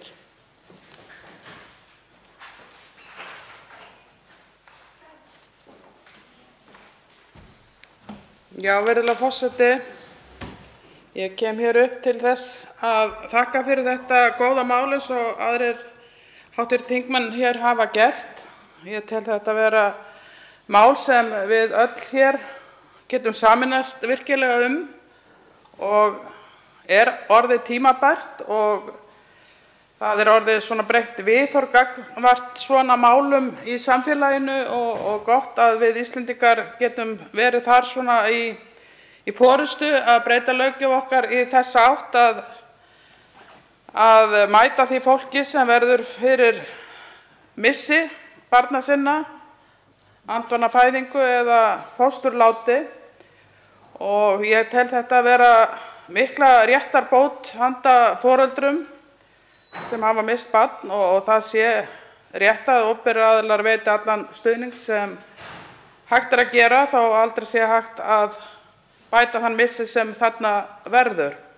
En að styrkja fólk í gegnum þessa erfiðleika með þessum hætti að það sé hægt að veita sorgarleyfi, það skiptir bara mjög miklu máli fyrir þá einstaklinga sem þarna eiga í hlut og það sé viðurkennt að einstaklingar þurfa að taka á við barnsmissi og tryggja að í okkar samfélagi getur fólk gert það án þess að hafa áhyggjur af afkomu sinni og stöðu á vinnumarkaði.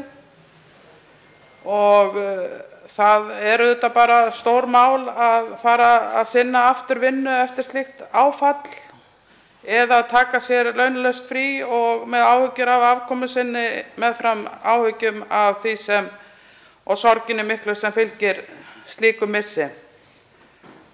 Og það að frumvarpið veiti hverju foreldri 6 mánuði sjálfstæðan rétt til leyfistöku, það þykir mér líka bara vera gott. Síðan verður það örugglega skoðað í framhaldinu alveg eins og að útvíkka frumvarpið hugsanlega með því að horfa til þess þegar að maki missir maka frá ungum börnum sem ég finnst alveg rétt að skoða í þessu samhengi. Og það sem kemur fram í frumvarpinu að fólk geti ráðstafað þessu sorgarleyfi eftir því sem hentar varðandi hlutastarf eða skipti niður eins og það best telur henta sér. Ég tel að sá sveigjanleiki sé mjög mikilvægur í ljósi þess að sorgin þetta persónuleg og hvert og eitt okkar tekst á við hana á sinn hátt. Og í þessu frumvarpi þá hugtakið foreldri útvíkkað til að innibera öll þau sem þar falla undir og það líka til að mæta nútíma viðhorf gagnvart þeim málum sem ég tel líka vera mikilvægt.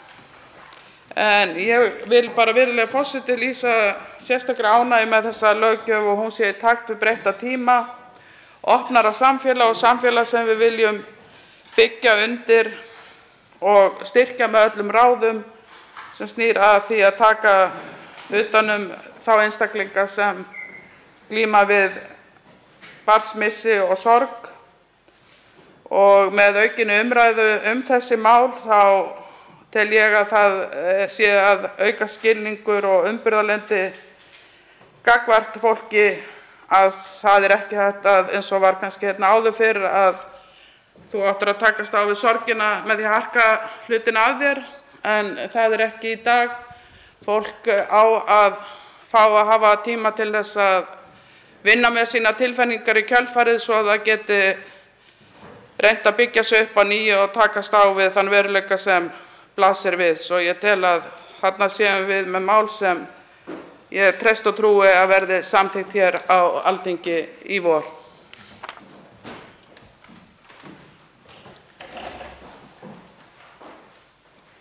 Til máls tekur hv. 6. þingmaður Suðvesturkjördæmis, Bryndís Haraldsdóttir.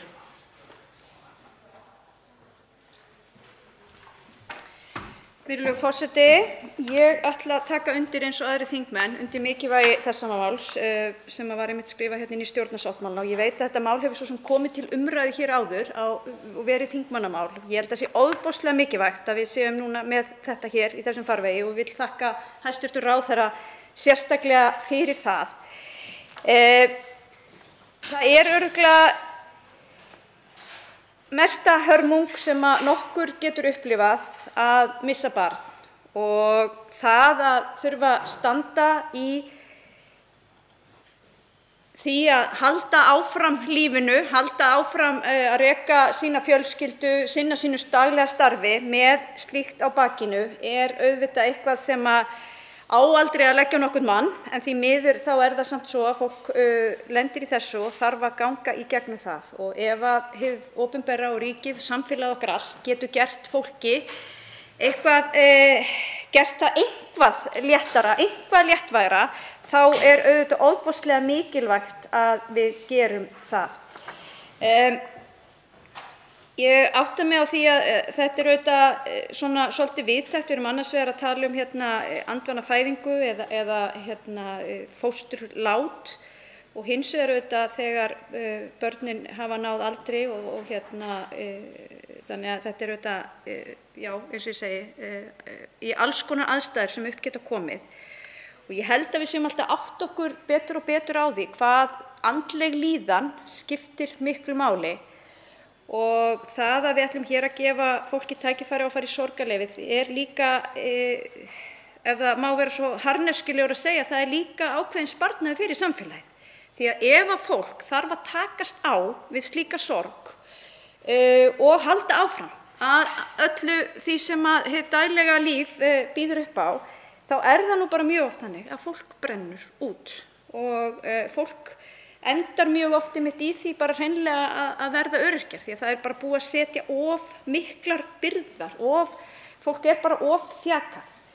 Þannig að ég held hér að við séum að stíga alveg ofboðslega mikilvægt skref. Þetta bæði mikilvægt fyrir þá einstaklinga sem munu þurfa á sorgarleyfinu að halda, fjölskyldur þeirra, önnur börn í fjölskyldunni, ég held að það skiptir líka ofboðslega miklu máli.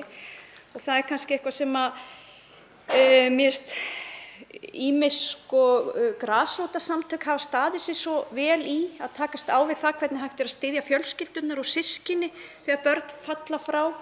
Mér sérstaklega hugsað til félag krabbameinssjúkra barna með það. Maður hefur fylgst með starfi þeirra og hvað þau hafa verið að stíga ofboðslega mikilvægt skref og verið mikilvægt stuðningsnet í kringum þá sem þurfa að takast á við þetta.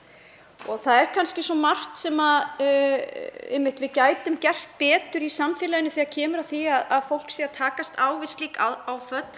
Og maður heyrir það oft að fólk verður oft svolítið svona buga bara því einhvern veginn að fara í gegnum kerfið, fara í gegnum það að fræðast hver sín réttindi og hvernig það þarf að bregðast við hinum og þessum aðstæðum. Þannig að það að við reynum að gera fólki það eitthvað örlítið auðveldara, annars vegar með þessu sem hér segir sorgarleyfi, en líka kannski bara þessum svona samfélagslega þjónusta sem við búum yfir. Og ég held þarna getum við líka horft til sveitarfélagana okkar, bæði ríki og sveitarfélög sameinast það að gera fólki það auðveldara þannig að fólk þurfi ekki að standa líka í baráttunni fyrir að finna út bara hvar liggja mín réttindi, hvaða möguleikar eru til staðar. Hvernig getum við einhvern veginn komist í gegnum þetta? Og þetta eins og ég sagði áðan, þetta ekki bara fyrir einstaklingarna sjálfa sem í þessu lenda og þeirra fjölskyldur, heldur fyrir samfélagið allt. Það bara ósanngjarnt og það ómannúðlegt að við séum að láta fólk takast á við sorgina á sama tíma einhvern veginn að þurfa að berja sig í gegnum kerfið sem við samt sem áður höfum byggt upp vegna þess að við viljum aðstoða fólk í þessari aðstöðu. Þannig að ég bara segi þakka hæstv. Ráðherra fyrir þetta og held að hér séum við með ofboðslega mikilvægt mál og ég ætla líka bara í ljósi þess hvernig þingfundir hafa nú verið þessa vikuna, þá held ég að sé mikilvægt að það hafi náðst sátt það að koma þessu mikilvæga máli.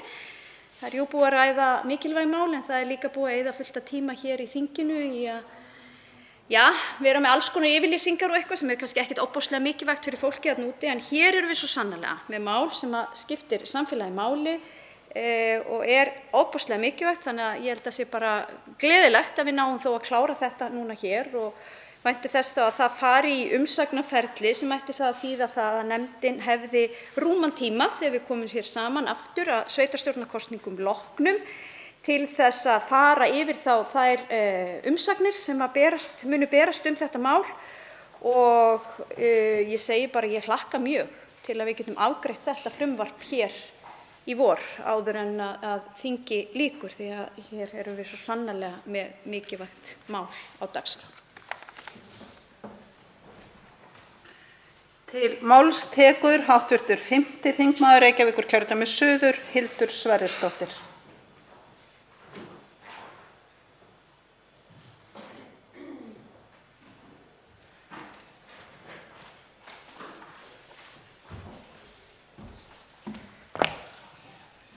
Virðulegur forseti. Ég vil fá að taka undir þakklæti í garð hæstv. ráðherra að leggja fram þetta mál. Þetta er vissulega svona eitt af þeim málum sem er ánægjulegt að fjalla hér í þessari ágætu pontu og inn í þessum sal og svona það er ágæt tilfinning að allavega svona stundum upplifi maður að maður sé að gera eitthvað gagn hér í þessu ágæta húsi og því er sérstaklega gleðilegt að mál sem þessi fái að komast á dagskrá hér til umræðu og vonandi verður áframhald á þeirri þróun þegar þing kemur hér aftur saman. Málið er í grunninn eitt af áhersluatriðum ríkisstjórnarinnar í þeim ríkisstjórnarsáttmála sem var saminn í upphaf þessa kjörtímabils. Það hefur verið farið ágætlega yfir efnisatriði þess, þannig að ég kannski hef ekki þörf á að endurtaka þau, en mig langar bara heilt yfir að lýsa yfir mikilli ánægju með þetta frumvarp ráðherra og mér finnst þarna það vera vel náð utan svona bara þessar praktísku hliðar þess hryllilega atburðar sem hér er tilgangur frumvarpsins.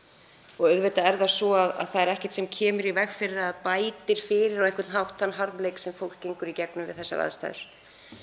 En það að ríkið taki til sín svona þann mannlega þátt að reyna að gera það sem hægt er til þess að einfalda í hvunndeginum líf fólks við þær aðstæður og létta á álagi og áhyggjum eins og hægt er kannski í þeim svona praktísku atriðum lífsins finnst mér mjög skynsamlegt og hvernig þau praktísku svona atriði hvernig frumvarpið nálgast þau finnst mér mjög skynsamlegt, bæði hvað varðar eins og með styrkurinn varðandi tekjumódeli finnst mér skynsamlegt, bæði með svona skynsamlegu þaki en líka að þetta sé alvöru tilgagns og geti hjálpað fólki í þessum aðstæðum. Einnig finnst mér mjög skynsamlegt og fallegt að eins og oft er í löggjöf sem að til dæmis varðandi börn og foreldra þá er oft kannski svolítið og kannski skiljanlega, ég ætla ekki að gera lítið úr því en ég hef áður gert að umtalsefni að það er oft svolítið svona einstrengisleg skilgreiningin á hverjir eru foreldrar og ég ætla ekki að gera lítið úr því og auðvitað þarf löggjafinn að hafa það á hreinu yfirleitt og oft hverjir nákvæmlega eru foreldrar barns að sjálfsögðu. En í þessum tilfellum að þar til dæmis er rýmkuð skilgreiningin þannig að eftir atvikum stjúpforeldrar eða svona fósturforeldrar eða aðilar í kringum barn sem eru í svona hinu eiginlega svona foreldrahlutverki að auki gagnvart barni að þetta í líka við þá aðila finnst mér fallegt og raunsætt á hvernig raunveruleikinn er þó að hann sé ekkert endilega alltaf svona niðurnjörvaður í öllum Excel-skjölum lífsins, svona eins og hið opinbera krefst oft. Þannig ég ætlaði nú bara að fara að koma hérna upp, þakka ráðherra fyrir þetta frumvarp. Það er gleðilegt þegar hið opinbera svona axlar mannlegu hliðina og ábyrgðina sem að fylgir því að reyna bæta líf fólks eins og mögulegt er, og þá tala ég nú ekki þegar það horfist í augu við harmleiki í sínu lífi. Takk.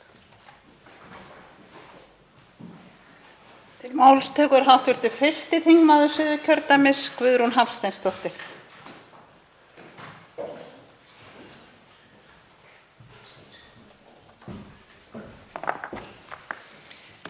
Já, virðulegi forseti. Ég vil byrja á því að þakka hæstv.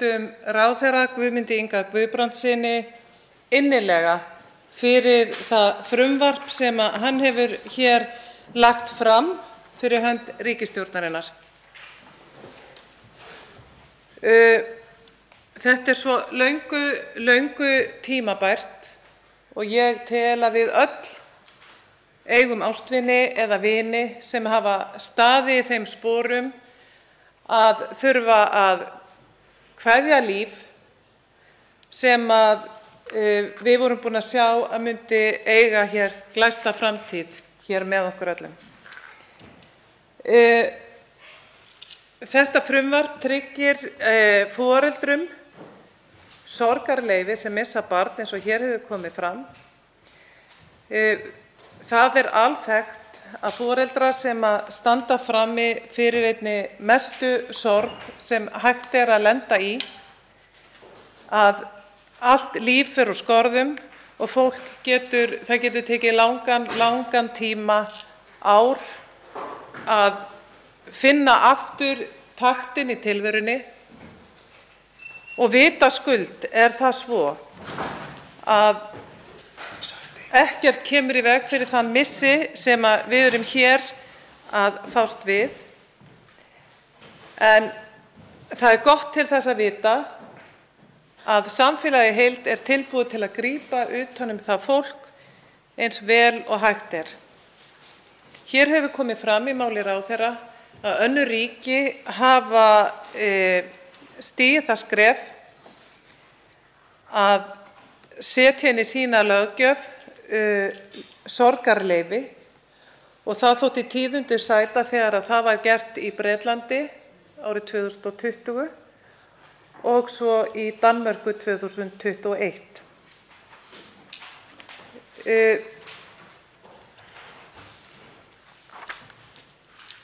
Það gert ráð fyrir því að réttur foreldra vegna meðgöngu eftir 22 vikna meðgöngu og svo vegna fóstursláts eftir 18 vikna meðgöngu, og að fólk geti átt rétt á 600.000 krónum á mánuði, sem þá hámarksgreiðsla í sorgarleyfi. Hér var haft samráð við Sorgarmiðstöðin og Vinnumálastofnun, og nú fer þetta mál til umfjöllunar í nefnd, og ég á ekki von á öðru en að nefndin muni fagna þessu frumkvæði sem hér er. Því stundum það svo að þau mál sem við erum að fjalla hér á þinginu, að þau gætu virst köld.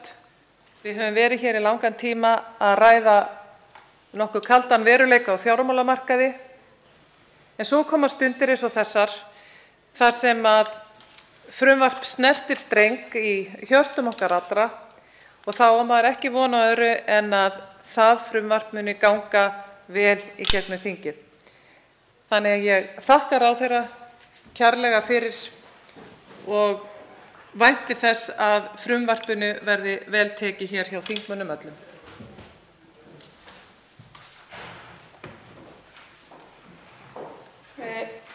Til máls tekur hv. 6. þingmaður Norðvesturkjördæmis. Virðist nú ekki vera viðstaddur, þannig.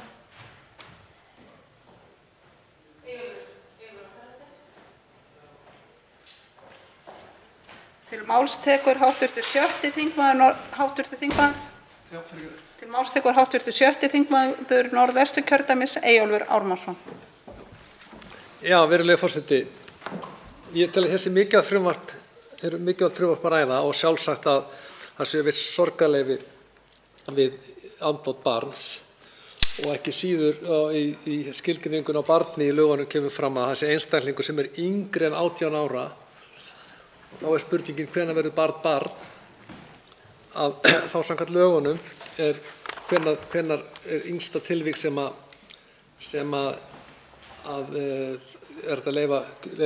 gefa foreldrum sorgarleyfi, og það kemur fram í lögunum að það sé við eftir 22. viku meðgöngu.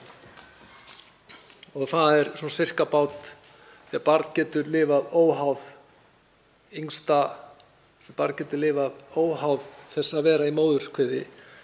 Og svo kemur fram í 8. grein, í 2. málsgrein, sé að ræða fósturlát eftir 18. viku meðgöngu á foreldri sjálfstæðan rétt til sorgarleyfis í alltaf 2 mánuði frá þeim degi sem fósturleiti á sér stað. Nú vil ég minna á það að lög um fóstureyðingar á Íslandi, síðustu breytingu, að þá hægt að eyða fóstri eða barni í móðurkviði í lok 22. viku. Og það miðar bara eingöngu við það hvenær barn getur lifað sjálfstætt óháð móður. Það er eina skilgreining sem þar átt við. Og ég tel alveg grundvallaratriði að það verði gerð breyting á þessum lögum að ákveði móður að eyða barni í lok eftir 18. viku, að þá geti hún líka farið í sorgarleyfi. Það er að segja að fósturlát eigi ekki undir, en heldur sé líka heimilt fyrir konu sem lætur eyða fóstri eftir 18. viku að hún geti líka farið í sorgarleyfi. Ég tel það rétt með breyting á þessum lögum, þar sem að það eigi þá bara ekki eingöngu fósturlátið, heldur líka það ákvörðun það að eyða fóstrinu eftir 18. viku. Annars tel ég þetta mjög þarft frumvarp og mjög gott, en ég rak augun í þetta atvik vegna þess að ég fór mikið að spá í hver neðri mörkin væru, og ég tel eðlilegt að það sé þá ekki eingöngu fósturlát, heldur líka þegar hún ákveður að eyða fóstrinu og þá sorg sem foreldrarnir fara þá í gegnum. Þá veitir andsvar hæstv. Félags- og vinnumarkaðsráðherra Guðmundur Ingi Guðbrandsson. Hæstv. forseti, ég vil þakka hv. þingmanni fyrir ræðuna. Verð að fá að spyrja hv. þingmann aðeins nánar út í þetta.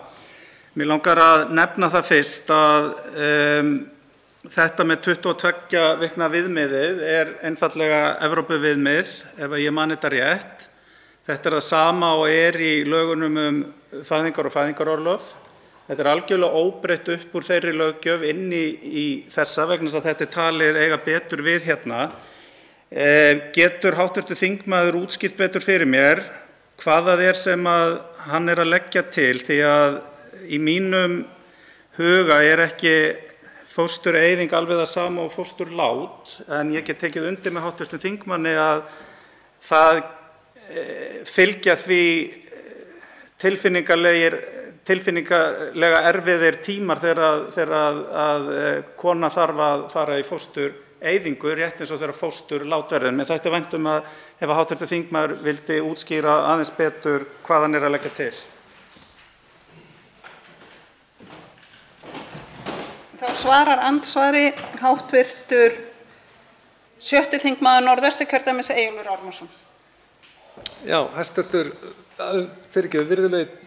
virðulegi forseti, ég þakka hæstv. ráðherra fyrir ansvarið. Það sem ég á einfaldlega við með því, og þetta var mjög gott ansvar, þakka honum fyrir það. Ég er algjörlega sammála því að það sé ágætis viðmið eftir að það sé veitt sorgarleyfi í alltaf 3 mánuði frá þeim degi andvanafæðing á sér stað eftir 22. viku meðgöngu. Það mjög ágætis viðmið. Það mætti jafnvel vera neðar, jafnvel eftir 20. viku. Það alveg sjálfsagt. Ég legg hins vegar til breytingu á því að 2. málsliður 8. greinar orðist svo: sé að ræða fósturlát eða móður lætur eyða fóstri eftir 18. viku meðgöngu á foreldri sjálfstæðan rétt á sorgarleyfi í alltaf 2 mánuði stendur í lögum. Ég tel eðlilegt að það séu 3 mánuðir þarna. Þannig að ég tel að réttur til sorgarleyfis eigi ekki eingöngu við fósturlátið, heldur líka það þegar hún lætur eyða fóstrinu eftir 18. viku. Mér finnst samræmi því, mér finnst ekki samræmi því, mér finnst ekki rétt að það eigi eingöngu við fósturlátið, heldur líka þá raun þegar hún hefur tekið þá ákvörðun að eyða fóstri eftir 18. viku. Það finnst mér réttlátt og í samræmi við það ástand og þá sorg sem að foreldrar fara í gegnum þegar þau taka ákvörðun að láta eyða fóstri eftir 18. viku.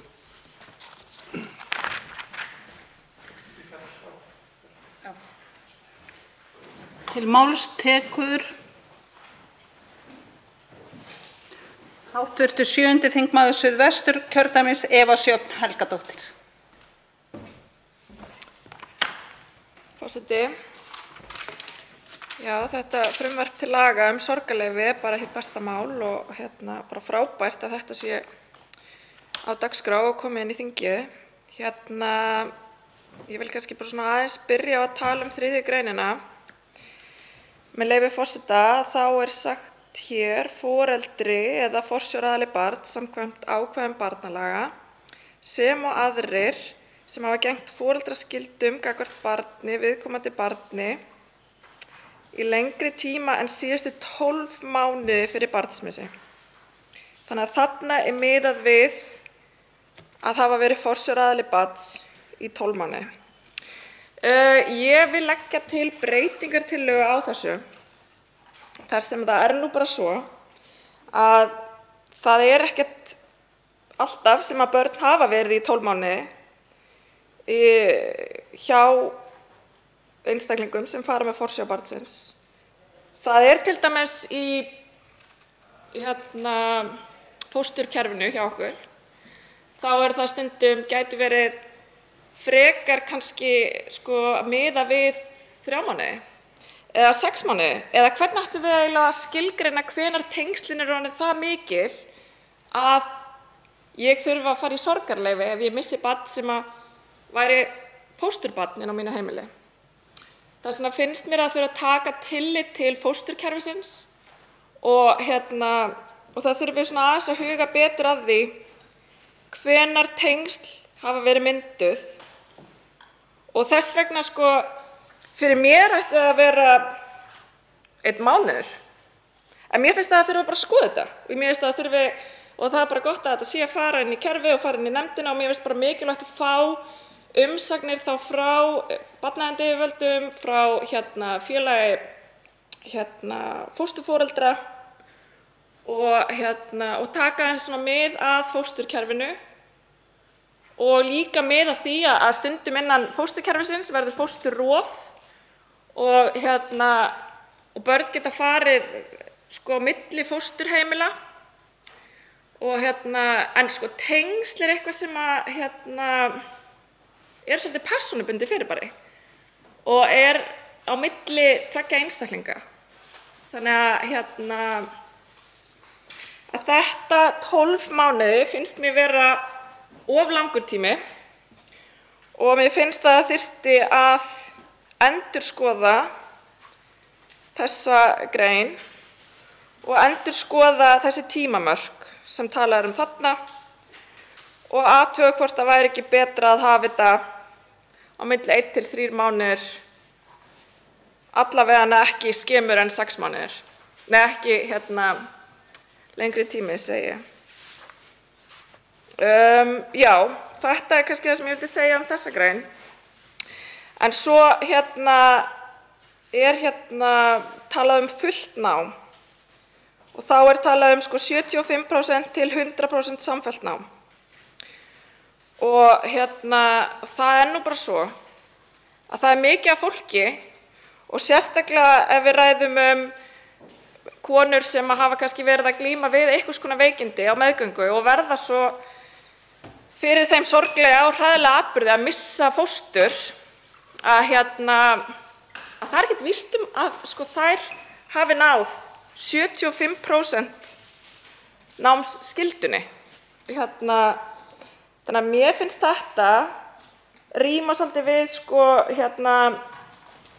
lögin sem eru sett til fæðingarorlofs og fæðingarstyrks í háskólanum og þar er bara fullt af einstaklingum sem að ná ekki þessu mörkum og fá því ekki fæðingarstyrkin nema upp á einhverja nokkra þúsundkalla og fyrir mér finnst mér mjög mikilvægt að við tryggjum að fólk sem lendir í svona áfalli innan háskólans eða í því námi sem þau eru, að þau geti fengið sömu réttindi þrátt fyrir að hafa ekki verið í 70 til 100% námi. Það er nefnilega talað 25% starfshlutfall, en samt gert miklu ríkari kröfur á það að þú sért búin að standa þig mun betur í námi heldur en að þú ert kannski á vinnumarkaði. Mér finnst það bara skjóta skökku við, og þetta er oft unga fólki okkar, ekkert endilega alltaf, en oft. Það kannski hafa verið eitthvað veikindi sem hafa gert það að verkum að þú hafir ekki getað verið í eða náð 75 til 100% námsárangri þá önnina. Það er talað hér